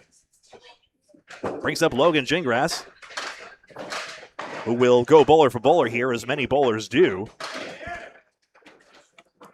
Yeah, Sonia Johnson just threw 62 for the half. Nico did get it posted right after Drew was done last night, so that's awesome. Excellent. Lewis grabbing sticks here. I didn't watch any of it last night, to be honest with you, because I had to go a bit early because I had to get ready for today. So So with an eye shot, I see halves of 41, 56 plus, 62, and 49, and 55 across these 10. Again, the cut to make it to this round of 10 was 1076, or 1087 was the cut. 1076 was the highest missing score. Highest score that missed. 1478 for Gingras. Nate Lees has a straight spread eagle on lane 3.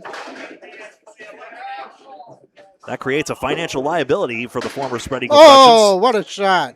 Good shot, Gingras off the wall to take this down. Good recovery on it.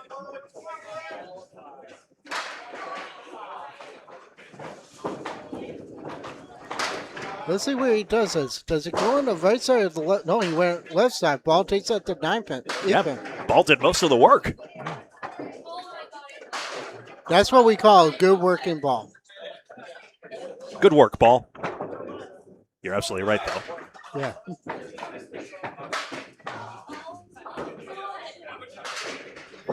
Ten in the ball. This Phil gets away, I thought, but actually it's pretty good. It's a 7, Phil. Logan's done that a few times before on our stream. Just gets ridiculous action no matter where he hits. He pulls out here at Exeter, if I'm not mistaken. Or did he? That makes sense. Nope. Just wide on the head pin.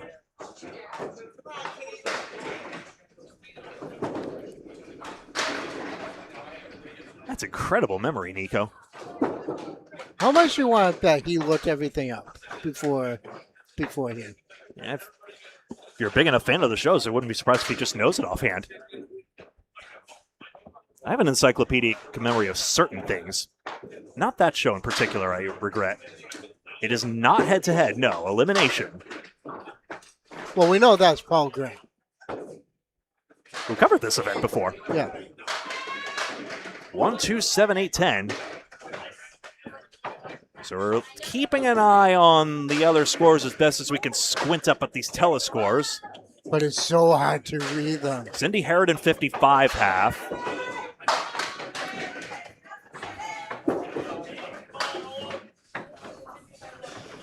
Julia Jones 48 and a ball at the half.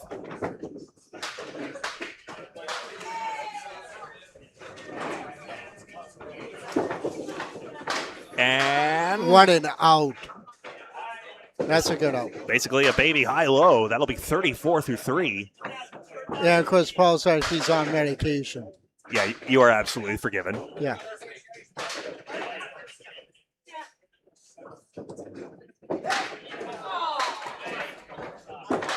Gingras again. Avoids the lemon drop. Wants to get on one of the front 3, obviously. At least just blasted that apart here.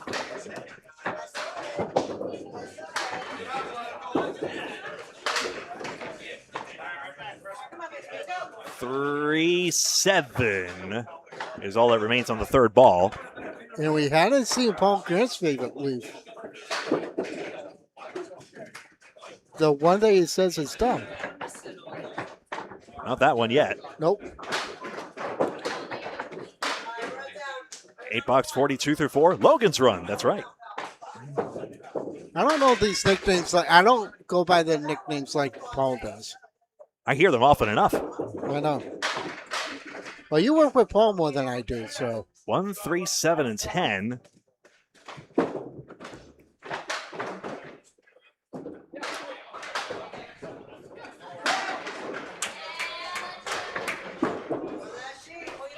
So again, it took a 1087 to make it here.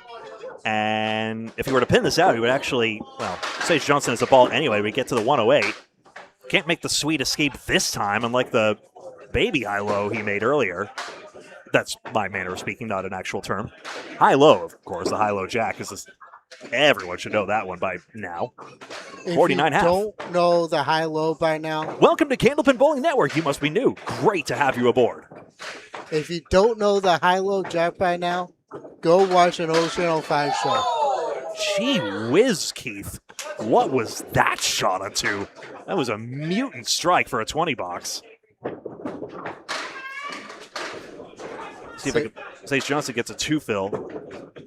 Look Yeah, at do I get a chance to show this before I have to? All right. Wow. Boom, there we go. Yeah. That just, Lane 2 just destroyed. Sage almost converts a half Worcester. 58.5, one of the highest singles at mixed internationals just now, mixed worlds. Yep, 10. I don't know if you know this, Greg. Those 10s might matter. I don't know if he does.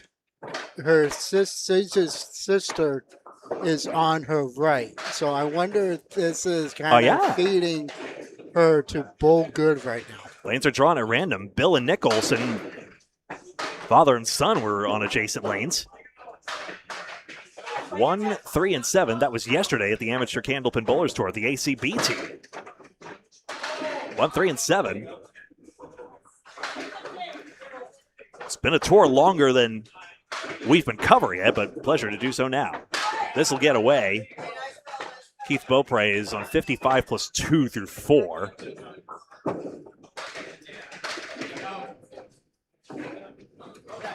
Nate Lee's 55 at the half. And Sage, meanwhile, gets a 9 box here for 77 through 7.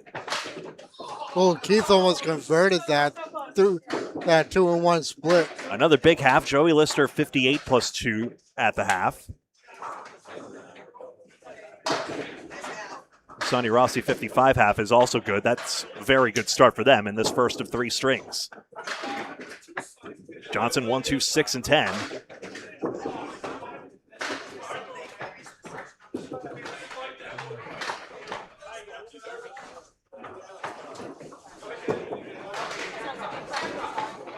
Just 3 strings here.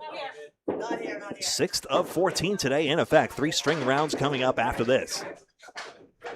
6 pin, 8 box, 85 through 8. That was a pretty quick stop down there. I thought with all the paper scoring it would take a while to do that, but the gentleman who's been working the tournament, whose name I wish I had gotten there, he was very quick with the paper scoring. Actually, Nate Lee started the scoring, but then other bro comes in and just is like, here you go, I got it all figured out for you. And he was absolutely right. I've been meaning to ask you because Nico just said this. The 320 trio event, is Paul going to be there or not? At Millis, remind me. That's right. That's July 18th. Nope, but I will. I don't think I can make that because I already have plans for next Saturday. 9 is the 10th digit, as they've already written up there. That neat little trick you can do. Yep. 10 box, 95 through 9. Thank you, Leslie.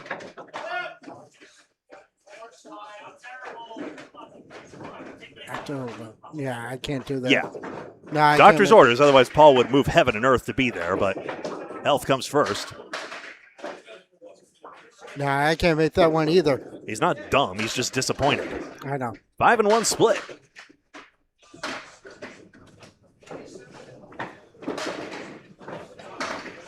Do you think you could get Drew or Duncan to help you out with that? If they're around, I always welcome the help. 3, 6, 7, 10 remaining on this last ball.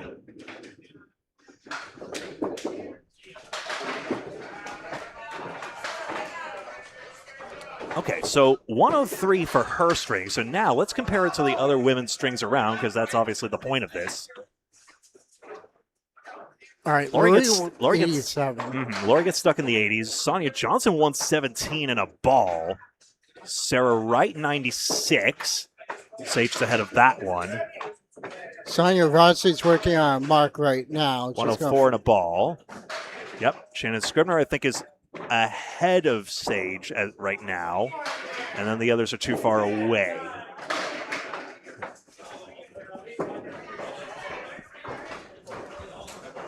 Gingras. 4 horsemen and the 10 pin. Yeah. Hit a pocket. Yeah. 1, 2, and 4. You said it, Caroline.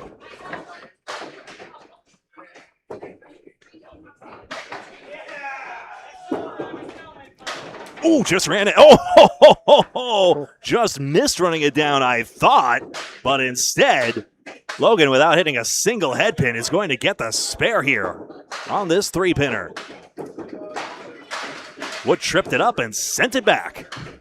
Returned for postage.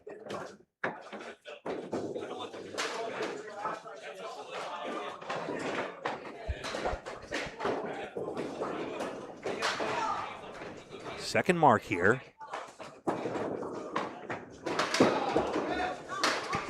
This will mix out some more here. As long as he's getting on the front 3, that's usually best. But even there, he finds a lot of action on just the 4-pin there. Look at this. 65 through 6. The power of power. That's my 3rd time saying it.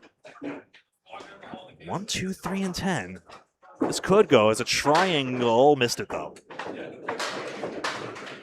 Nate Lee's playing a banana split. As soon as the score comes in, I'm going to peek at the other women's scores in the further lanes. And the box is 9.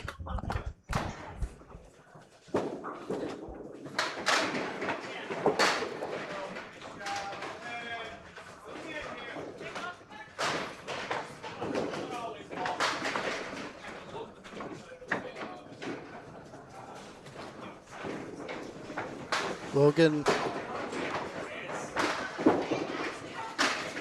just misses the pocket, makes the spread eagle standing up. Leads the 1, 5, 8, 9.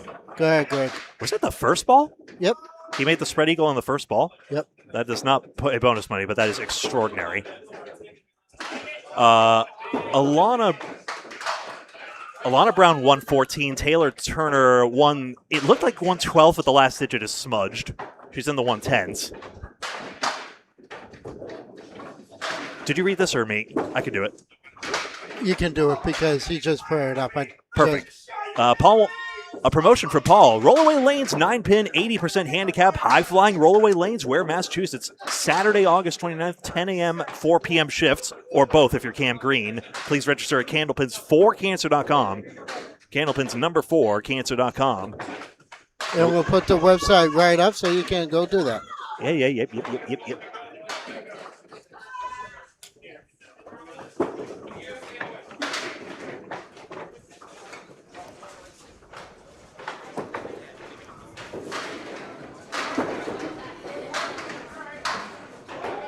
There we go.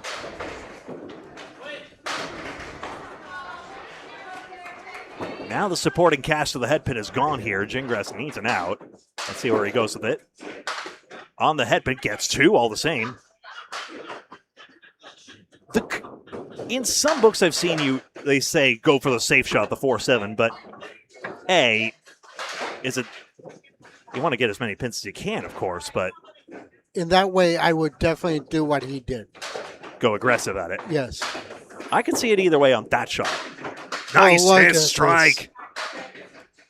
Got his head pin in a big way on the end. 101 plus 2.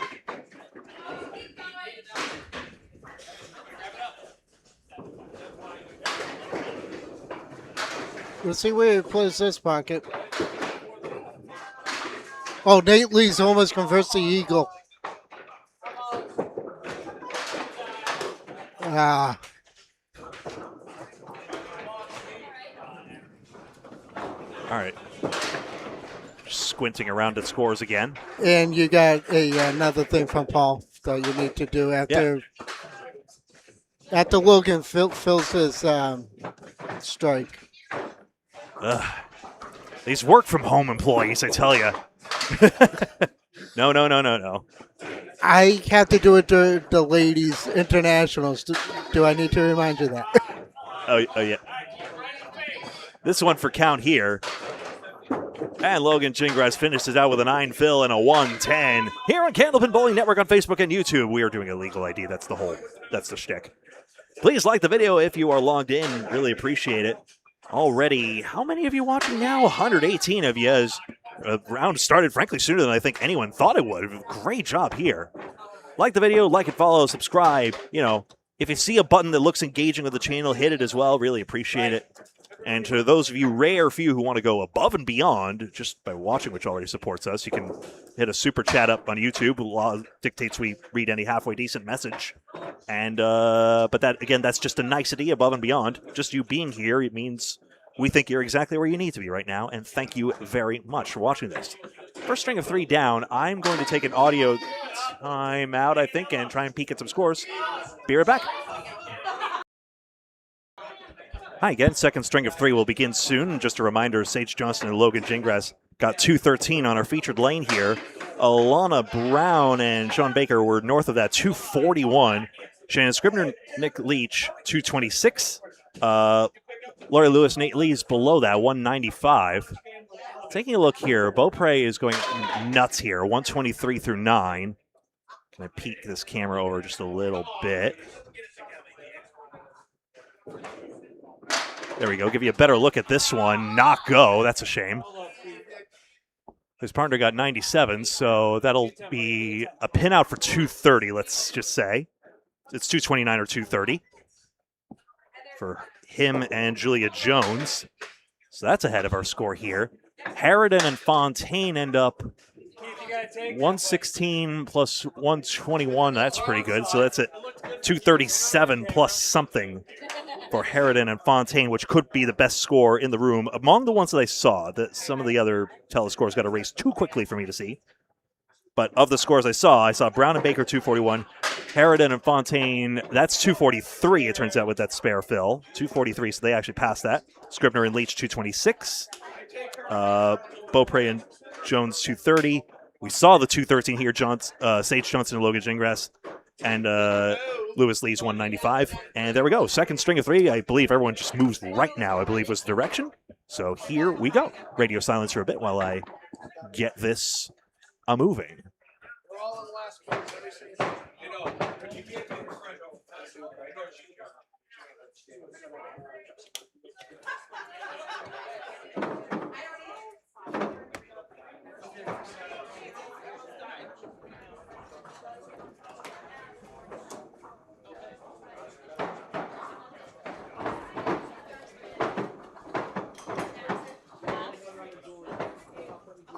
It will be Lewis and Lee's naturally on our lane.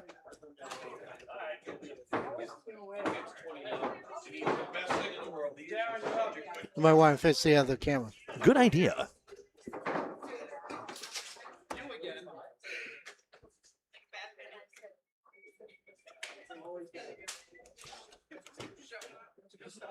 Good shout.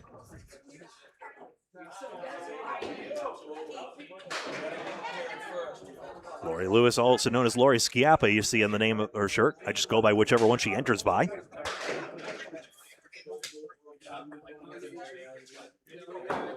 Don't look at me. I don't call the shots here. I don't think she was, actually.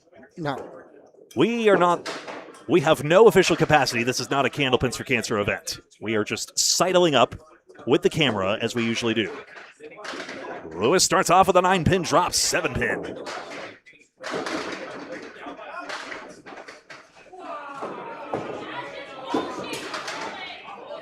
Not the spare. It is strange being on the spectrum, isn't it? 10 and a ball. Oh, is that not what you said? My bad.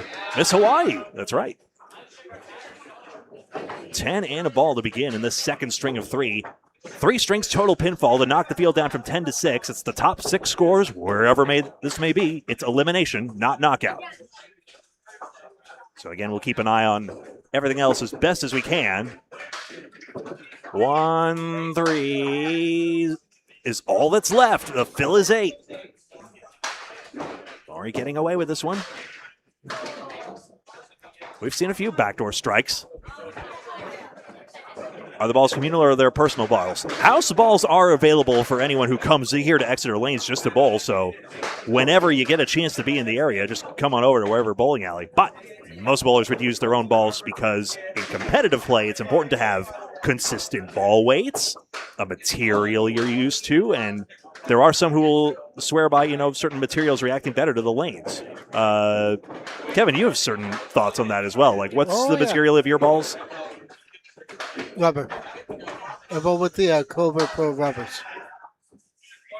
There we go. 10 box 28. These are wooden lanes, of course, but whether it's that or synthetic like we saw yesterday at Ryan's Millis also makes a difference as well. A good ball for a synthetic lane will be urethane. But you will never see me bowl with a urethane. Everyone's got a different approach to this game. Like Dave Maddle has said, everyone has, I mean, he talked more about bowling approaches when he said this, but it's like snowflakes. No two are alike. No two bowling alleys are alike. But pin action is always different. No two hits on the head pin are alike. Yikes. Exactly. This and is also, a nightmare out now. And also, what else was I going to say? I lost my train of thought. There's a 2-pinner on the left side. Gonna go aggressive at this one and gets just the 10-pin for a 7. 35 through 3. Lori and Nate, co-organizers of the Candlepin Pro Series. That'll start up again soon. The calendar did just drop. We posted it on Candlepin Bowling Network if Facebook hasn't buried it by now. Did anybody post it on Candlepin Chat? I don't remember if I did or not. On Candlepin Chat, might have gotten cross-posted there, not sure. 3 and 5. It was distributed at Mixed World, so it is an official release as far as the bowlers are concerned, even if it hasn't gone on the Candlepin Pro Series Facebook page. But on Candlepin Bowling Network, hi, that's us. It is up. Rory just missed a spear. Just missed it there. So the first event will be September 26th, Saturday, September 26th, Augusta Mixed Doubles. Hate to miss it, but that is when it is. And then October 18th, Academy's Doubles Elimination. And others literally every month except December, the holidays. Other than that, yay bowling. It'll be there anytime. You know, I'm surprised that they're doing the Pro Series in November, because that's usually when the Worlds is. So in this case, I believe it is on closer to the week of Thanksgiving. So you talked about November 28th is a singles elimination Sanford Bowlerama, Sanford, Maine. And 8-pin drop here, a chance for the 2-pinner if the wood doesn't help even more than that. 2027 Yeah. Candlepin Hall of Fame nominations must be submitted no later than February 28th, 2027. Only 7 months to go. Let's move it. I mean, the paperwork does take time.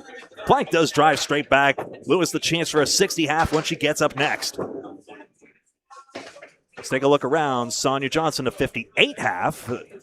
Lewis can pass that one. Sage Johnson a 41 half.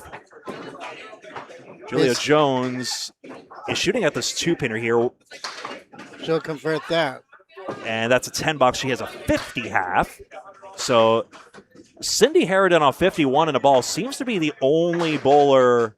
There's Sarah Wright is also working on a mark. no 51 and a ball. Actually, 55 and a ball. I think that might be tops, in fact. Just peeking around. No, I think Lori just threw the best half in the room, pending this fill. She may well have. Stronger together, the Mixed Worlds team. On the back of their shirts. Nate Lees taking out 4 pins.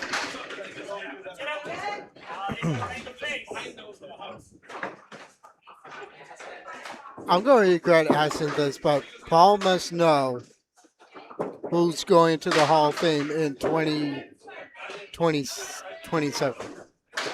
Well, if the nomination process is not complete, that's not necessarily the case. A lot of names have been mentioned as well. I'm loath to start naming them lest I leave anyone obvious out. 9 bucks for Nate to start. Paul also wanted me to mention that the form is available on the ICBA website. That's candlepin.org. Candlepin.com is cool too, but that lands you on Webster Timber Lanes. Hey. Well, the ICBA president, gee whiz, Keith, how do you keep doing it? Candlepin.org for the Candlepin ICBA website. 5 and 7. One goes and the other goes. Now on late 4 we go.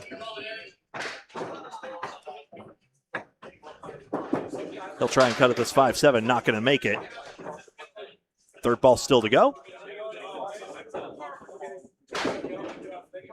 And still an 8-box, and now look at one lane to the left here as Beaupre just massacres another rack of pins. They just clatter in a heap. 6 discernibly goes last, but only just. 6 pairs. Highest scoring 6 pairs across these 3 strings advance. Lees, thanks for nothing, 7-pin. The 6-7-9. They can go. I'm playing that cap on the right. Makes sense. Put it on the How do you... And then the 9... the cap will carry. The ball should carry the 9. But that time it didn't. If it had glanced off the pin that way, but instead I think it followed it along. It did. I wish I'd clipped the replay, sorry, but I believe that's what happened there. As it is, we stick with 9. Played it almost where you have to.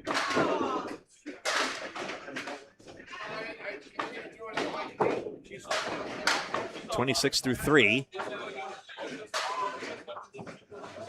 All the other men within eye shot, save one, have thrown at least 1 mark to this point. Fontaine has 2 marks on the board. Lees, well, you see the splits are accumulating here. That's why I like, skeptical as I get about head pin analysis. That's a double. No, it's not a double strike. Excuse me. I was looking at the wrong score sheet. That's 2 strikes and 3 for Beaupre. Skeptical as I am about head pin analysis at times, splits you can commiserate, but that's a nice shot by Lees on the 2-4-10 to take it out. Finally, the breakthrough. Paul did post the nominations so far that he knows of. Thank you, Paul. I'm glad to hear from you. So he mentions it. Go ahead, Kevin. No, if you want to do it, go ahead. Mike Poulin, Gary Carrington, Dave Richards, Phil Clough, Al Nelson, John Zappi, Shawn Bakers, et al. 1, 2, 8, and 10, or 6, Phil. Et al. Why am I trying to say the Latin? I'm such a nerd. 1, 2, 8, and 10. Ooh! Just drove it straight back. No deflection. Elmer Tibbetts, yeah. And Karen Matero, we're talking state of Maine there. Isn't that Tim Montero's wife or something? Would you know? Paul said it. I forgot it. Paul, It's remind us. of a relation to Tim. I forgot the relation. I do not want to be wrong about this.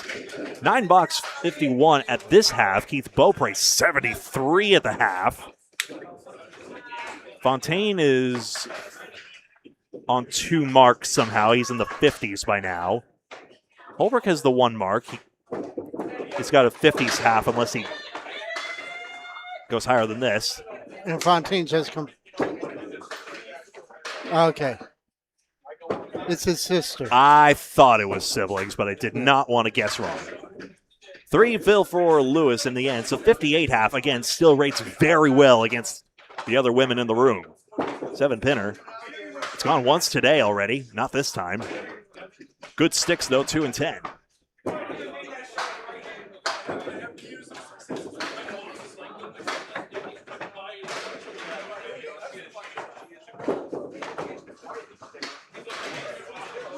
And just an 8-box in this one.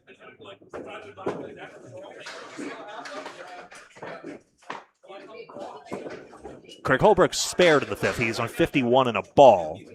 Aaron St. Cyr, 61 half. Rob Brown, 56 and a ball at the half. Ooh, that's a lot of those higher than here. All right, Laurie, shoulder the load, perhaps. Again, just going by the scores here. No question of these bowlers' effort here as we wind down the 7th string. Of the 14, just about at the halfway point for whoever goes on to win. A payout that surely will be north of $1,000 at least, maybe a conservative estimate, even though the prize fund had to be scaled back. My team's dropped out. 75%, well, 75% of capacity, basically. So if we think about it, if the top prize was $2,500, literally 75% would be $1,875.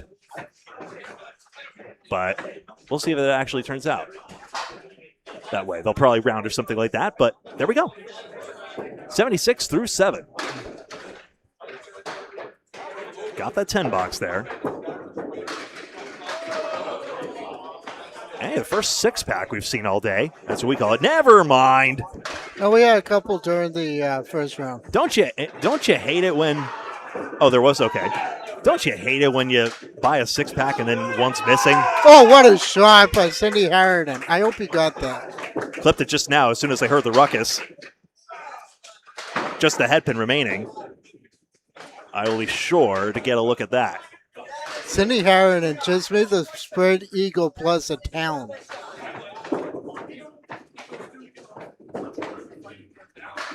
So Lewis takes 9, and then we take a look at this replay here. Take a look at this. Lane 2. There it goes. Out of eye shot. Incredible shot. Do I have time? Oh, This is close. Let's see it one more time on lane 2. There we go. Now live. Lewis skinny mini on the head pin. 7-10. Sit somewhere, Wood. Yikes, that's horizontal, isn't it? Yeah.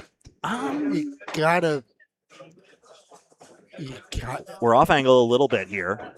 That's going to be a tough. Is it just red line simply? No. Because if you. Low? Doesn't go.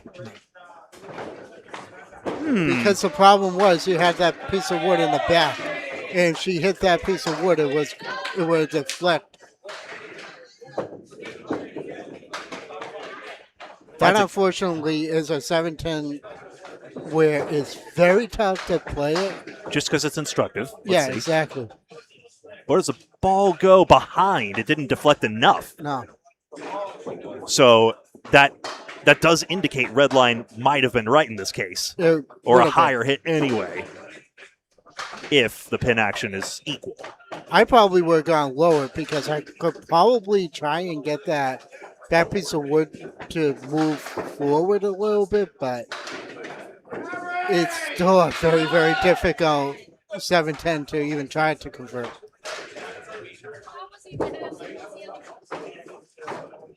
A third ball now. Chance for a 100 string. Remember, the cut was 1087 to make it in. So getting these triple-digit strings at all.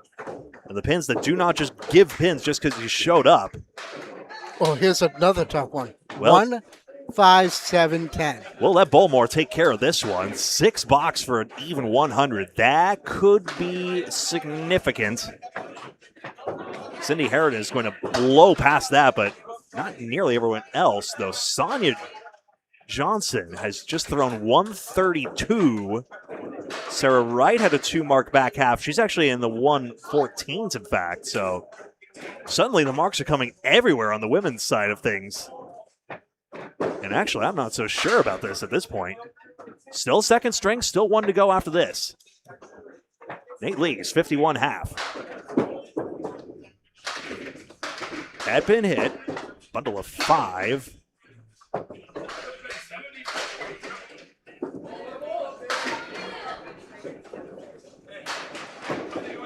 That piece of wood will go away. Annoying piece of wood. Wasn't that long to wait. There are some places where the wood will roll for ages. Not here, though. At least not today. Not at Exeter Lanes.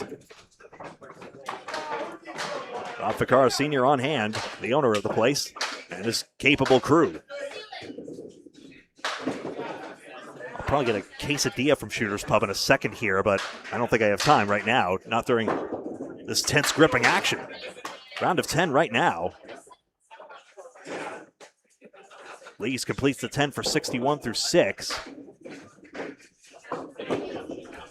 3 strings, total pinfall. $70 raised in the 50-50 raffle for Candlepins for Cancer. Thank you all very much for doing it in Paul's stead. 2 pins. $127,000 now given to bowlers and families. There you go. That's the answer to your question.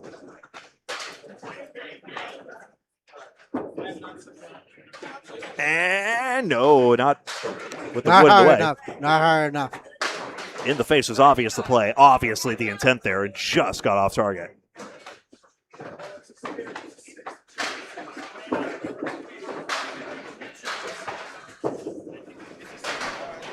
There's the 10 box. We did it for Paul. There's a 1 pin flutters away here. Aaron Fontaine on a 61 half. He's filling on lane 2. Smashing a bunch, so his half is 6-7, LOL.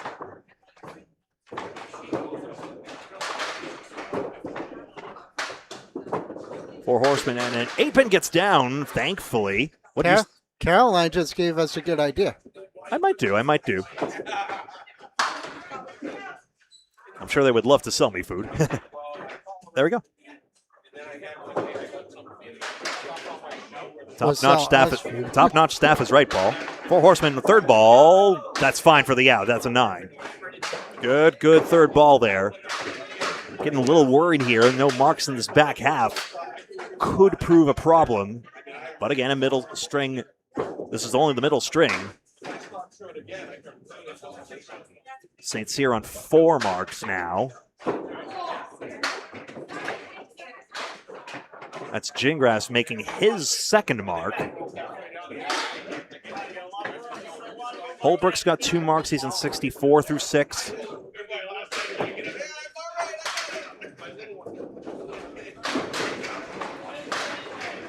Lee's all pieces of wood knock into one another, and this 7-10 is way more difficult now. That is a long sigh I just saw from Nate. Why did you say that? I miss Paul saying is 7-6. The other way is dumb. Hey, the customer's always right here. We haven't even seen that leave yet today. And of course, Paul has to come back and say, it is dumb. It really is. Saw that coming from a mile away. What? Paul's comment? Yeah. Yeah, I did too. So we'll stick with 9 here. It's so tough. You see the splits lighting up on Nate's side of the ledger. That's part of the problem there. Some bowlers just make it look so easy on that first ball. Nate's capable, but he has to mark. And that's smashed in. Almost on top of that head pin there, and it just blasts it all apart. I was just going to say, he needs a mark just to get north of 100. Well, he can do that now in the course of these next 2 balls. He's already at 100 now. Thank you for pressing the button. Now we can take aim here without having to wait too long.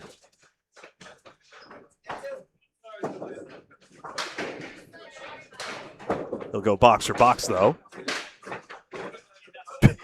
I don't know either, Keith. Sorry, bud. I'm waiting for the ball to be knocked out, perhaps. And there we go. Over to lane 4, strike Phil in the 10th. Much as possible, if you please. Any chance of more? Not a double strike. Chance at the spear, but the only problem is it's a piece of wood. Yeah, he made it. One man's ended up, I do see a couple of scores, 107 and 102 for a couple of the men, so this can end up north of that. This Phil is 10. Is 10 more. He ended up at 110, actually. I was light a pin somewhere. Where was it? It was in the 8th box, noted as 10. I apologize if that was my error, and here we go. So 110 for him. I will try and get some scores elsewhere, and be right back. Hi again, 3rd string of 3 about to begin here. Some scores here I noted down for you all. So we saw Lewis and Lee's combined for 210. I can tell you that 254 from Fontaine and Harridan is the tops that I see across the field as Julia Jones steps up on our featured coverage here. And then 251, Sonia Johnson, Aaron St. Cyr, 251 in their case. 216 for Joey Lister, Sonia Rossi, 211 for Craig Holbrook and Taylor Turner. 232 for the champs, Shawn Baker and Alana Brown. Julia Jones in the pocket drops 8, leads the 2 and the 5.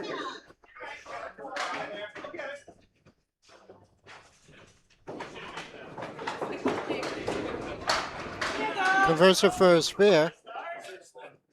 Or 10 in the ball to begin this final string, which I will note on screen in just a moment. Give me a sec with the graphics. Julia Jones, Keith Beaupre.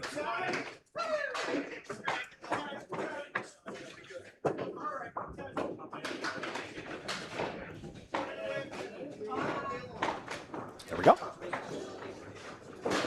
Waiting to go box for box, Cindy Harridan on her left.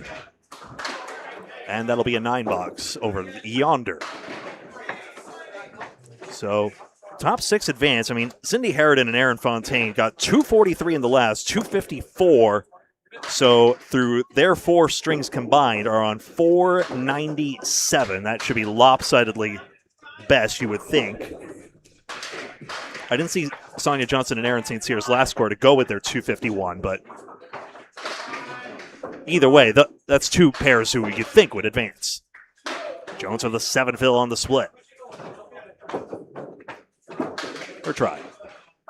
On the cap. Oh, good shot there. Cleverly placed there. If you hit the pin first, it likely does not go. Instead, we see this. Jones, one of our mixed-up graduates from that Candlepins for Cancer special. Don't let Paul see what Lori got. Lane 5. There you go. I know he's going to say it. Oh, no. What could that be? I'm not saying Is that a lemon drop? Looks like it. Hey, I already got $70 in the jar. Greatly appreciate everyone who gave to the Candlepins for Cancer 50-50 raffle today. Thank you very much. 501c3 charity. Real positive force for good in the Candlepin community. 7 more. Raising money via a number of avenues, so it's really one of the ways we're really growing the game. I mean, obviously 50-50 raffles arguably is just generosity within the community, but there's money coming in from outside as well, and that's what makes Candlepins for Cancer a really powerful force, and it's really nice to see, which is why I think they're worth supporting, and why I love doing the live shows with them as well, which you can watch here on Candlepin Bowling Network. Greg Gouillart alongside Kevin Burns here at Exeter Lanes, New Hampshire. And Paul Grant working remotely from home. Hi. Hello, Paul. Good to see you all the same. I think the roles were reversed. I was watching the 3-way final from home last time, for what mentioning that is worth. All the pins down for Jones through the first 3. This is actually my first time covering this event. Welcome aboard. Oh, someone's got the Roman numerals thing going. Sonia Johnson. Oh, she got an 8-box, darn. She had 30 through 3, and I was like, oh boy, no mark 100. When will it happen? Do we want it to happen? I don't know if a bowler really does, but it'd be cool. 3, 6, 7, 10. She made one clever wood shot before. Can Jones do it again?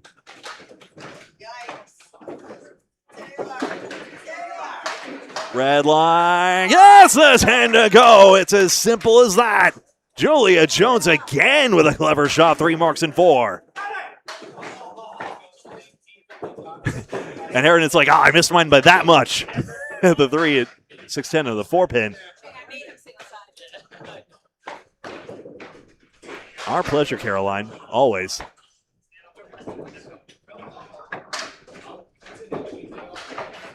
Just that little bounce off the wall. The key difference in that.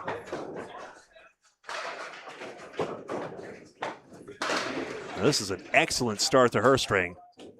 Alana Brown's on 48 in the ball through 4 as well. That actually is 55, so pips Jones.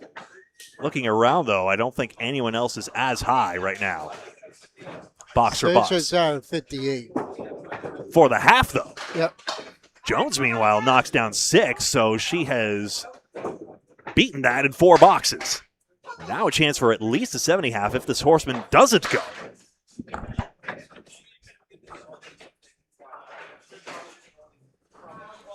Nico, you are the Amanda Carroll historian. I will trust you on this one. That he is.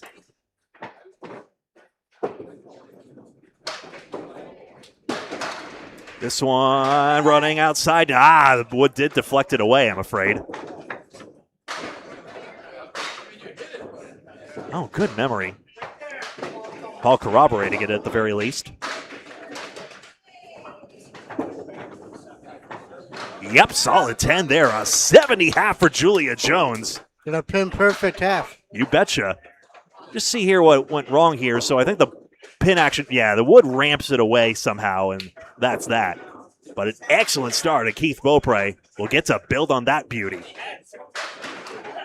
Cindy Harridan, 50 half. Alana Brown, 55 half. Taylor Turner, 46 half. Lori Lewis, 47 half. Sage Johnson, 58 half. You mentioned earlier. No one seems particularly close to that 70 half. I'm looking, there's not enough smudges on the score sheet. Sonia Johnson is at 48 half that I can see. Mm-hmm. And then the rest are too far down in this 12-lane house. Cozy confines, but still too far for me to read. There goes a 2-pin. Beaupre's got a plank in front. Maybe don't hit it on the right side, but that's a lot to aim at. Fontaine just right the rack. To start his string. Yep. Close to a foot foul, maybe. He got it. Little wry smile, and on we go. Starting spare.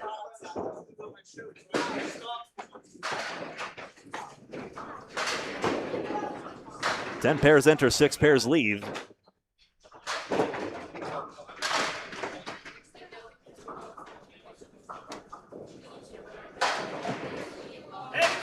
This one is just 3, unfortunately.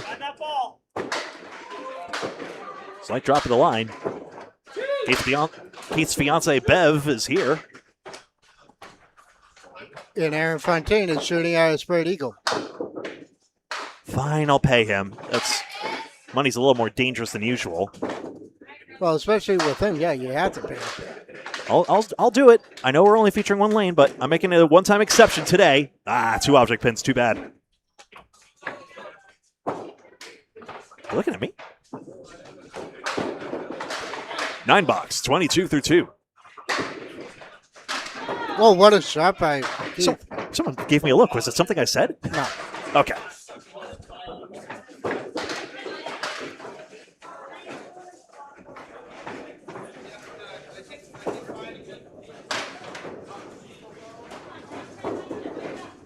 Just inspecting the score sheets. Nate Lee's hit a strike in 4th. Beaupre almost got one in 3. He's got a vocal supporter trying to pick out who it is.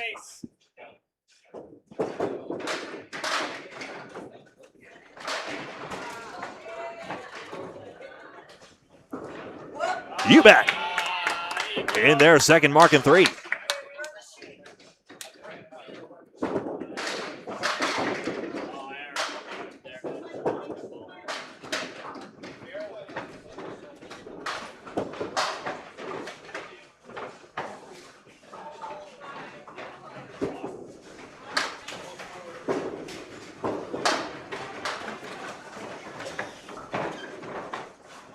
Taking a peek around, Fontaine on 35 through 3. Holbrook 26. Sean Baker's got 2 marks. He's on 42. Beaupre looking for sticks this time. Got a better count this time, 7. This can go 39 through 3. A lot of folks rooting on Keith. Good for him. That support network could go a long way in this game. 3 and 7. All that's left. So Nate Lee's a 61 half. Logan Gingras 43 half. Aaron St. Cyr a 56 half. And the rest of us down here are still on box 3 somehow.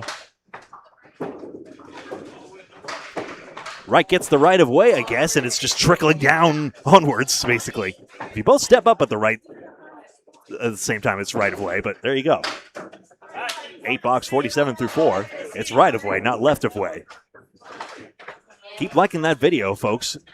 Great crowd already tuned in here. 134 of you concurrently watching on as we pare down the rounds. It's soon going to be the final round of 3. Don't worry, I got a scoreboard prepared. We'll be able to follow along as much as we can with a 3-string madness. Al Blanchard will look away. It's your least favorite leave.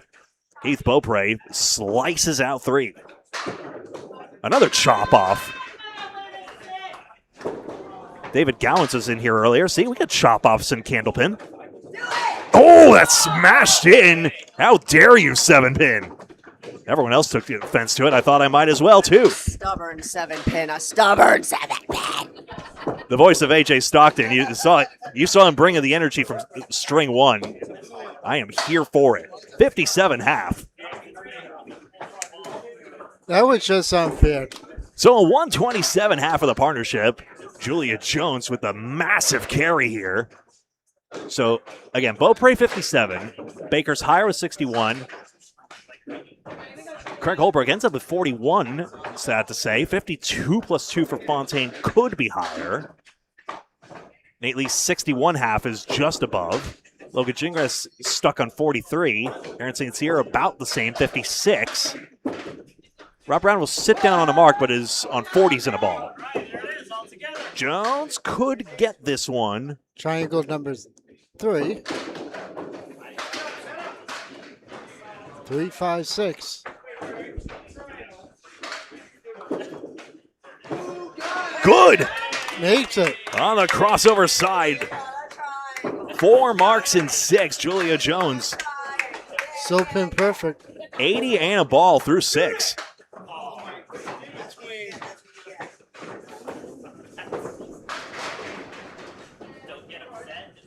You can see why she's already cracked the Mixed Internationals team threshold. That's your promo. Oh, yeah, the Friday Night Pro League Game of the Week returns for 35 weeks and the playoffs as ever. Happens to be the 11th of September, the first match on Candlepin Bowling Network YouTube, oftentimes Facebook as well. Paul will bend over backwards if his knee will allow to get there all 35 weeks.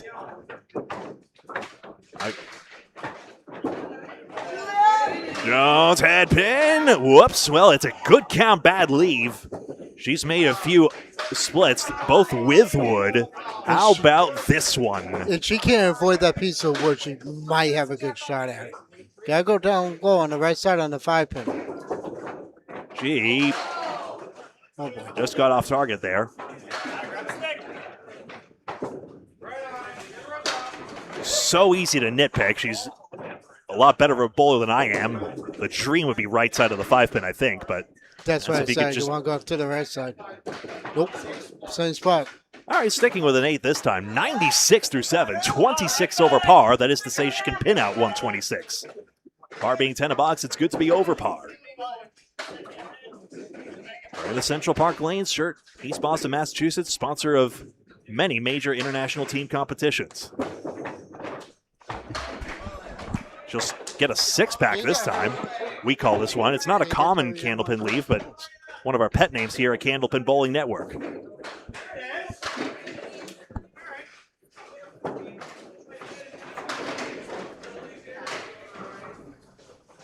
Third of 3 strings, 3 boxes to go to make the grade. Julia's got the 1 and 5. Drill this back. I'll be super impressed. You gotta be super full on this. Yeah, Aaron got foiled on a bundle of 5, meanwhile, in lane 3. Actually, no. The 5-pin moved, so she went. Yeah. Fine 9, got the pin at least.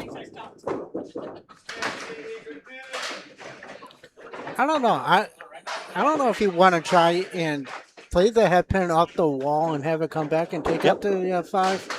So we finally have one competitor. Sage Johnson has ended up on a 124 string. She was ahead at this point, box to box.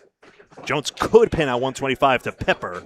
Again, in just this final string here, 3 strings total pinfall is the true tabulation. Made a 3-1 split on the first ball. Aridon, I saw 9 go down, then I saw her fist pump, and I worked out the inference. I'm not looking for compliments. Jones, whoa, boy. Very light, very light. That's how to make the 168. That was side saddle triangle. Again, could still beat Sage Johnson's score here. Has 2 boxes to do it. Be the top score within eye shot for us. That's a 9. That's 9, so leaves the 10 available. And, of course, we've seen how capable a spare shooter she's been all string long. If she gets a mark, she can beat Sage. If she gets a 10, they tie. As it happens.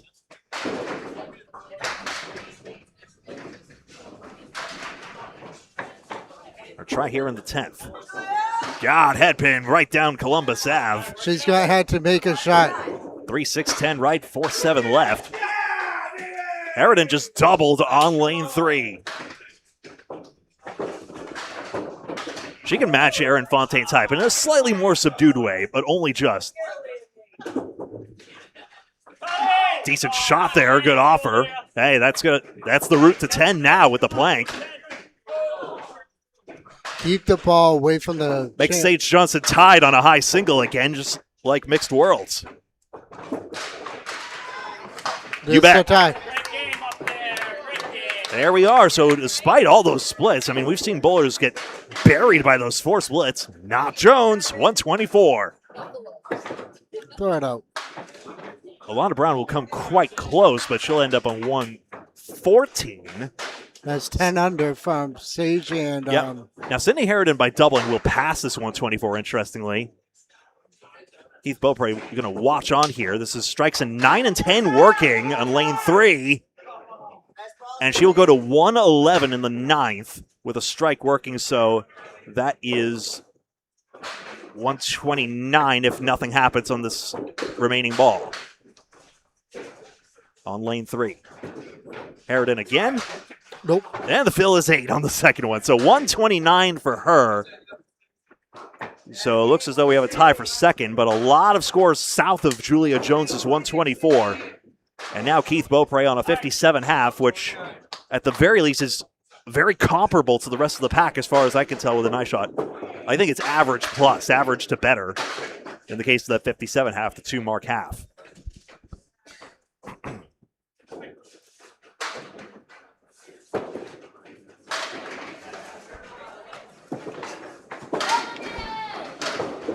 Keith drops 9, leads the 6 pin. Plank sitting right there. Fontaine blows the pocket apart. That's 410. That'll be interesting wood puzzle in his lane over there. Meanwhile here, Beaupre's got it to go. His 3rd mark. Jones and Beaupre doing work. Let's go! Did you hear AJ? I think everyone did. Wow, I'm surprised that 4 pin didn't go. Darren! Yeah, you got double duty here. You got a piece of wood and you got a ball. He's got to do everything around here.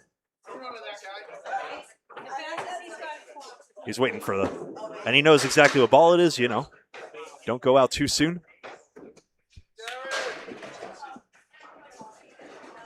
Yeah, Darren is being paged. Yeah, it's probably easier to do that than a risky deadwood clear that, even though Beaupre was done with his frame. I get it. Get it. Get it. Well, that's one way how to do it. Yeah. It's like cat-like reflex. It's like a cat-like swat. I love it. That's one way to do it, but not the way I would have done it. Beaupre spare fill is 10! Another 20 box versus this string. We've seen plenty on the other lane.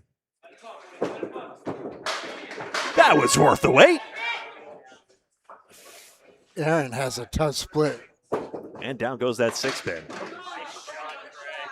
So there we go. Nate Lees ended up on 140, not 114, 140. What was that the last string? Oh, up and over to 7. So again, massive showing there. It was a 4 mark back half in Nate's If you case. want to go get the other scores, or do you have a replay? No, I did that replay already. Okay. I got to compare it box by box. Oh, there's a few finals here. Let's see here. I got play-by-play. You got it. Fontaine punches a half whistle.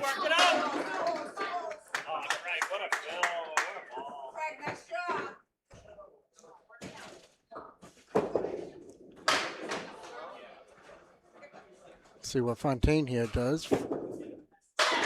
Buries the pocket, drops 9 on a feature lane. He almost converts a half whistle, but at least a 5 and 6. It'll be 8 in the strike. 95. Fontaine with the spare. Keith will take a 9 for 104.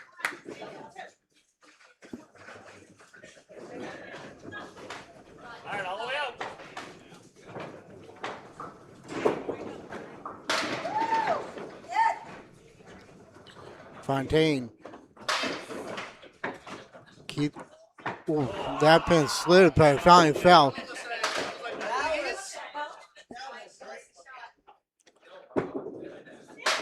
Fontaine fills his spare with 8.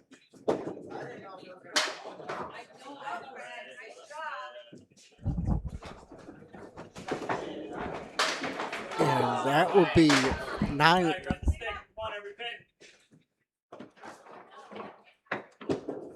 Fontaine cherries it.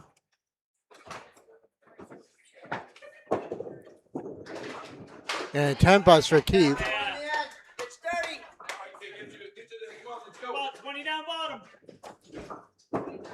And a 10 bucks for Fontaine. All right, taking a look around here. 211 for Scribner and Leach. 210 for Sage Johnson, Logan Gingras. Fontaine, everything but number 1. The ultimate washout. You know, they got a good chance of tying. So Laurie Lewis, Nate Lee's 232.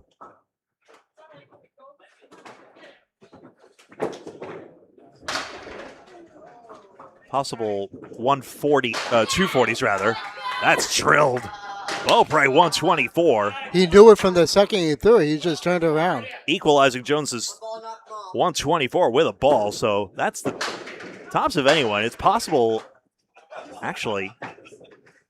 Pray tell, I think he passes Harridan and Fontaine through Jones and Beaupre as it happens. Hobart throws a 128. Yeah. Baker threw a 111. This 10 bucks would be 248 if Fontaine made it. It's 247, so Beaupre and Jones passed it and then some. 6 more, could have been more. 130 for Keith Beaupre. Alana Brown and Shawn Baker, 225. And I see a 206 for Turner and Holbrook. That's again in just the last string here. 3-string total is the decisive one. Looks as though all action is stopped on the lanes. It'll crunch down to from 10 teams to 6. The top 6 pairs will advance. I'm going to try and get to the bottom of that, and I will be right back with that, and then we'll get set for the semifinals, the cut from 6 to 3 in just a moment. Be back soon. Welcome back. It is time for the semifinals. That is Julia Jones yet again on our featured lanes here. Keith Beaupre, they drew lane 4 again. And dropped a bomb. And again, this is just the first of 3 strings.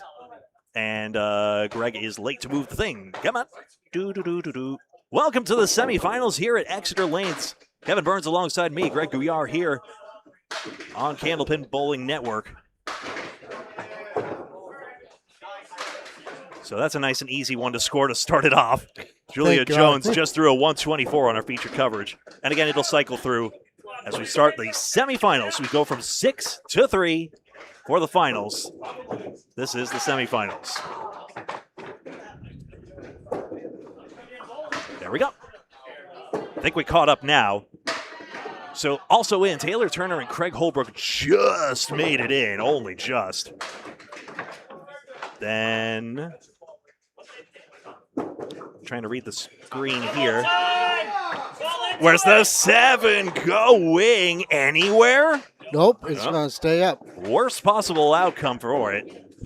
7-8. It does go. Moose D. Almeida made it last on our Candlepins for Cancer show.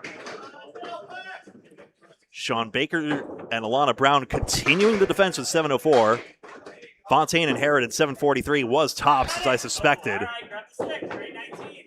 Beaupre and Jones we see here.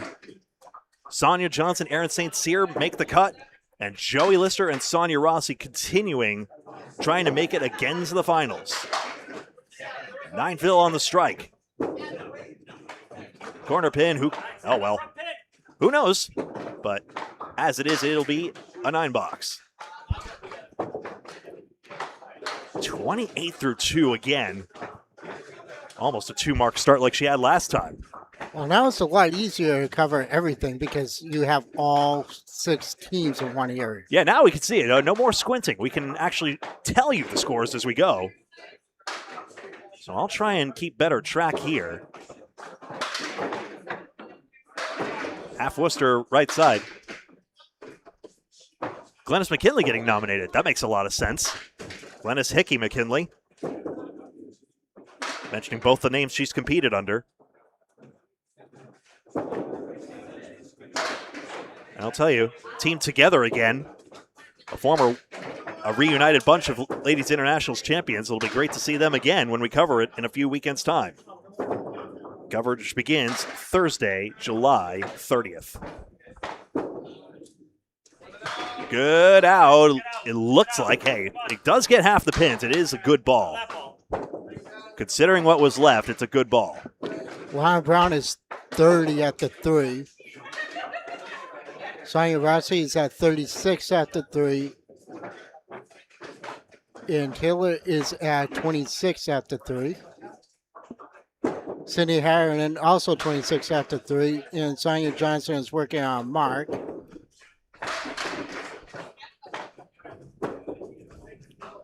Julia Jones with a check mark. Right now the high for total pinfall will be Sonia Johnson with a 45. Just wide on the check mark.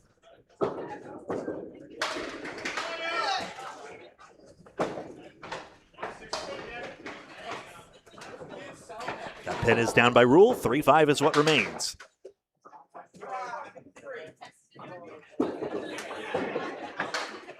Nine box. There's a 10 again for Alana Brown. Making a little spreadsheet here to try and note down the scores as we go. Yeah, not for the viewers to see, just for us, right? Maybe I can make this work, but Okay.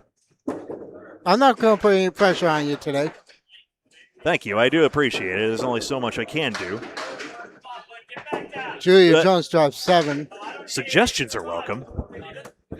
A lot of head pin accuracy. Yellow means head pin hit. Red brick means a head pin split. Yes, Micah Imperato, I do have the backdoor split notation. It's the red barber pole, but we've only seen that once today. Oh!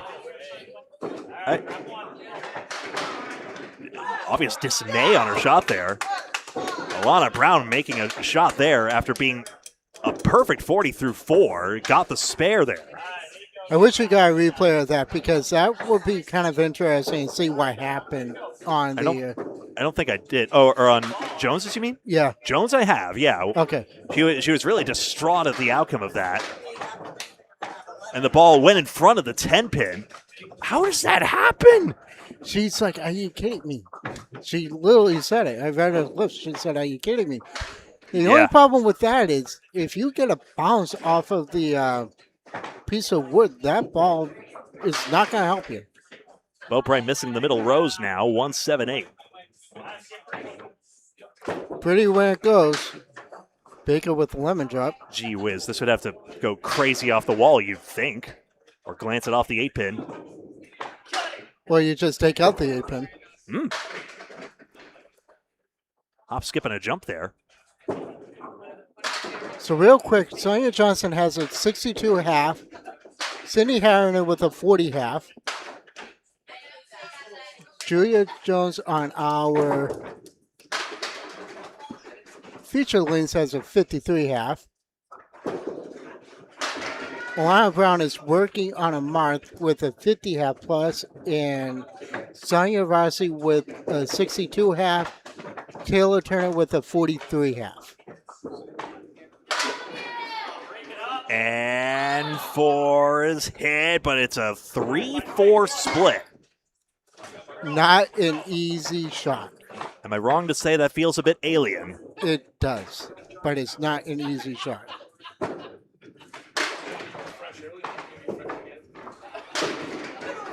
If it cuts across, there's a barn door there. Wish you luck. Baker's questioning why. Off the wall for the wood instead? Interesting. Didn't seem to be on the same plane of existence, not in the same row. It did. But maybe, just maybe, it could have kicked off the wall funny. Interesting idea. It goes for 10. All right, now the Prince are being stingy.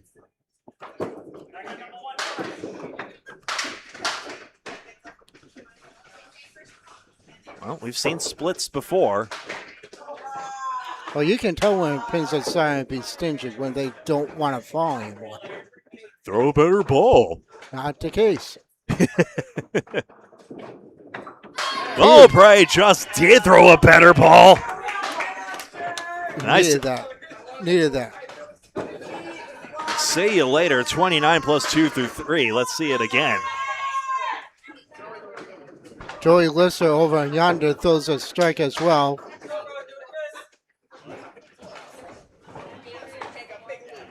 Got my spreadsheet going. All right.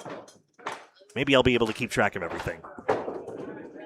The main thing is, if anyone's string finishes up, let me know, I suppose, as best as we can, while keeping our focus on the featured lanes, I suppose. Baker, nice try at that one.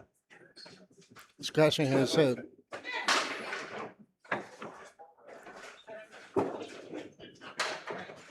Nice little 10 there. All right. 6 pairs, all here on lanes 1 through 6. Open bowling starting to file in on the right side, meanwhile. Good to see. Exeter lanes doing very well for themselves. Beaupre? Nope. Outpost there. 4 horsemen and a 10 pin. That's what I call it. Paul Grant calls it the post. Stephen Post is confused. We saw him yesterday on the ACBT. This can't go. Play it like a high-low. All right. Everything but the 7-10. Got the count. Got the strike fill. We are still rolling on, Eric. Nice to see you again. First of 3 strings in the semifinal. Couple more after this, then the 3-string, 3-way final. A madhouse of fun. We can't wait. That's a 9-box for Keith.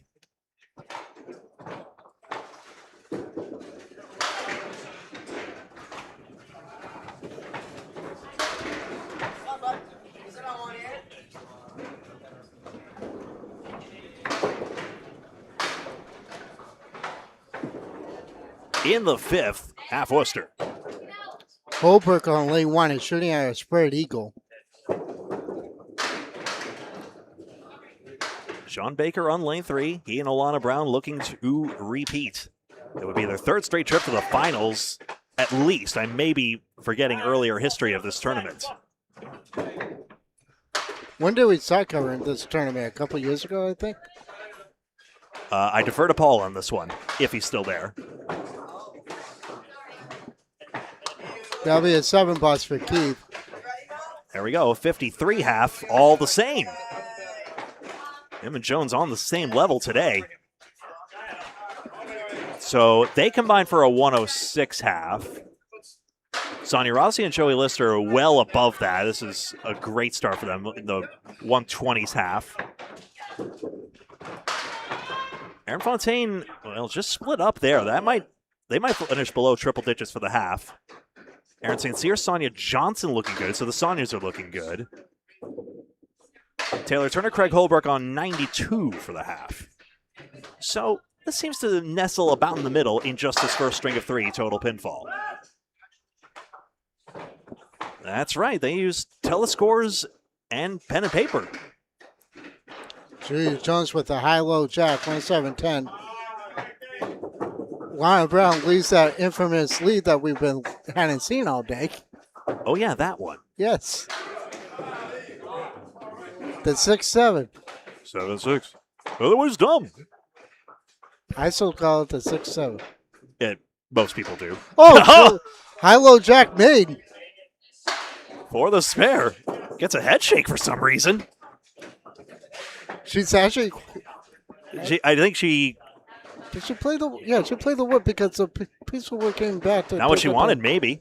I don't think you want to play the piece of wood on that one. Didn't seem like an awful shot at first glance, but hey. If you sold it more, we'd have believed it. No style points in this game anyway, doesn't matter. You deserve your fill. If you get a good one here, tips. Horseman's left side, 1, 2, 4, and 7. Not the most help ever on the four horsemen. Post with an E. Stephen Post, yeah. It's like the Corrado Pawnee earlier. Why are you name dropping me? I know. Well, we like. Speaking of Central Park Lane's Yeah, team, exactly. this will curve over there. That'll be an 8-box. No 10s yet, but those 2 marks pulling a lot of weight. Aaron St. Cyr is working on a spare, 65 plus a ball. Fontaine's at 54. Keith is at 55. Baker's at 49. Aaron St. Cyr's at a lot, yeah. Yeah. Jones makes the 2-4-7-9-10. How easy you do? Showed us how. Yeah, with the full rack. Let's make an insane split in the reverse order, why don't we? Yeah. She already showed us 2 great split conversions earlier. Everything but number 1. Cam Green, nice to see you. Was Cam there yesterday? I'm trying to remember. I think I saw him in chat instead. 9-box, 86-8. I feel really stupid for not remembering. Oh, come on, Paul. Let's pause 9.999 seconds for station ID. 999! This is Candlepin Bowling Network. I'm Greg Gouillart. That's Kevin Burns. And we are here at Exeter Lanes, Exeter, New Hampshire. The finals will be here in a few strings time. Keep liking that video. Well, make sure you hit it an odd number of times. Paul, my question was, how many times have we covered this tournament on CBN? 4 horsemen, right side. 1, 3, 6, and 10. And don't let that word next to the 10 pin. Yeah, it's again another piece of intermingling among the back 2 horsemen. It's not really helping Jones out a whole lot. This didn't even make it there. Glancing blow on the head pin in the pin's pedantic opinion. That's a 5-7 with wood for Brown. Knocked it off the front piece nicely. That's over. 10 box. Yep. Excuse me for stepping on that. And now we go over to lane 3. See Brown do this. Just a well-placed ball. Red line. Off the wall even to take that one. You said 7-6. No, it's 6-7. I don't get the other ways done. Your memes are dumb. Okay. 1, 2, 7, 8, 10. Pretty good string all told. It's only up 8, 9, 10.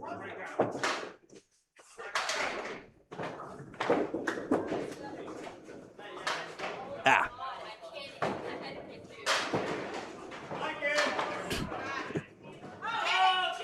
One, 7, 8, and 10. Missing middle for her now, just like Beaupre had earlier.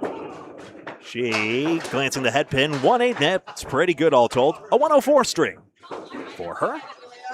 Which means it's time for me to start diving into the spreadsheet here. Alana's working on a mark. Taylor Turner, 105, just 1 pin higher. Plus 5 in the spare. Sonia Johnson just struck. A 114 for Alana Brown. Probable 1 teens for Sonia Johnson. Sonia Rossi goes north of that. She puts 8 in her mark. That'll That's- be a 127. 127. Taylor threw a 105. Cindy Harrigan's stuck here, ran down the 4 horsemen. That's for a spare, so she can make triple digits just. 91 in a ball. Bump right now, lane 4. Everything but number 10. 2 pins splashed out from behind. I actually missed the head pin indication on box 5. You can see the black brick there means I missed it simply. Sorry. That's foul, I do believe. Looks pretty clear from here. It'll be a 9-box 62. It's interesting. The harshest foul call I saw was Mark Ritchie stepping on the foot foul laser, Riverwalk versus Stronger Together at Mixed Worlds. He made the Dave Chestercote spare, a 6-spinner for the spare, but he stepped on the laser, and because he made the shot, all the pins got deducted. Sonia Johnson with a 116. Cindy Harden with a 96. Brainstorms could be a terrible idea. Thank you very much. And Baker with a spare. Hey, I'm doing my best. I'm doing double duty. Thank you. Well, we got all the women's scores in here, so 127, 116, and then 114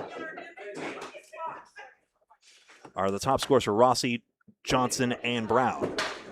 3-2 split for Beaupre, meanwhile. 8 in a spare for Baker, 110. A 3-2 split for Keith. Oh, nice bid. Apparently too full on the object, I guess. Greg Hopper just threw another strike. Oh, 110 goes for Baker. I'm sorry the graphics had to go somewhere, but yeah, past 3 to 4 years, that makes sense. Please tell me I got some of Baker's reaction there on the 110 conversion. Fist pump right in the air. A signature Baker move. Smashing away as well, Prey. 5 and 8. How about a spare on strike? Strike on spare indeed. Blew it apart.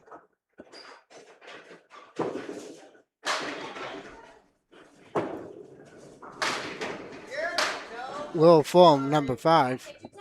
Paul, point of order? I don't know Robert's rules of order. You have no power here, Paul. 10 bucks, 82 through 8. Here's a dare inside him. Darren. Ryan Hogan, nice to see you. It's called Candlepin. I'm not sure you'd like it. Yeah, I know. Yeah, half Worcester, Paul Grant's favorite shot. Heaps of irony, of course. Nice to see you again. Continue with the nice spear over on lane 5. Waiting for the men's scores to drop in. Baker drops 6. Joey Lisser drops a bomb. That puts him north of 100. Holbrook is at 87. That's in the 9th box in Lister's case. Beaupre needs some pins here. Seeing the high score stack around, you don't need to win this string. You just have to be best over the first 3. Yeah, Ryan said he's a first-time viewer. Cap. 157. Unless there's another Ryan Hogan and I'm a terrible, terrible person right now. Who knows? Greg, I dare you to block Paul in chat. Candlepin Bowling Network is not allowed to block Candlepin Bowling Network. That is not how YouTube works. He has sort of figured out a secret passage. Let me see if I can do this real quick.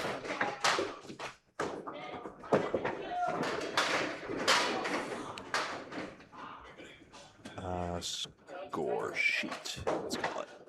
All right. I'm kind of losing the action here, but No worries. Beaupre on his 3rd ball here. Just took a 10, I do believe. And he takes a 7 bucks. That'll be 96, I do believe. I think he has one more ball. But Sorry, he must have spilled the corner. My bad. One more ball. That'll be an 8 bucks. 97, and now I'll do what I was going to do real quick. Baker with a 125. Keith with a 97. Holbrook with a 111.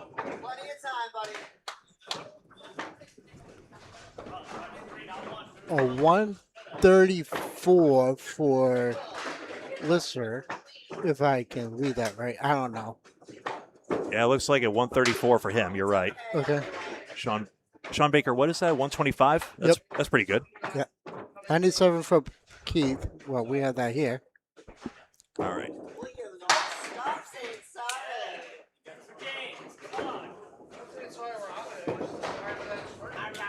I love you all. I don't know what you were trying to do, Nico. Fontaine is at 98. He can hit 100 here.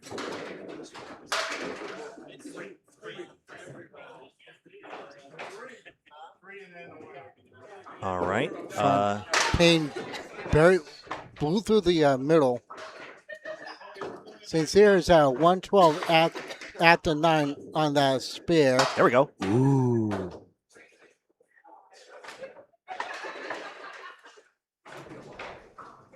Last boxes for each of these bowlers.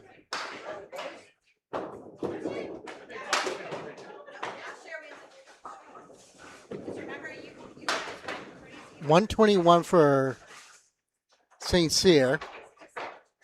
Which is 237. Fontaine with an 8. That'll be a 106. And there we go. Everyone moves around. So here's how we have it. At the 1 string mark right now. So 261, the top score right now. 239, 237, the scores to be at the moment. So you need a 237. There's pretty much a clear haves and have-nots situation. Apart from Turner and Holbrook, who are kind of in the mix here. Maybe, just maybe. Moving on over in the second of 3 strings.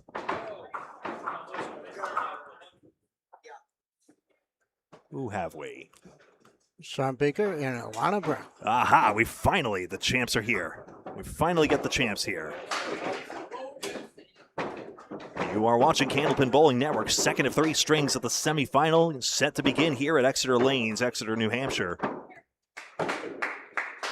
Fade it back. We'll take it away. Just realizing I had a lot of wasted space on the screen. Ah.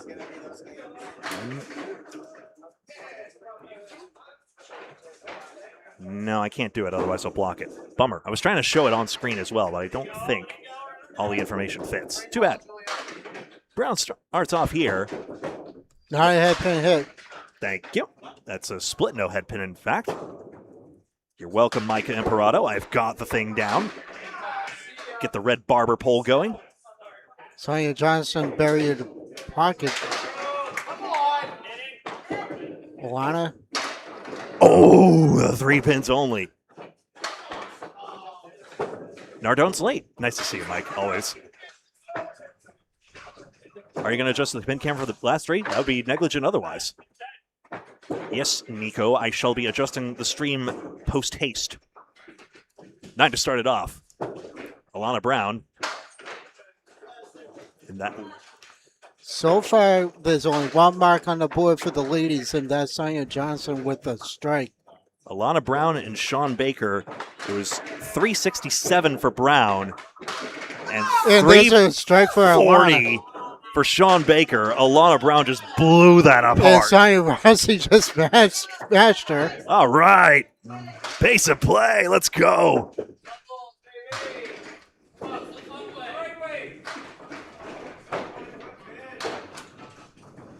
Into the face of that, and then Rossi, sorry to cut that one short. About to deliver a hammer of her own. Little light. Skinny Mini, 3, 5, 10. A little light, but that can go. 2, 5, no, 3, 5, 10.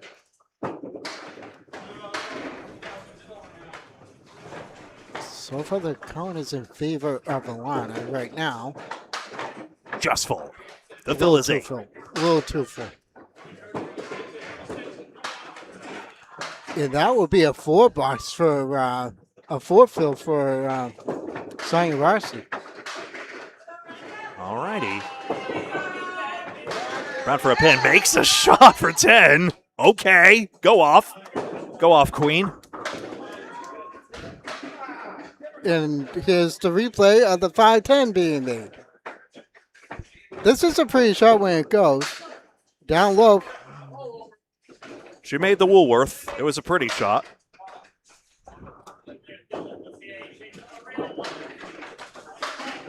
Head pin hit. Are you kidding me? I thought the 10 was going to go for a second there. I mean, it missed the 10 pin. It makes sense.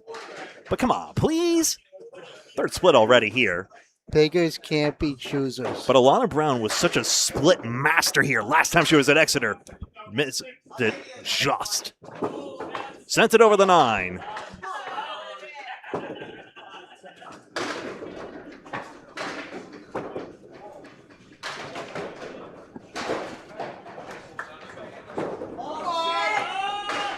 All is good at what he does, yes. There's the 10. A nice 10 for Brown. One of the new generation. Game is in very good hands with the pros that are coming up. Oh, phew. Seriously, the ATM was lit up. I would not be off the hook. I'm making a one-time exception. 3 through 5, I'll give the Eagle money. Well, actually, I think you can make the exception because we have all 6 swings going. Maybe. I mean, the 3-way final, certainly. 3 and 2 split. She is a Pro Series event winner, that's right. Steps up there. Full on it. That's not going to roll with nearly enough velocity, I thought. Not enough velocity for the 10, but enough for the 3. Yeah. For the 3 and 1 split. I might have been a little too presumptive there. And phooey, that's going to be a 9. 56 half. Good start there. Sonya Rossi is north of that. She's at a 40, little south of that with a 47 half. All right. Alana Brown had a 114 previous string. She's got almost half of that, 56. Shawn Baker. Cindy Hart with a 55 half. Another Stars and Strikes star we see here today. Haven't seen Craig Holbrook on our stream. There's another one. Mike McGinty's in the house. Holy smokes. Just bowl already. Let's go. What's he waiting for? Christmas? Next mixed teams tournament? Just like...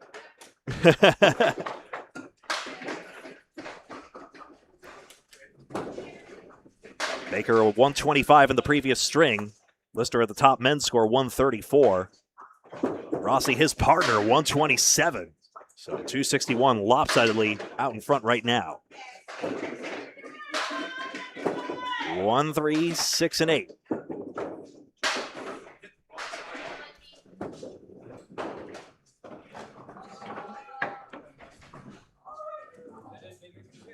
Annoying rolling piece of wood. Baker had to wait a spell. Just missed the head pin.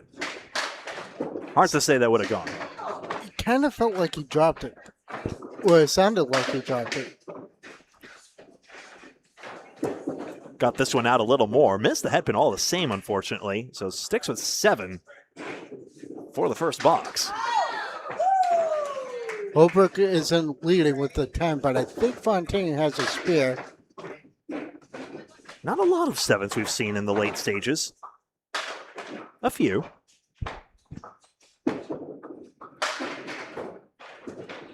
Baker with an 8-pin drop. Fontaine punches an eagle.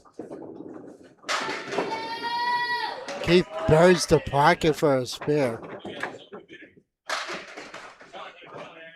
St. Cyr with a spare over yonder. Good. Baker with a spare. 17 and a ball through 2. The cut for this was 677. Yeah, but I also heard that there was like a tie as well.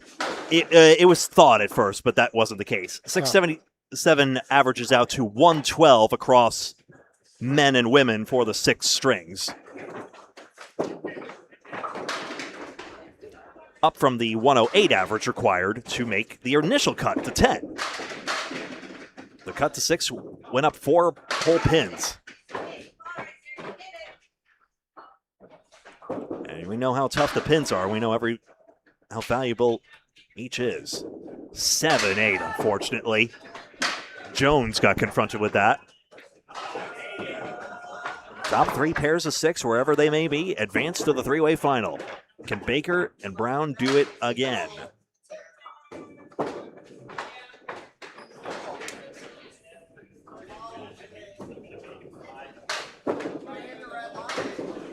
Still trying for it.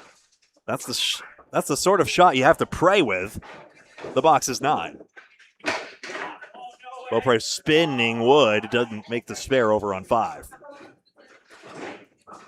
Reminder, Rossi and Lister out in front, 261. Johnson and St. Cyr, third, with 237. Brown and Baker here in second place, 239. Turner and Holbrook fourth, 216, and the others in the 201, 202 range.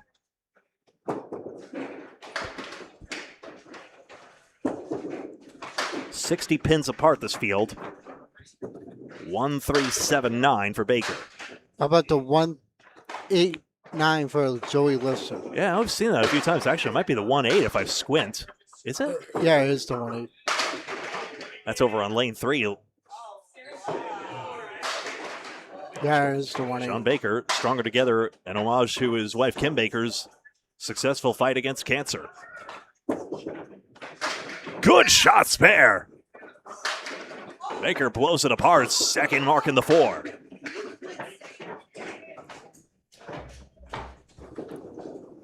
Pretty routine shot, honestly, but no, actually, I take that back. That head pin going into the 7. Actually tripped on the wood slightly to take it out. I'll make sure. Yeah, sure enough. And there you go.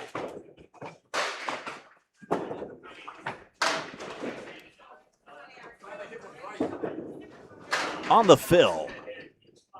Down goes the 10 as well. 8 more, it's 52. Splits a plenty here for the partnership, but it's not really holding them back. 7-9.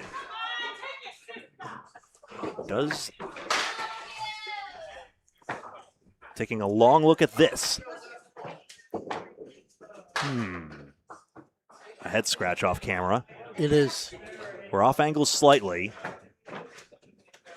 I don't know. He's still inspecting it. Waiting up now, in fact. Just saying, hey, go ahead. That's what you do. Just make sure the other bowlers can go ahead. That you can kibitz on wood is for a reasonable amount of time. Just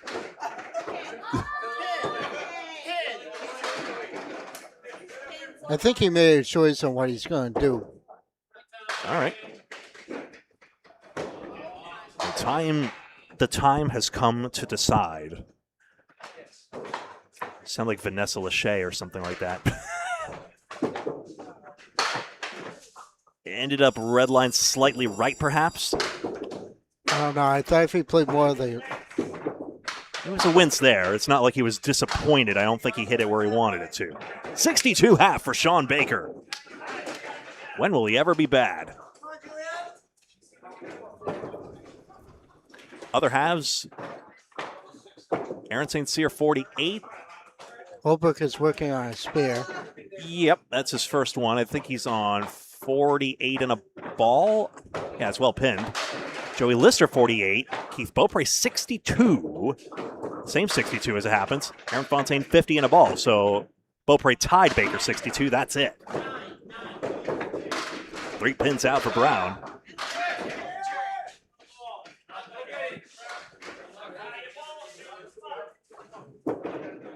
Alana just wide. Our mother Nancy always watching on.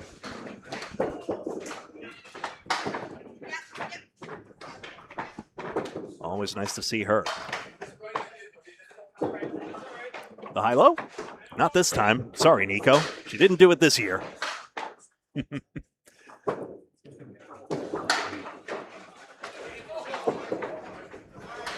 Nico Puhar, our social media manager here at Candlepin Bowling Network. I'm Greg Gouillart. I've been deputized. Bob Lee, our executive producer. Yeah, I'm more to the acting executive producer at this point. Kevin Burns alongside. Thank you, as always, for pitching in on commentary and analysis. 7 pins down for Brown. Good. Paul has a question for you. Oh, there will be an interview at the end. I think the both of us are doing the interview. I can handle it, no worries. Are you sure? You don't have to walk out. All right. Well, yeah. I'll just do it. I got the little wireless fobs going. We got it. Okay. So Yeah, and after you do the interview, we'll just do the closing like we normally do. Yeah. That object pin just chops straight back, unfortunately, so that'll be a 9 for Brown. Still boding well, all told, for this twosome in front of us. Where did I put those fobs anyway? It's not your business, viewers, sorry. 3 pins taken out. That should be fully charged by now. It better be.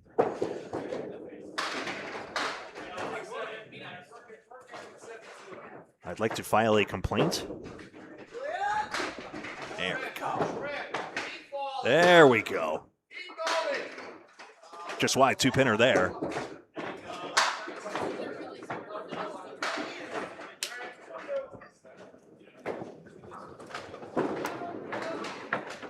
Make sure that's muted. Alana with an 8. Thank you.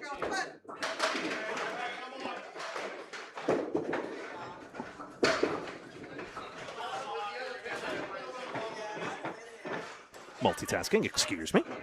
That's fine. There we go.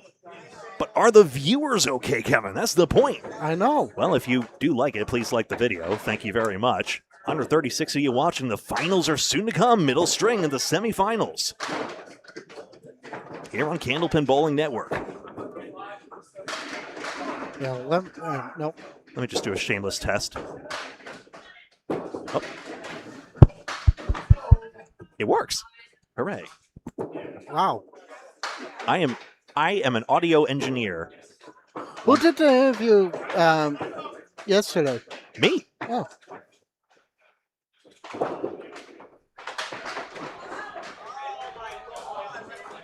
I don't know what that arm across my chest was doing. That was a little weird, but Cora Crass, it was a great interview.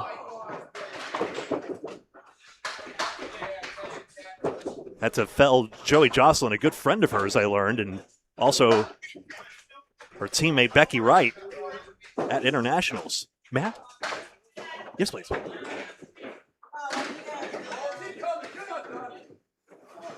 So what a great journey for Cora Crafts on route to the victory. Joey Jocelyn set his high single of 170 that day. Brown. That pin hit. Splat. 2-4-6. Tough luck with the splits here, so she's in danger of getting stuck in double digits despite a pretty good effort throughout. She has to make a pretty shot in order to have a shot at 100. Obviously some of the tough boxes there in this back half as well, in fairness. She got it across, but didn't quite make it to the 6.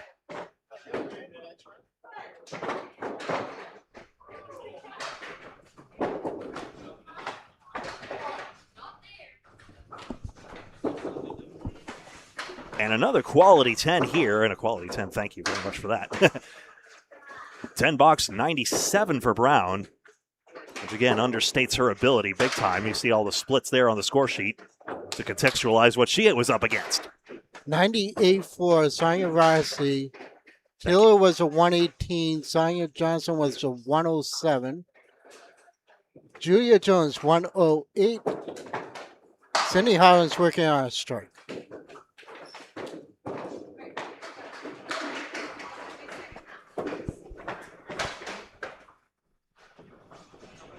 She's on 102 plus 2 in her case. So she just put 8 in the first ball.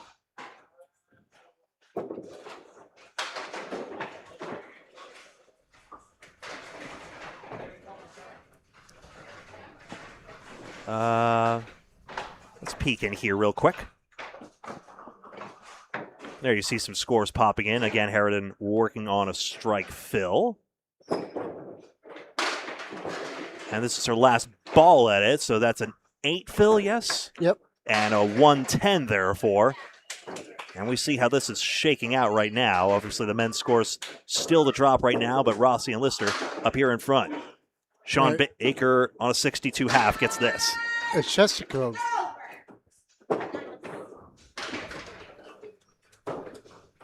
I miss New England Candlepins.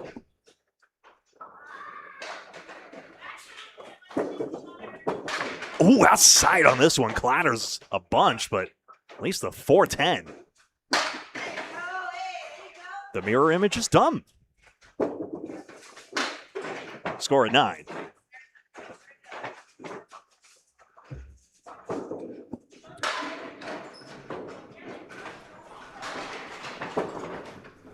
Great score for Taylor Turner there on that 118 top women's score this string.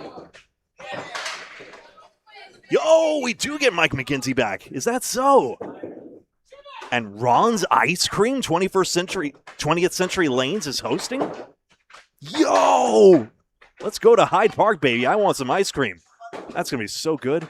I can't wait. When that happens, I will make sure I'm available for that. Yes, please. That is amazing. I have never had a chance. And you guys will get to see it as well. That's a noxious lead for Baker, 5, 6, 7, 10. Oh, we are so there. Hopefully you guys get to experience the joy. That's going to be, make sure you have money.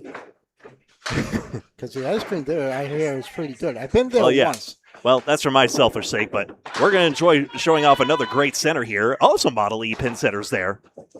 I've been there before. True story. Mark Ritchie and I went down there to pick up pins for Riverwalk, and I spent a whole day striping garlands with Mark. No kidding.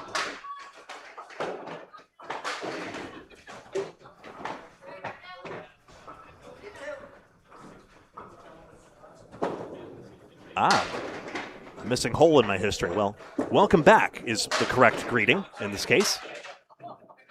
Well, it'll be the first time that they're featured on the streaming. 5 pins taken out. I don't know if you saw that, but Keith just had an unreal 10. The ball came back and took out the 5. Baker outside of that. That's back when Alley Chat was doing the Friday Night Pro League. Well, Friday Night Pro League is back at Ryan's. Just wish it was Malden. Millis does very well, though. I actually pulled at the Ryan's in Malden. 9-box 87 through 8 for Baker. Trying to look around. Aaron St. Cyr is likely to finish his string first as he finishes his 10th box in lane 1. Just peeking around. Second string of 3 in the semifinal. Baker, see you later, including that 5-pin. Tipping over from behind.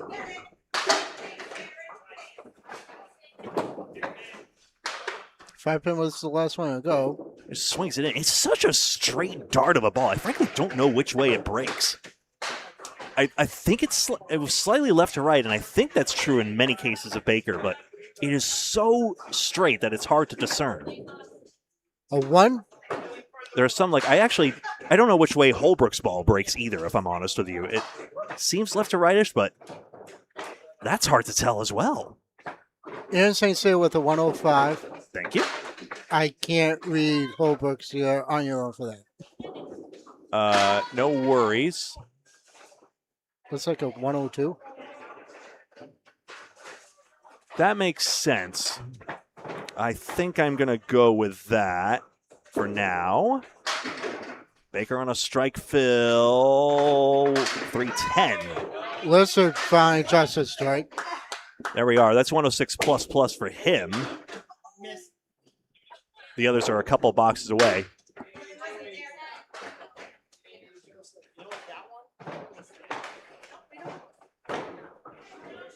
Still filling the strike is Baker. Yep, 20 bucks. Nice shot with the wood there. 117 in a ball. 4 marks. Doesn't matter. You'll see it here on cyberspace, Facebook and YouTube. No matter how far it takes us to get to Friday Night Pro League, you can see it out there. Yeah, that's like out in the boonies of Boston, though. 8 fill, it's 125 for Baker.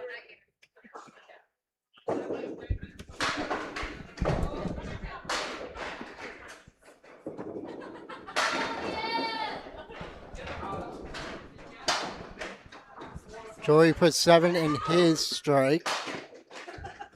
Make it 8. 8 fill would be a 114 in his case. If I can show you fine folks as well. There we go.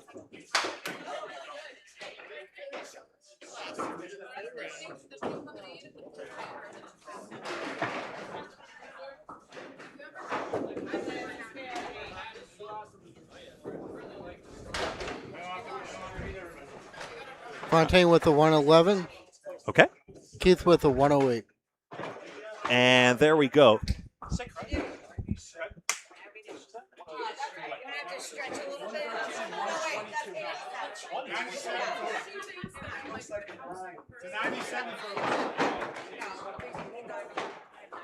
No, it was like 72. I rewrote things. It was 72, then 80, then 87.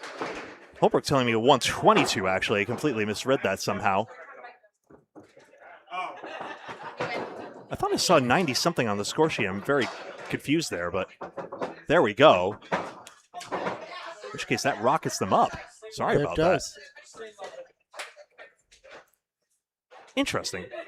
I went by what Holbrook told me there. So there we go. Third string of 3 coming on up. Right now, the cut is 456. 456, that's right. 456. So yeah. the champs are in it. Harding and Fontaine have some work to do. Jones and Boot. It was so odd. I don't know how I got Holbrook's score wrong. I saw 90-something in the 9th and then 1-0-something with... It wasn't a double strike or anything. It was in a triple. But on we go. So a little bit of... I'll verify that score in a second there. But I'm going by what he told me as well. Anyway, Sonia Rossi and Joey Lister up now.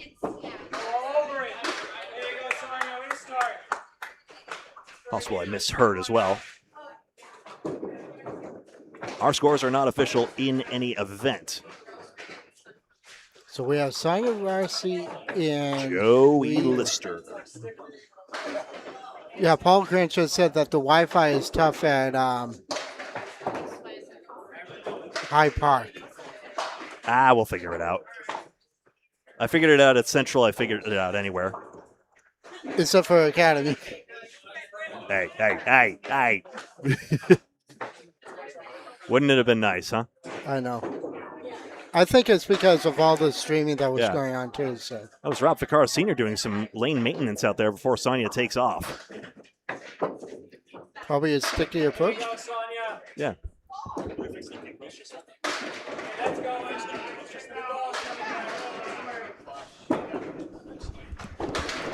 Yeah, just applying a cloth to the lane there. Very nice. That pin hit. 10 tips out. 2-4-7. Taylor drops a bomb.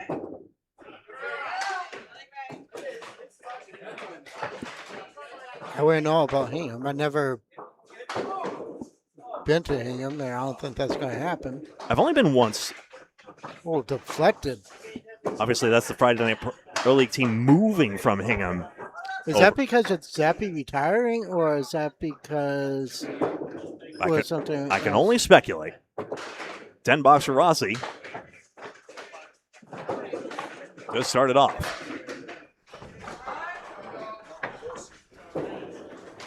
Yeah. my genius brain was like, yeah, maybe satellite internet. There's a lot of providers out there of that, but I think you need extensive hardware to do that. So it wouldn't be a super duper practical solution, I guess, if you get. And plus, it would be a pain in the butt. It would be very expensive for the network. Yeah. Buttocks is anatomically correct. 2, 6, and 10.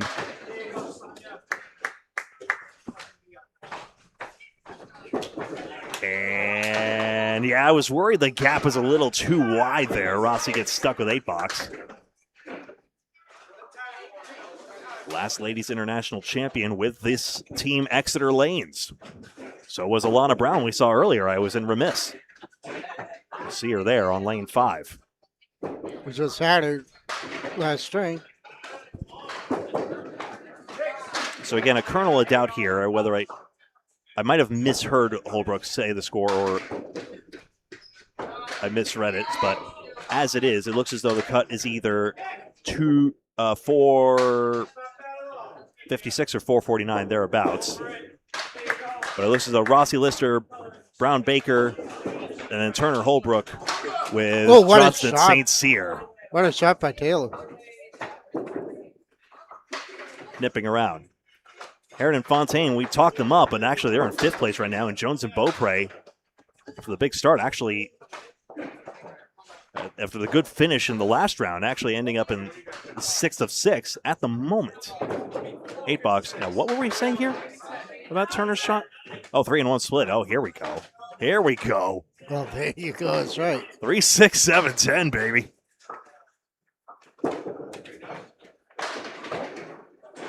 One, 3, 7.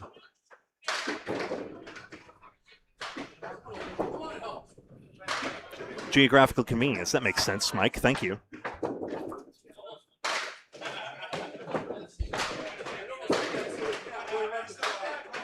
At pin 3, that's rolling way too slow, you'd figure. Good effort.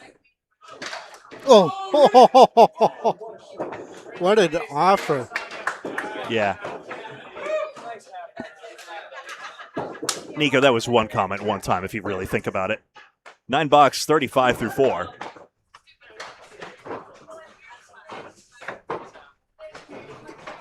$52.5 for Julia Jones, $46.5 for Alana Brown. Sonia Johnson is at 70 plus, 73 plus a ball. Yep, Cindy Harridan, 59.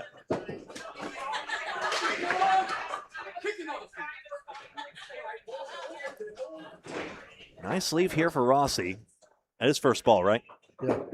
So, disinterested in the outcome of this one. Taylor Turner has a real good shot at making that.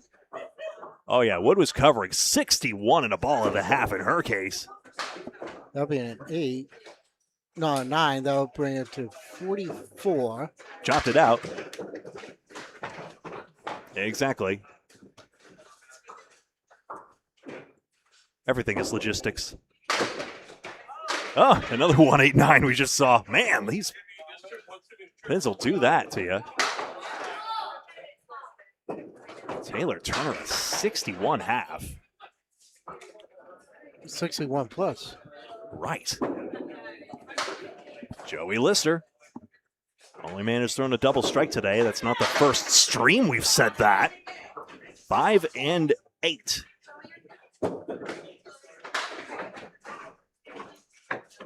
Only man to throw a double strike on our featured lanes, I hasten to add. Just wide on the 2-pinner. Those darn 2-pinners.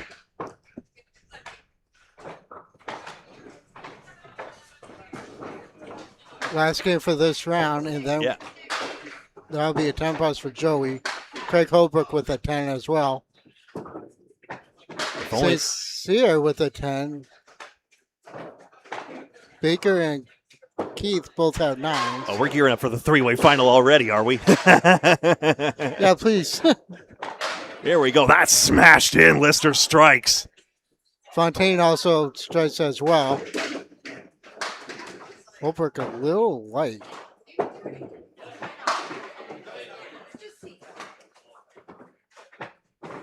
Man. Bombs away, baby. Forgot to say it.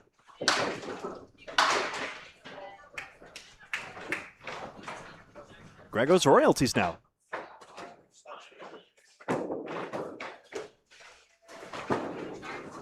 Six becomes three. And then the three-way Madhouse final. That'll be a three-string final as well. Shawn Baker and Alana Brown, the defending champions. And that means you and I have got to really focus. Let's go. Lock in. Get in the zone. 3, 4, 6. Well, it's so easy for one of us to, wander down. You know what I mean, but.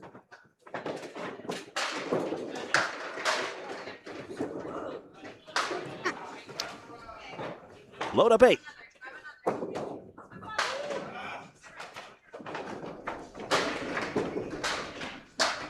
Oh, nice shot by Holbrook.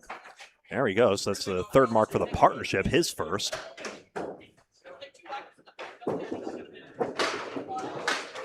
This for the 10, never mind. That'll be an 8 box. 36 through 3 here at Exeter Lanes, New Hampshire.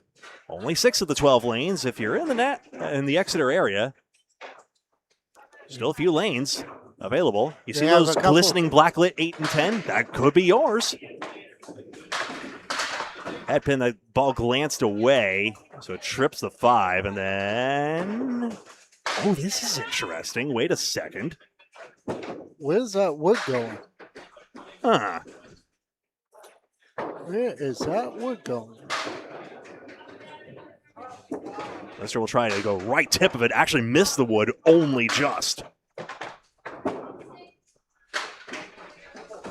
Blew out the triangle at least, and an opportunity for 10. Over another mark.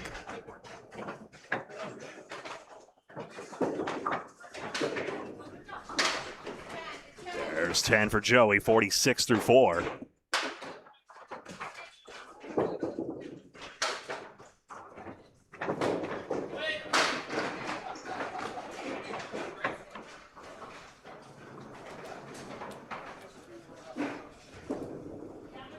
Headpin here, just the 5 remains for Lister. All the headpins in this first half you see by the bricks. The non-standard yellow and red bricks down the center of the score sheet. 4 in the mark for Holbrook.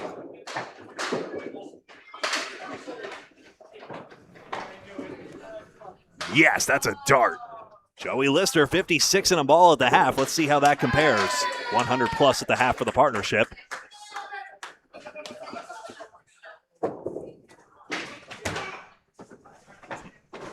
A mark made for Beaupre. That'll be 46 in a ball. Shawn Baker gets his second mark of the string, so he should be pretty level there. Craig Holbrook, 59 half with 2 marks. Aaron Fontaine, that's a 76 half. Good grief, 3 marks in his half. And he just missed 4 marks in a row. He had a roadblock to the 10 pin. And Aaron Saints here, hard to tell from here, but 66. yeah. No, 65, I think. I don't know. 65 seems correct, yeah. The one above it says 55, then it's a 10, so there we go. Corner Worcester this time, unfortunately, to start off Rossi's 6th box. Very rare the pin just flutters away quite like that. At Harvard Lanes, we were seeing 189s and quarter Worcesters all over the place, of course, but isn't that interesting? That's a much better second ball. 5-7-9. Oh, nice shot by Taylor. How many cash? It'll be top 3 teams. First place prize will scale back, but I mean, it's got to be at least $1,500, if not more. And 8 for Sonia Rossi, 52. See if we can get the details here. Head pin, crossover side, 6, 7, 10. Good luck with this, champ. Not real good usable piece of wood. Not the Sonya working on 4 marks on a row, looks like. Does she really think she could send her ball all the way across? Not interested in the wood. Didn't get the 2-pinner either. I would have played that wood. Oh, interesting. I thought you said you wouldn't at first. Did it No, roll I on would. you? No, I want to play that wood. I just don't know where. That's the only thing. And we're never going to know. Another mystery to the dustbin. Yep. Well, actually into a carousel, which carts the pins around, then up the elevator over the top into the belts, and Into the down tubes. they come. Well, a different rack of pins, obviously. There's 23 or so in a machine, generally. Rossi, there's a breakup. 10 pin. Very distant wood. That's, again, probably, unless it keeps rolling, not going to be a factor. Or try here. Direct at it. Tweeners. And another spear for Taylor. So she's already 22 over par. That is, she could pin out 122 even if she shanks this fill entirely. As is, now a chance for 130s. Honestly, stuck in the doldrums. She's had a few chances to get away there. 70 through 8. She needs a couple marks to get her to the 100. At that range. 127 first string, though. Sonya Johnson's at 125 at the 8. Joey Lister's been solid as well. Cindy Harridan 86 at the 8. 136. Got the 10 to go. So a break now for Rossi. Taylor put 7 in her mark. That'll bring her well over 100. Alana Brown at 79. Julia at 88. Chopped head pin this time, unfortunately.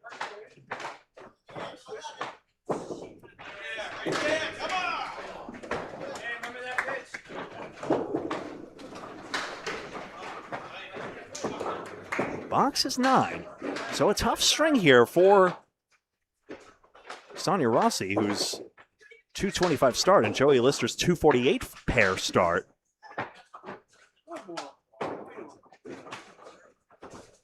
Has them in first place at the moment.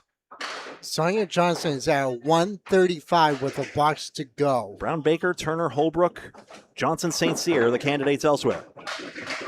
Oh, what a strike. There we go. And Taylor matches it. You're talking about probably 150s now. Not head to head, we don't think. Well, it could be the comparison. Who knows? But Paul said, look out for Taylor, Turner, or Bolorama, Sanford, and there you go. Bowl A Rama as opposed to Bowl O Rama, Portsmouth. You say it the same way, though. Bolorama, even. Strike in the 10th for Rossi. Anyone? Anyone? Rossi taking aim here on lane 4. 2 balls in the 10th to load up the strike fill. Julia with the 106. Alana Brown 93.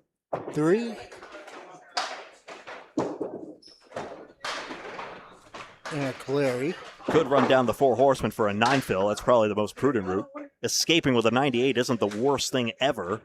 A 144 for Sonya Johnson. That's outside. Ooh, too bad. That's going to be a 6 fill, unfortunately. Not the first time she's glanced a head pin away and gets stuck with 95. Lister on 56 in a ball, so a possible 60 half. Could still bring this baby home. A 139 for Taylor Turner. Rossi had 348, in the finals last year. Joey Lister, 357. Josh Daly and Christy Hapworth were the third into the finals. Not a partnership this time around.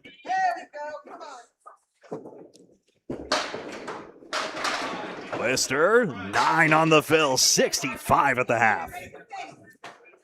All right, so Cindy Harden ended up with a 102. Okay. Sonya Johnson, 144. Sonia Johnson, 144? Yep. 144? Taylor not that far behind with a 139. She had a great string there. A 95 for Sonia Rossi. Alana Brown, 95. And Julia Jones with a 106. 106. All right, so Turner and Holbrook getting that 139 from Taylor Turner is good. And Craig Holbrook had 2 marks in the first half as well. You see him there on lane 3. Lister, meanwhile, on her featured coverage, 4 horsemen right side.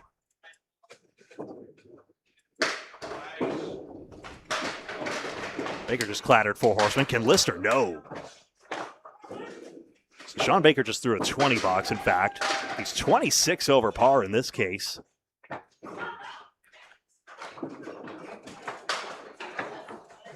Brown and Baker possible candidates to make it through, but Baker might have to go crazy here.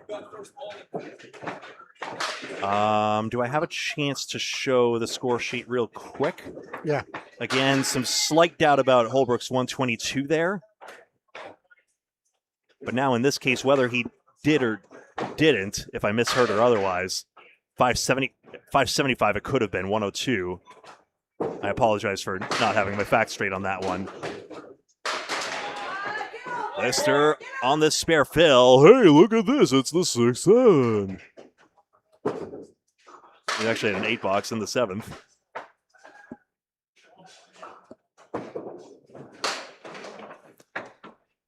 This can go for Lister. Got good wood for it. So yeah, Johnson St. Cyr looking good as well. Get across! Oh. Boy, this leave more gettable than it seems somehow. Lister 89 through 7 now with this 8th box here as I'm giving you a look at this overall standings sheet here. 9 box 98 through 8. I'll go with the audio play-by-play. I think that'll be the best way to do it. Aaron St. Cyr working on 120 plus through 9. He just hammered that in on lane 3.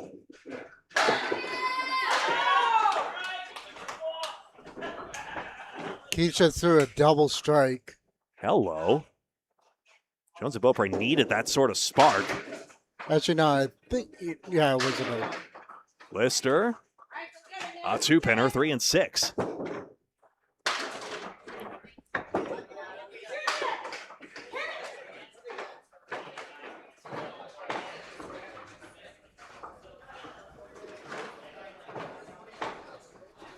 Fontaine's also making some noise as well.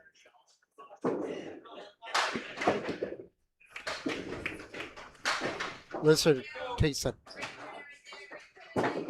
Lister with the spare. Holbrook Making that 2-pinner. 108 in the ball through 9. St. Cyr. So Aaron Fontaine's on 129. This score's going to go crazy in a second here. yeah, a lot of them are going to jump. So Holbrook, 88. I don't know if this is going to hold. That's way up there, of course, pending that second string. Yeah, that's a 9. All right, so 97 through 9 in his case. St. Cyr drops 6 on his first ball for the strike. Keith is 96 at the 8, working on another ball for his double. So I actually don't understand the math of Joey Lister's thing. That's an 8 fill. That's there should be 116 through 9. Although they've notated it 114. Interesting. 63, 79, 88. Excuse me, folks. Sorry, just making sure I've got this straight here.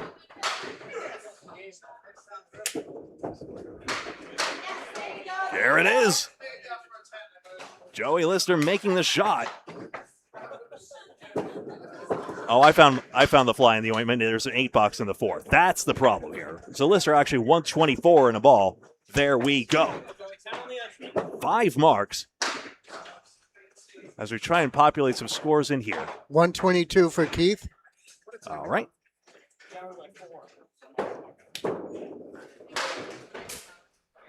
Baker didn't get the fill he wanted. 138? No, sorry. 141. Yeah, 128, now 141. Yep. And another 6-7 for Doesn't matter. We don't have to shoot at that nonsense. a 132. Holbrook with a 107. Okay. Fontaine had a one. Does that say 139 over there? Yep. And then a 139 for Aaron. Then what about Aaron? 137. All right. So both Aaron's doing well. 139, 137. All right. So here's where I have it right now. So the big question: what was Holbrook's middle string? Because if these are tight margins here, I tell you. I think you're going to see It. Yeah. Holbrook. Let me just see something real quick. Yeah. Go ahead. If this math is right, I think it's going to be Holbrook, Lister, I don't need it. and Johnson and St. Cyr. That's going to knock out Alana Brown and Shawn Baker. Yeah, 702 here. Joey had a 132, Nico. There we go. Let's just show the. Oh yeah, let me show the scoreboard real quick. Fair is fair. I want to show that off real fast. Here you go. It's a beauty of a string. I wanted to show you that. Let's see.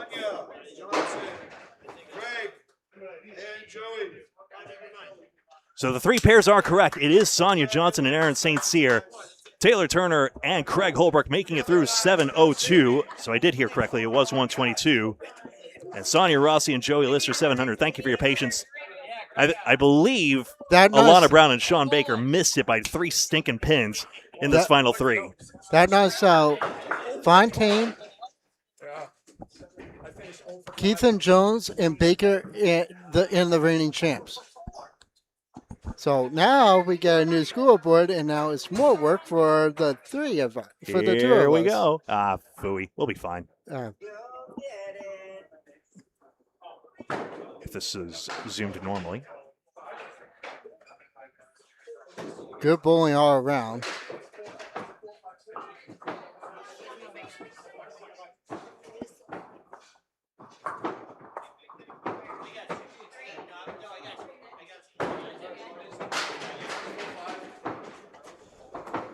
All right. No.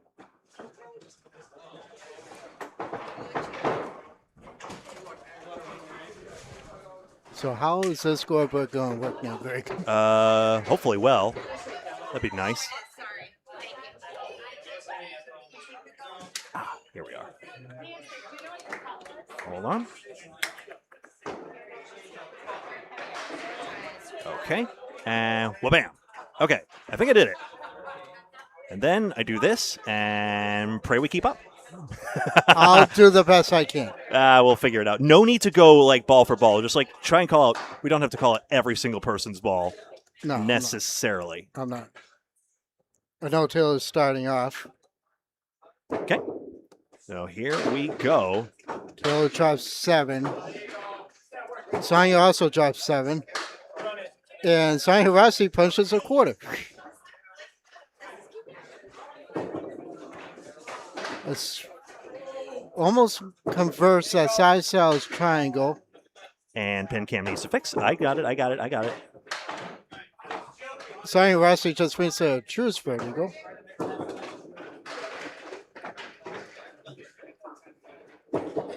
A 9 for Taylor, a 9 for Sonia Johnson, and a youch for Sonia Rossi with a 5. No, with a 4. All right, so then this. A half whistle for Taylor. Sonia drops a bomb. 19 plus 2 through 2. Okay. And a picket fence for Sonia Rossi. All right. Pin cam's a little wonky here. Hold on. Oh, what a shot by Sonia Rossi for a spear.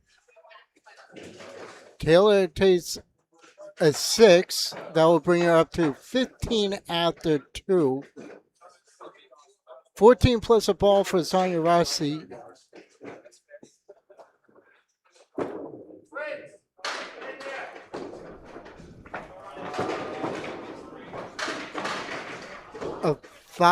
A 5 fill for Sonia Rossi. Mm-hmm. Well, everybody dropped 5. Funny how So, that happens. It's a little easier. 8 on the mark for, oh, it's spare for Taylor. Thank you. Johnson filled her mark with an 8.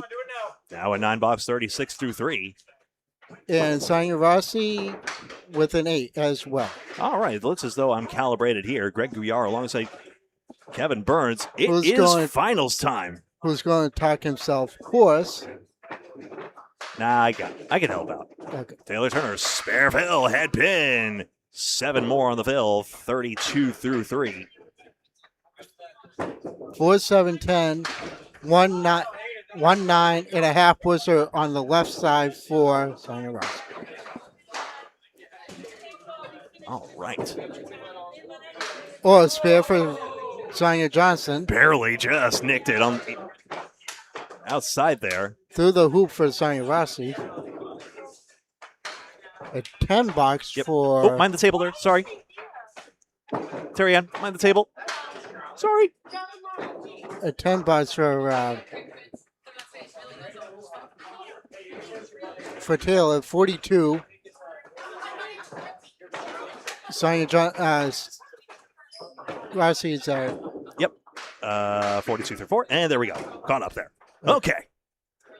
3-string final here at Exeter Lanes. We will have a new champion. Alana Brown, Shawn Baker do not make it to the finals for once. And a strike by Rossi, 42, plus 2 through 5. and a 9 for another spare for Sonia A Johnson. 65 half. And a 6 box for Taylor. That brings her up to a 48. There we go. So after 5 boxes of 30 effectively, Sonia Rossi 42, Taylor Turner 48, but Sonia Johnson 65 plus a ball as we're bringing it over to the gentlemen. Craig Holbrook, Aaron St. Cyr, and Joey Lister. Craig Holbrook will throw the first ball. All right, we got one pick in chat, and Nico Pujar starting it off. Who do you guys have in chat? Nico, any chance you could start a poll by any chance? It's up to you. I can figure it out too. Holbrook drops 4. St. Cyr drops 9. Lister drops a diamond. Holbrook converts.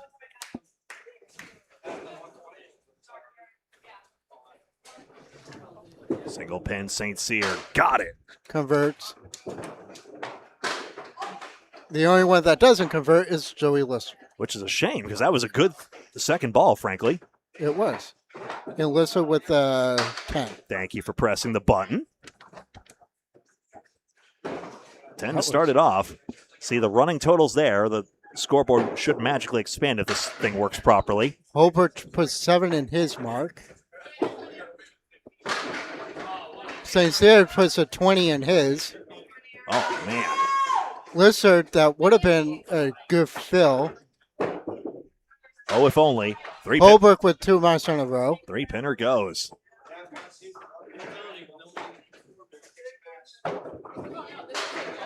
Lister barely gets that spare. Everybody on marks. See the running totals on your screen. The only person that doesn't have a mark is Taylor Turner.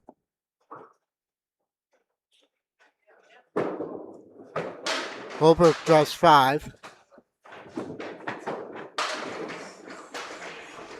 7 for in the first ball for St. Cyr. Joey puts 6 in his mark. Mm-hmm. Craig just missed converting that Caleri. Through the hoop for St. Cyr, that will be a 7 in the strike. That will bring him up to 37. Joey Lister everything but the 10 pin. A 9 for Craig Holbrook. That's A 9 41 through 3, yep. A 9 for St. Cyr for 46. And a 9 for Joey Lister. Johnson and St. Cyr off to a great start here. Sonia Johnson with 3 marks in that half. Aaron St. Cyr already with 2. 5 marks in all. Holbrook punched the Worcester, but he got a lot of late action, leads to 1, 2, and 4. A 3 and 2 split for St. Cyr. And I believe that's a 5 job for Joey Lister. 9 pin hiding back there, yes.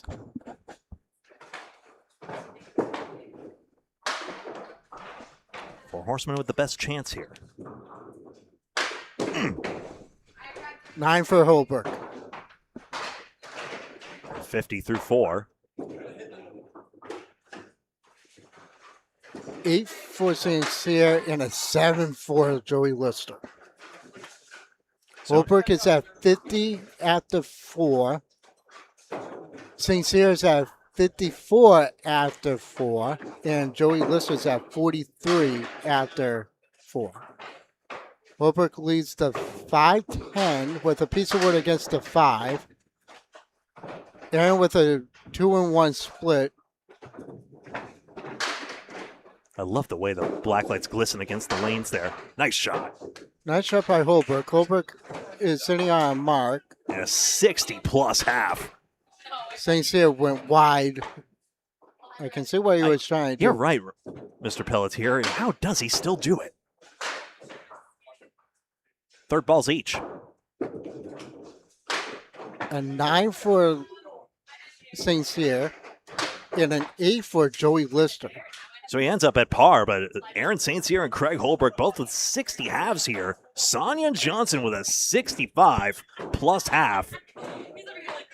Has the folks way out in front at the moment. Looks like he did make a pull. All right, excellent. Make your pick. Rossi and Lister, Johnson and St. Cyr, or Turner and Holbrook. 3-string match overall, remember. Just because Johnson and St. Cyr hold the decidedly doesn't mean it's a conclusive lead. Turner here in the bottom. It's number 6. And Sonia Johnson on a spare fill takes out 7 there, 72 at the half. Sonia Rossi still filling a strike, still dropping pins. Maybe this would be a double strike if it did. It does not. No mark. Turner, Johnson. It's annoying wood in front there. Blank in front. Deflected away. Oh, didn't get it. Rossi on the wood spare on strike. 62 plus a ball through 6. 3rd ball's coming up here. Taylor with a 10. Sonia Johnson with a 10. I may have misread her score. It's 81 through 6 as it happens. There we go. We fixed it up. My scores are unofficial, but faithfully and dutifully cross-checked as often as possible. These are official. I've just checked it. Taylor, yeah. half Worcester, left side. Johnson, all 10. Rossi leaves a 4 horseman on the left side. 1, 2, 4, and 7. For a 6 fill, therefore. 68 through 6. A little full on number 1. Takes out the 1-9 on the half Worcester shot. Sonia Rossi will not convert. Wood going this way and that. And 6 spots for Taylor. Ooh, tough one here. Rossi could gain pins at the very least. So gain 2 and count. So there we go. Creates some separation there as it happens, though, of course, Holbrook sat on the mark. You see that little indicator left and right indicating, and then Sonia Johnson and Aaron St. Cyr on the center lane. Now you don't have a mark. That's the idea. It's that little tick marks to the left of the scoreboard. Anyway, outpost for Taylor. Turner here. Sonia Johnson strike fill. That pin fell in front of the headpin, and it's still a mix. This is a weird way to get a 2-3-4-7. But it just made it more favorable. It did. Strike fill still working for Johnson. Let's see where she goes with this one. High side of the wood. 4-7 fill is 8 there, 99 through 7. And Rossi, good effort on this one, but the headpin fluttered around the 3-5. You know, it's going to be a lot easier with the ladies than with the men when trying to announce this. All right. Eight box. Yep, that's an 8 box. So I made a mistake along the line already. So Sonia Rossi 84 through 8. I got this backwards. Taylor Turner 73. She had the 9 box. Excuse me. Rossi had the 8 box. Taylor Turner. Lisa Chestikov. Johnson with 710. Rossi with a 1, 2, 9, and 10. What could send across in lane 4? We'll figure it out in a second, though. Yeah, it ended up on the cap of the wood. Johnson didn't like it there. No, that's not where she wanted it. No marks anybody. So Johnson and St. Cyr still maintaining the lead here. A 5 for Taylor. That a gives 9. away, yep, gives away pins there. A 9 for Johnson and a 7 for Rossi. Nailed it. Sonia Johnson getting the best of the pinning duel right there. 179 to 141 to 138. Can you say that 3 times fast? You bet it. So Johnson gaining on the third ball right there. This is the cadence we need at a moment like this. I couldn't care less. 4 pins taken out on each of the first balls. Never mind. Johnson getting more. Rossi had been hit here. 4 and 10. Taylor on her spare attempt. Everything but the 10. This could go. Everything but the head pin. What looks nasty on 3, though. Yeah, we'll see. Yeah. Sent over to the 9 spot. Good effort by Rossi. No marks anybody. 10 for Taylor. 10 for Sonia. 126 for Sonia Johnson. Duck, duck, goose. 10s all the way through. 101 Sonia Rossi. 88 confirmed Taylor Turner as the gentlemen get up. Ladies to the rear, fellas out here. Bert Convey Tattletales, if anyone's curious.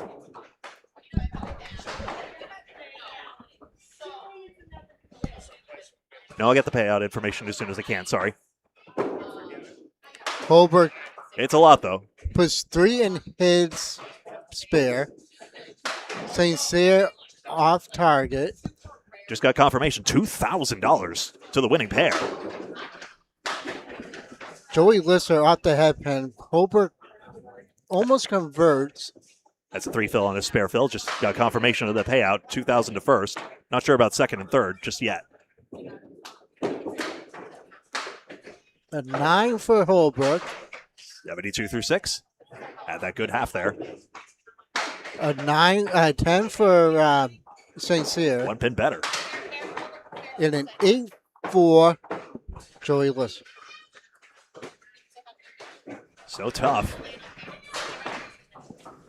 Sonia Rossi giving him some of a chance there. Oh, but Sonia Rossi's son just came by, so maybe that'll give her a boost. She gave him a lift.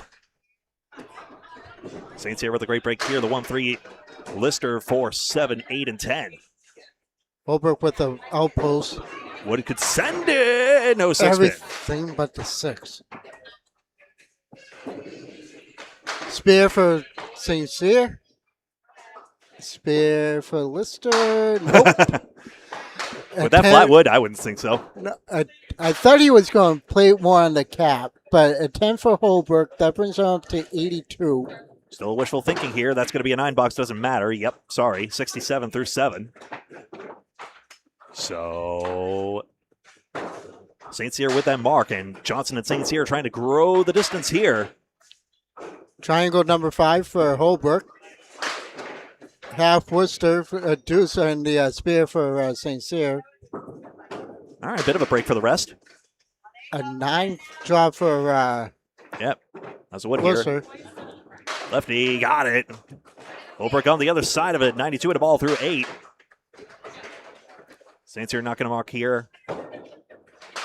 So chance now for both of St. Cyr's opponents to gain one here. Lister, 7 pin gone.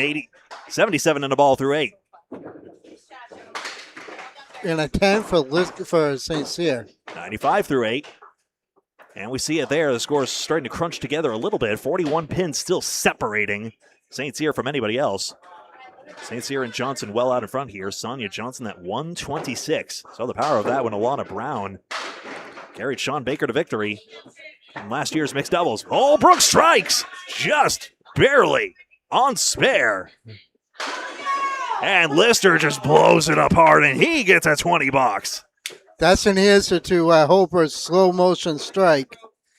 St. Cyr has the puzzle here. Don't leave him out of the picture. Spares can be just as good as strikes. This is a tough shot. Yeah, right side of the 2-pin. Trying to dance it across here. Wood kicks a 10 as well. Excellent shots all the way through, Aaron St. Cyr. Marks all around. 2 strikes and 1 spare. Nico, make your own highlight reel. I don't have time for instant replay right now. If you wish, thank you very much. Good to see That's definitely a highlight reel. Starting with Holbrook's slow motion strike. Yeah, just all the way around. That was excellent. 3, 4, and 6. Holbrook on a strike. Phil St. Cyr, just the one ball in his fill here, and he almost got a 20 bucks of his own.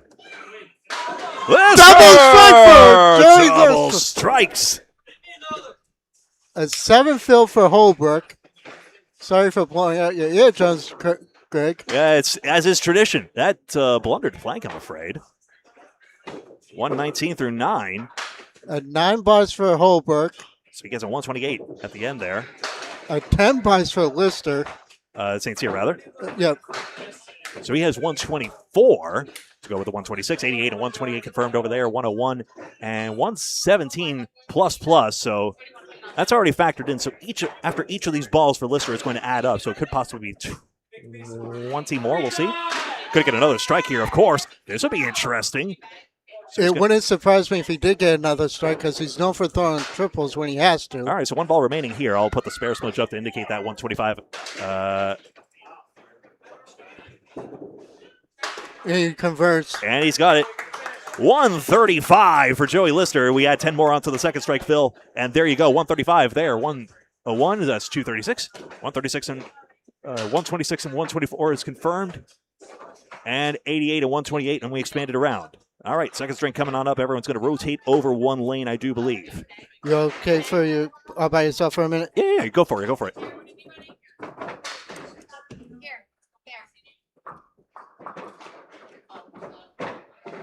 Everyone rotates one lane to the right. Sonia Rossi and Joey Lister now in the center lane. Sonia Johnson and Aaron St. Cyr. With the two Sonias, there's a Sonia in the first name, or there's a Sonia in the last name. J in the first name or a J in the last name. That's what I was trying to say. Got tongue-tied finally. This is Greg Gouillart alongside Kevin Burns here, Candlepin Bowling Network, Exeter Lanes, string 2 of 3. Here are the finals at the Exeter Mixed Doubles 2026. By the way, just for funsies, here's how last year's turned out. Sonia Rossi and Joey Lister coming oh so close there. Joey Lister missed it by 1 ball. 2 pins, that was it. That was last year's event. And the final string, obviously, that was final. Then you're not stealing. And here we go here. 10 pins down, strike. Sonia Johnson starting it off.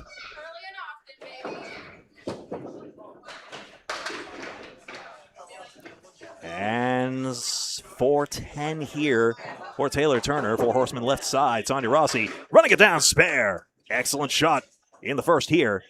And you see the gap starting to shrink here. Turner, good effort at this one.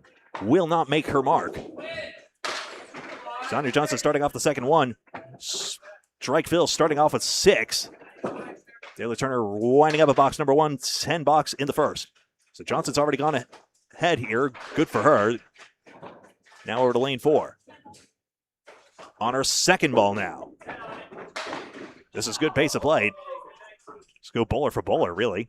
9 Phil, 19 in the first.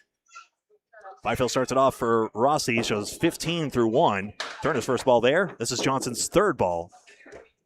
Not getting the single, 28 through 2. 3-string final, total pinfall, that's it. And, Rossi foiled on the spare try. Had 5 on that fill there. Turner will not make.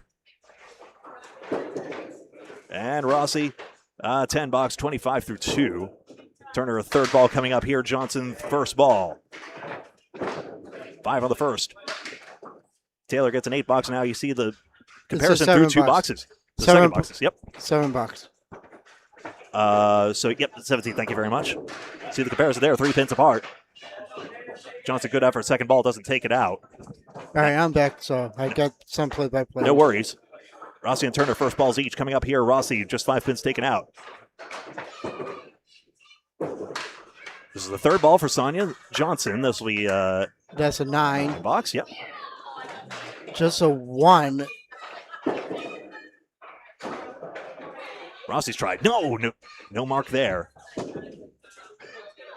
Turner, 5 pin, not going to take it out. Third balls each.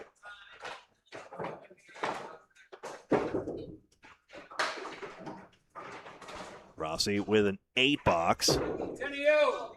Johnson in the fourth one. Leaves the 4-7 as Turner takes a 10 box in her third, and you see the comparison now.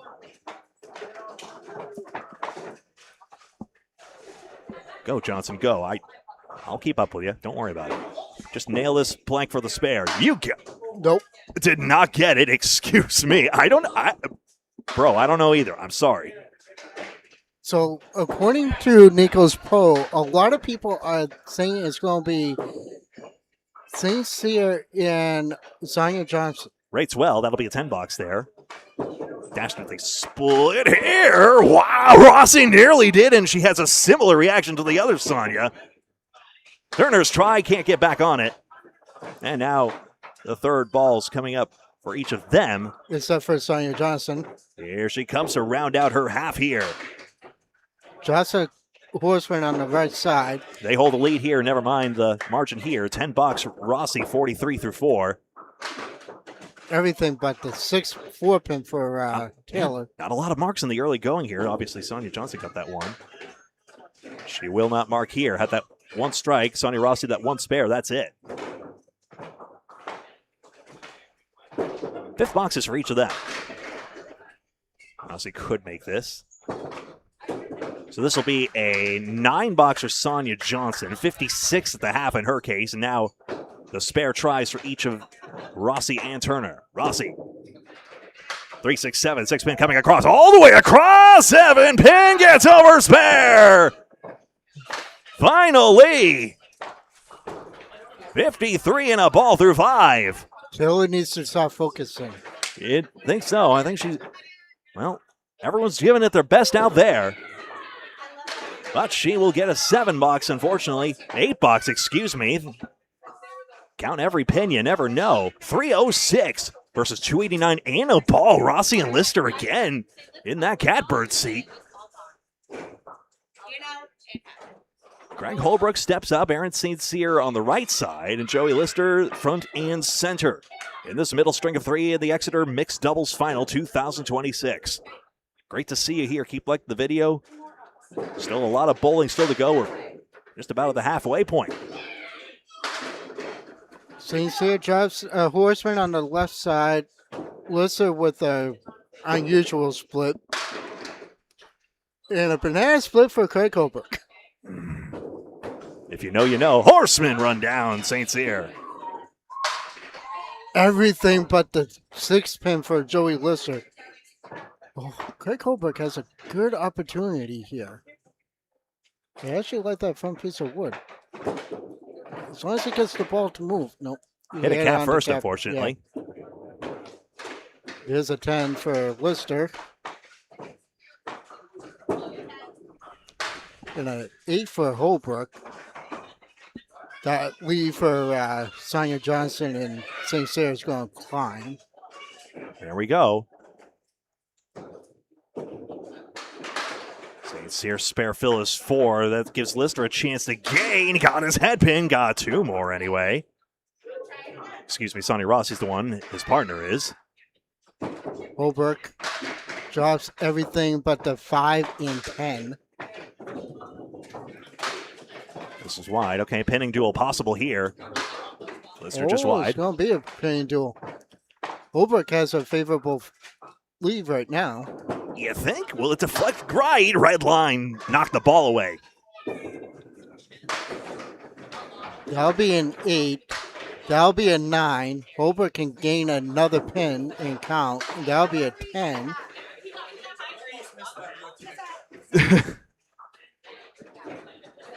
Holbrook is doing the best he can, but There we go. Third boxes each. St. Cyr stepping up here. Everything but triangle number. Lister knocks him down. 29 plus 2 through 3. They did that one. St. Cyr could make a mark and maintain the distance here. Oh, look at this. A spread eagle minus the 710. Bummer, dude.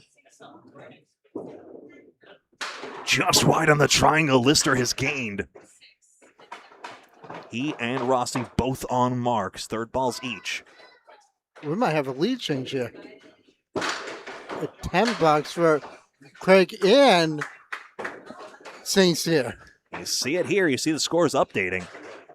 20 pins, but look at those 2 marks. This is basically a virtual tie or close to it. Johnson and St. Cyr have an edge, but only just. St. Cyr. Loading up here. Whoops. Setback leave. 4, 5, and 7.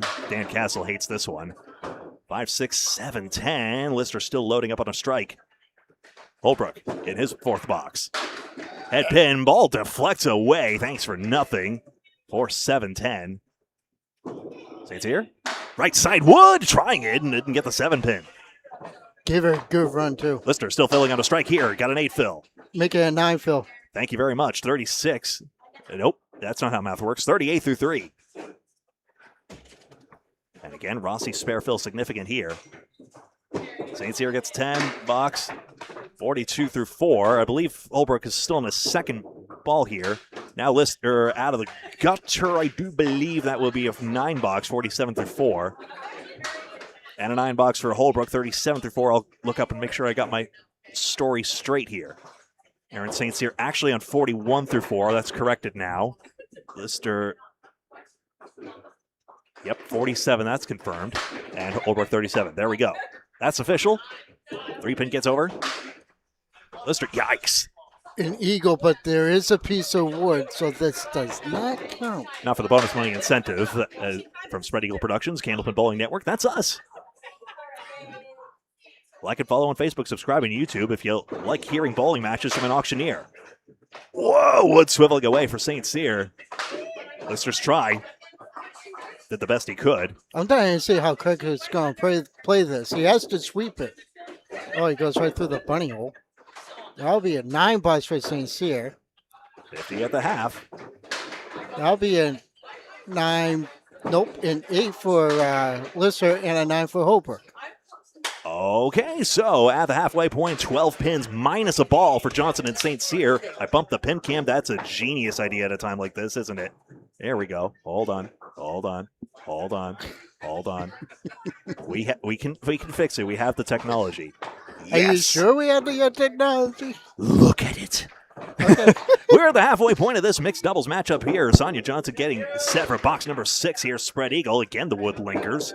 Sonia Rossi, this spare fill is a good one. It's 9. 62 at her half. All right, Taylor's trying to focus again, so she's just off target. Wow. All righty. Wow, that piece of wood kind of Could killed Rossi that. overtake? No! No. Tricky piece of wood there. It wasn't trivial. Turner's the one who makes her mark this time. 54 and a ball through 6. A 10 bucks for Sonia Johnson and a 9 for Sonia Rossi. 10 and 9. We see the update here. It's a 4-pin lead over. Actually, I'm not going to do that kind of math. It's like a 50-pin lead between Holbrook. Minus a ball. Yeah. There you go. Sonia Johnson, the 1-2-10. Rossi looking for a better leave here. She could overtake. Anything high. Still one more string to go after this. Doesn't have to be one right this moment. Rossi got 9. That should have been a double. Turner, glancing blow on the head pin, but it'll be 6, I do believe. It is. It is 6. It's the diamond. Good. Johnson has not marked here. Rossi, another single pin. Slipped a bit. Got it. 81 and a ball through 7. Is that the overtake for the team I've colored in red? That'll be a 10 bucks for Sonia Johnson. Yep. You can hit your button. It's fine. She did. And that will be a 9 for Taylor. I'd love to see pace of play standardized, but I mean, yeah, bowler for bowler makes perfect sense to me. I would like honestly. to see pace of play get into the rule book. I really would. Just standardize it. That would be an outpost. 4 horsemen on the left side plus the 10. Rossi, spare fill. Again, it's good. The 8-pin kicks over. Another 2 is a 2-pinner, but that's a problematic piece of wood, though. Turner splits up. Johnson won't make the mark. Made a split, though. This is not an easy shot. This wood is really not How favorable. cute do you want to go at it? It just goes more or less right at it. It does deflect away. Rossi I knew that was going to shut down there. Turner would have to make some split shot. Oh, Wood's going to come oh. across, but it swerves away. That's a 10 for Johnson. And a 10 for Rossi. And a 9 for Tail. There we go. So 99 making- plays They're making a comeback. 86 plays 78. Yep. Holbrook is Rossi making, and Lister are in the lead. You called lead change. You were right, Kevin. 7, 9, 10 for Johnson. Wood is interesting. Rossi, triangle 6. But here's the other thing. Holbrook and Taylor are actually making a run. Turner's got that 1 mark. Johnson sends the wood across. Goodbye. Good shot on the wood. That's going to be another lead change. And opposite, no mark for Rossi. That's a lead change right there. Turner didn't quite make it to the 10. That would be 8 bars for Rossi. Yep, 107 through 9. Right. And a 10 bars for Taylor. Johnson on her mark just 5. Thank you. 101 through 9. There's your lead change. Sonia is a little bit, about 2 balls ahead. There's Yes! another mark. Brilliant. Maintaining the lead. That forces Rossi to have to make a high-low plus the 2-pin. Turner with a 9-pin drop here. 8-pin only. Sonia Johnson on a spare fill in a second, but these are spare tries here for Rossi and Turner. Up and over. Made a great bid for sure. Spare Phil Johnson. Good one. Glancing blow. 7. Turner makes her mark. That's a 1. And right in the face. A 118, 117. Yep, that's right. Taylor's at 98. She has a good shot at breaking will break 100. Right here, right now, how much? It's only 2, so it's 100 even. Exacto. So it's 100 You said even. it. 10 pins the difference right now. Johnson and St. Cyr maintain the lead, but that got scary in the middle there. In the end. You might want to change that to a 10 on Sonia Rossi instead of the 9. That's right. Yep, through 10 boxes. That's correct. Thank you. You're welcome. Yeah. Appreciate the spot. Aaron St. Cyr. Horseman, left side. 10-pin lead. Lister. Side saddle triangle. I'm seeing a few of those today. And Holbrook. Holbrook drops 7. 137. Last minute decision for Holbrook to make it in. Just got called in at the last moment. Taylor Turner needed a partner. Lister spares. Gaining 1 there. Sonia rooting him on. And let's see. St. Cyr leaves a pin standing. That's a 9 box. So now again, chance for Lister to equalize at least. Holbrook converts to 10. That'll be 56 through 6. Never know which pin will be the winner. Playing it through to the 3rd ball. Still a string to go. So even though Turner and Holbrook are currently distant 3rd, you just don't know. A mark flurry could happen at any moment right here. St. Cyr splashing out. Lister's fill. Oh, no. 3 fill. Right down Columbus Ave here at Exeter Lanes. Holbrook tipping the 5. There's a 9 wiggling back there, so it's the 3, 9, 10. St. Cyr 1, 10. Missed it. Lister playing Let's DeBoer on the spread eagle plus. Doesn't get it, so Holbrook's got the best chance here. And this is one opportunity for the supposed blue team to get back into this. His try glancing. I thought that was a shot there. He didn't get the sidewall bounce he was after. There's the 10 for St. Cyr. There's an 8 for Lister and a 9 for Holbrook. Scores update as you see there. It's pretty close in terms of scoring. St. Cyr but picked up the most pins there. Now an 8-pin advantage. St. Cyr, 2-4-10. Lister outside of the head pin, 1-3-7. Holbrook. His try. Head pin. Okay. 8 pin back there as well. Thanks for. I already said that enough times today. Thanks for nothing. Yeah. 1 pin goes back. Holbrook, show us a shot, will ya? Good try at it. Oh, the 5-8 defies him. Do you not know who he is? That's a 10 for St. Cyr, a 10 for Lister, and a 9 for Holbrook. Holbrook loses pin and count. Only just 8 pins still the margin here. 86, 79, 74. That's confirmed officially. Just looking up one more time. 100, 117, 118 are indeed the scores. And head pin. 8 drop for both St. Cyr and Lister. Holbrook, Lister's got the better one. This another split. could be an overtake opportunity again here. St. Cyr could send this one, though. Ooh. He did send it over, but just Didn't quite. Blank drives back. A little nervous there, but that's a good shot by Lister. Doesn't matter what the pins do. They'll do their nonsense. Lister will do his business. Holbrook can't clean up the split there. That'll be a 9-box for St. Cyr.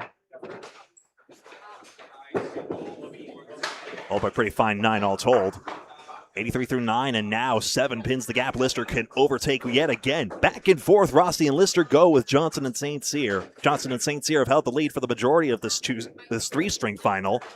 3-way, 3 strings. What started with 18 pairs is down to these 3 pairs. Who will be the new mixed doubles champion in the 6th edition?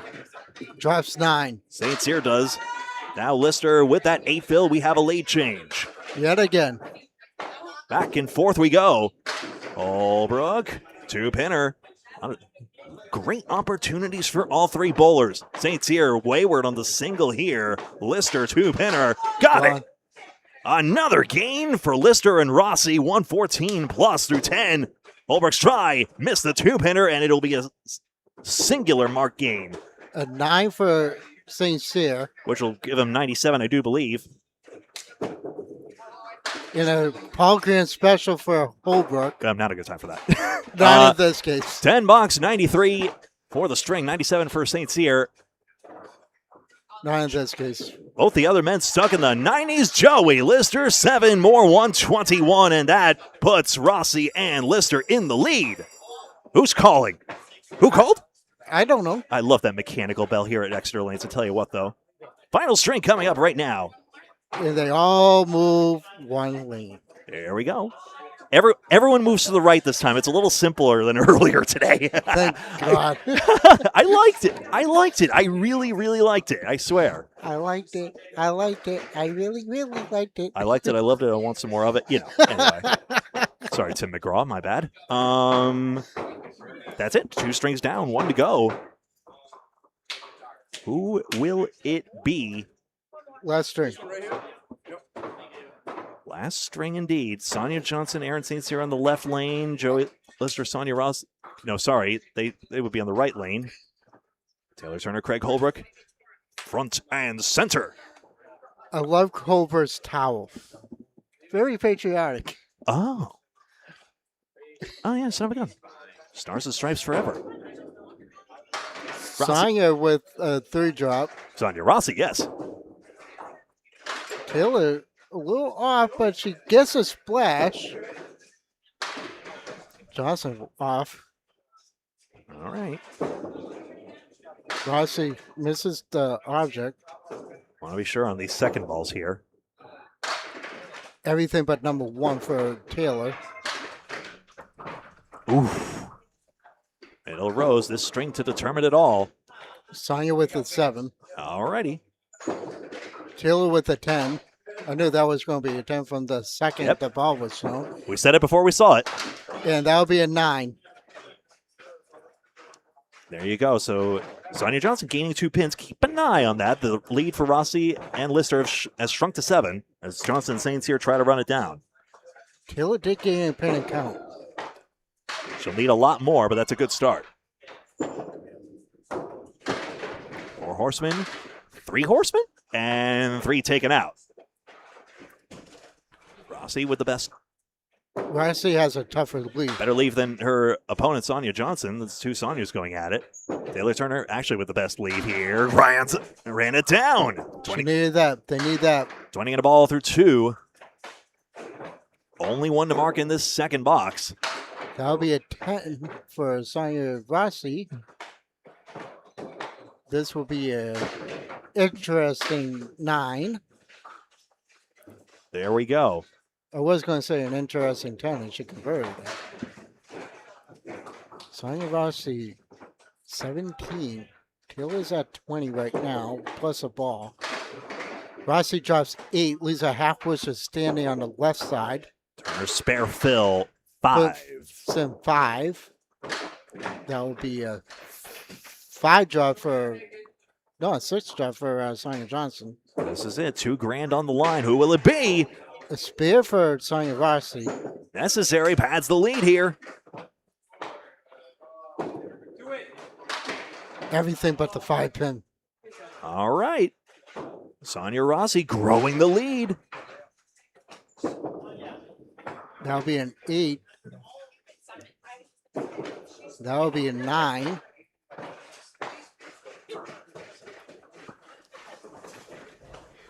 They're only 50 pins down from Sonia Johnson and Aaron St. Cyr. That's Holbrook and Taylor. So they still got a fighting chance. This is a spare fill for Rossi. Ouch, just 4 here. Still the lead grows.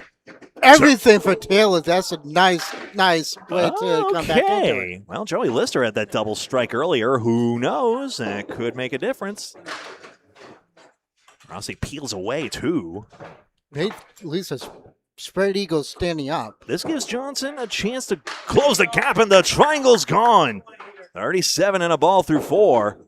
Sonia Rossi, everything but the 5 pin. A significant out to be sure. 40 through 4. Johnson and St. Cyr down 12, but now ball in hand. But what's important is the strike that Taylor is filling, because she's trying to get back into it. Check mark for, yeah.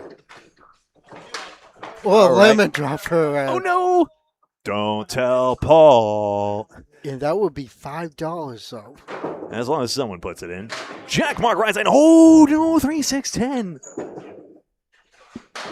Everything. That's a good 20 bots for Taylor. 63 and a ball of the half for Taylor Turner. That's exactly what she and Craig Holbrook needed. And here's the sad part. Sonia Johnson just went right through the bunny hole. Third ball's important now. It's a good one, and that's going to rescue it pretty much. 46 of the half for her. The power of the third ball. 5-2-4, 5-11. Sonia Rossi and Joey Lister leading by about 2 marks. This is it, the final string. $2,000. Other prizes will be less than 1,000. Here at Exeter Lanes, the mixed doubles. Joey Lister starts us off. Craig Holbrook in the middle. Aaron St. Cyr on the left. Oh, and a baby! bomb for Joey Lister. As in Bombs Away, baby. Wearing the Bombs Away, baby t-shirt.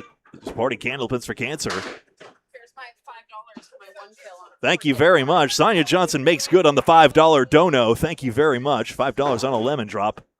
On a mark. You know the On a rules. mark. You know the It's rules, $5. and so do I.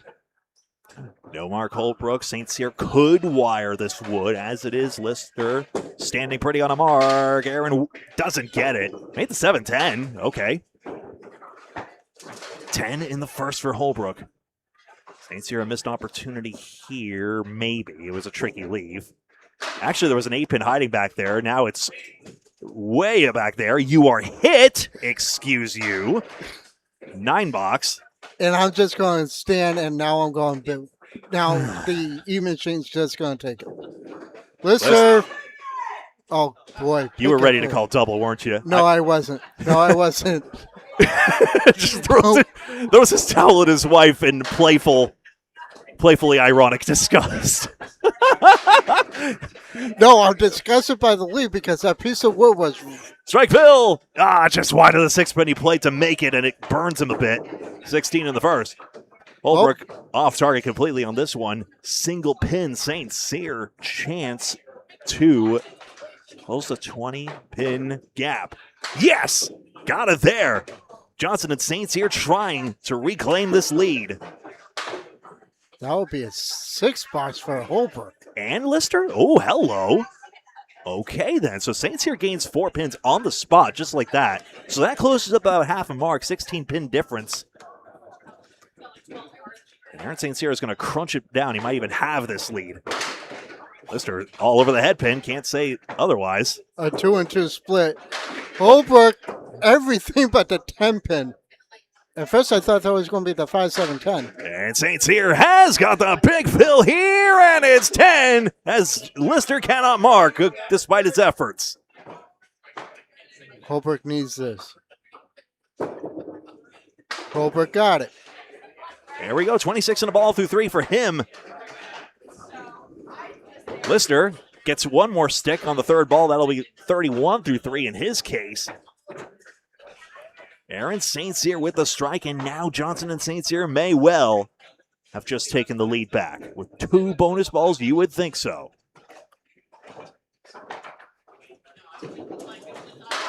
Lister with a 9 drop. Man, oh man. Where's that plank settle? That's a question in a second here.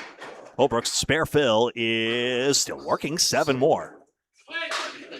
St. Cyr, Everything but the 5. darn near doubled it. How big that would that have been? Single pin. Yup. 41 in the ball through 4. Holbrook can't. Holbrook gave it a good try. St. Cyr transfer of 20. Yes! Another 20 box for him. 59. Plus a ball through 4. Holbrook takes 9. Scores are updated, up to date. You see here 5 pins. Mark aside Lister and St. Cyr. They both got the spares. You see it on screen there. Lister drops 7 on his mark. Holbrook, Eagle, minus. Yep. It's a good count for Lister. St. Cyr could still gain, though. He's got the sleeper back there. Thank you for getting over finally. That'll be an 8 fill. 67 through 4 for Aaron St. Cyr, the rock star.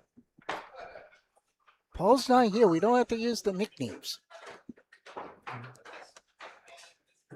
That would be a 9 for Lister. So 57 at the half. This is a spare ball for St. Cyr, is it not? Everything Whoa! but the 10. Everything but the 10. Gets deflected away. Holbrook 7, 49 at the half.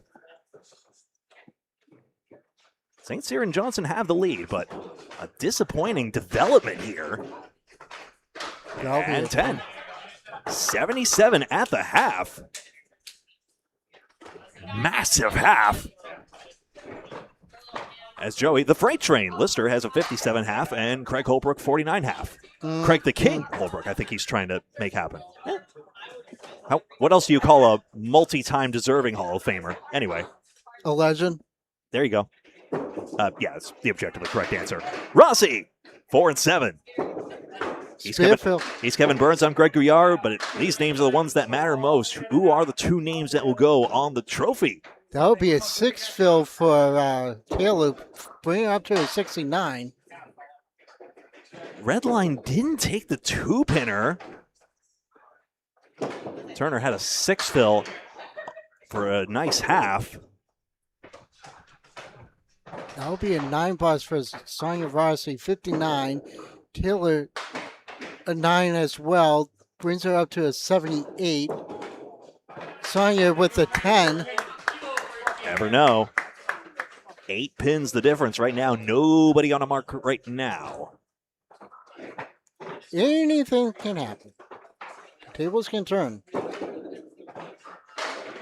Cleary. Off target. On target. Split. There we go. 2, 4, 7, 10 for Johnson. The one head pin hit. Rossi could make this. Everything but the sleeper, which is the 9. The horseman melted. Does this go on lane 3, pray tell? Can Yes, Johnson it does. cut across? Oh, baby, what a shot. Yay, bowling. 8 pins was the lead. 66 and a ball through 7. That's a 5 box right there. Rossi got her 10.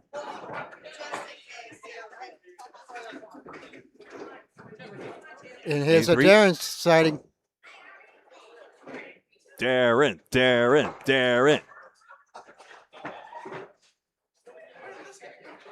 I'll get that by the end of the broadcast, Paul. Bear with me.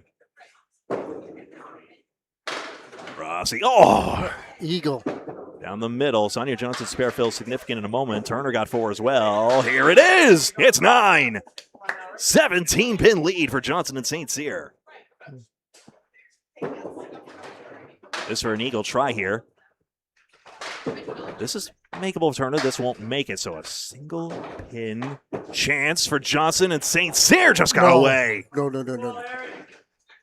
The 2 boxes left for her to make a difference.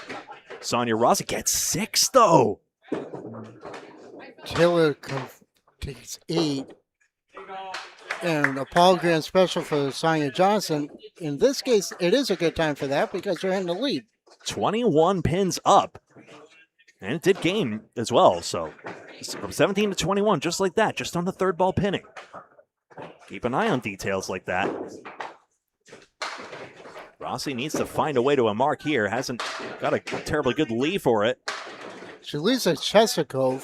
None of these leaves terribly appetizing. Depends on where Turner's wood settles, but I think it's going to stay in front of the 10. I hate to say it, the best lead right here is probably going to be the 7-10.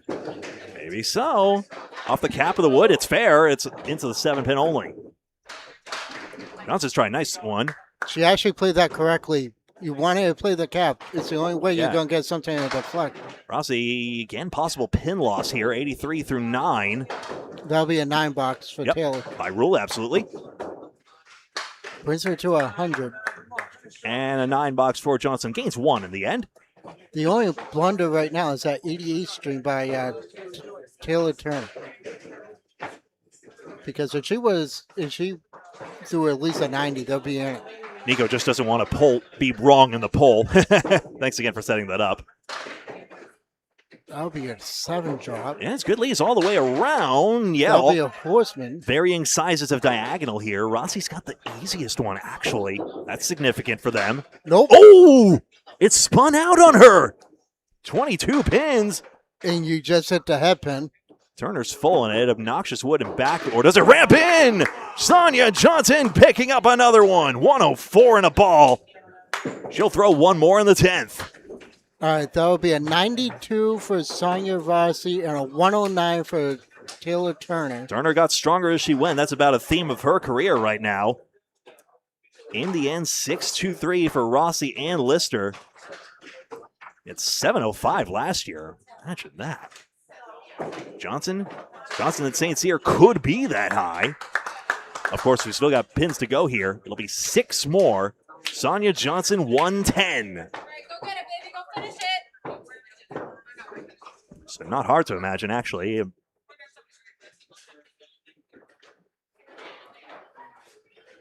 Actually, yeah, Sonia Rossi last year had 348. This year she had 354. Lister gets 5. Lisa Caleri on the left side. Holbrook. Everything. Lisa banana split. Everything down the middle. Guess you're not. Haven't seen it all day. Oh! Lisa converts to Makes that look easy.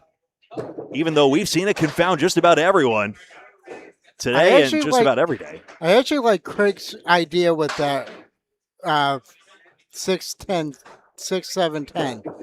$2,000 to the winner. Second and third place don't receive even half that. To the bunny hole. All right, that's a 7 box, by the way. Lister to fill. It's down the middle. For a 3 fill. Almost started an earthquake with that stomp. Don't fault him terribly. Just don't hit the ball return. 6-pack for Craig Holbrook. St. Cyr with a ugly split. It's Lister that needs the marks now. He's got 4 boxes to do it. Down 23. I mean, what's he going to do in this situation? He missed the spare. Holbrook, Turner, 4 boxes remaining, so we see where that's headed for them. 23 pins. 3 boxes still time for that to turn, but At least get you to 600. oof. Oh, an invert triangle. These are very, very tricky. All right. Question of pinning here. Lister does very well to get 4 out of this. 8 box, 78 through 7. Holbrook, 9 box, 68 through 7. And St. Cyr plows it through 93 through 7. All righty.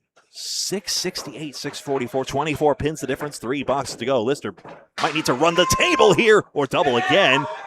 Didn't strike. Could be the start of that comeback. He drove Shawn Baker and Alana Brown to the brink, he and Rossi did. This gets away here. St. Cyr could make the horseman. Lister, yes, got that one. Let me put that in properly. Holbrook chops it out. St. Cyr making this could cement the situation. Not going to get there. So Joey Lister with the chance. There's a 10 for Holbrook. Craig Holbrook, who came in last moment. Nothing like casually snagging a Hall of Famer at the last moment. Everyone sees the promise of Taylor Turner. Especially a Hall of Famer. That's not going to slow down anytime soon. Lister, spare fill. Much better this time at 7. Look where the plank settles as well. 16 pins. Sorry. That's box 8. That's box 8. Excuse me. Didn't want to spook him. He actually has racetrack here. 5-7. St. Cyr can't get a good thing to look at here. Lister. 3-6-10 is gone. He still could do this one. Holbrook off target here. St. Cyr, if he shows us a shot, that's a game winner shot. Off the wall. Didn't come across, though. Holbrook playing out the string. 9. Make it 10. How did that happen? Well, when you're good, you're good. Legend. 9 box St. Cyr, 111 through 9. The lead right now is 15 pins, but Lister with ball in hand can do this. Although, 7 drop. pins. Just checking in here. 112. Yes, so 8 pins. Yes, he can still do this. 8 pins. He needs this mark, though. That's going to be really hard. That may have... I said this in Wakefield, though. I'm not going to talk too soon just yet. No. St. Cyr, though, if he makes this one. Ooh, half Lister. Oh, boy. Can Lister show us this one? He showed us the Cagliari. That was a ridiculous one earlier. His try. Has to have it. He got it too full. Sonia Johnson and Aaron St. Cyr. Hang on. Let's just make sure of the pinning here. I do believe, though, you will find. Let's make sure of the pinning here. I'm pretty sure, though, this cements it, though. Make sure it pins? Yeah, that should be plenty here. Sonia Johnson and Aaron St. Cyr, pending official confirmation, are your champions here. Holbrook with the 90. 8, it should be. Yep. And an 8 box, 119 through 10. Let me just confirm final scores here. Just make sure I do show it as 694, 688, 616, in which case we have it here. Take the mic with you.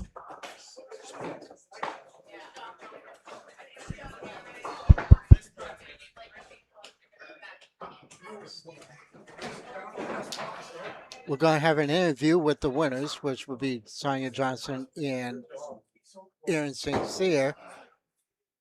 We're waiting for confirmation on scores. 14 strings, right?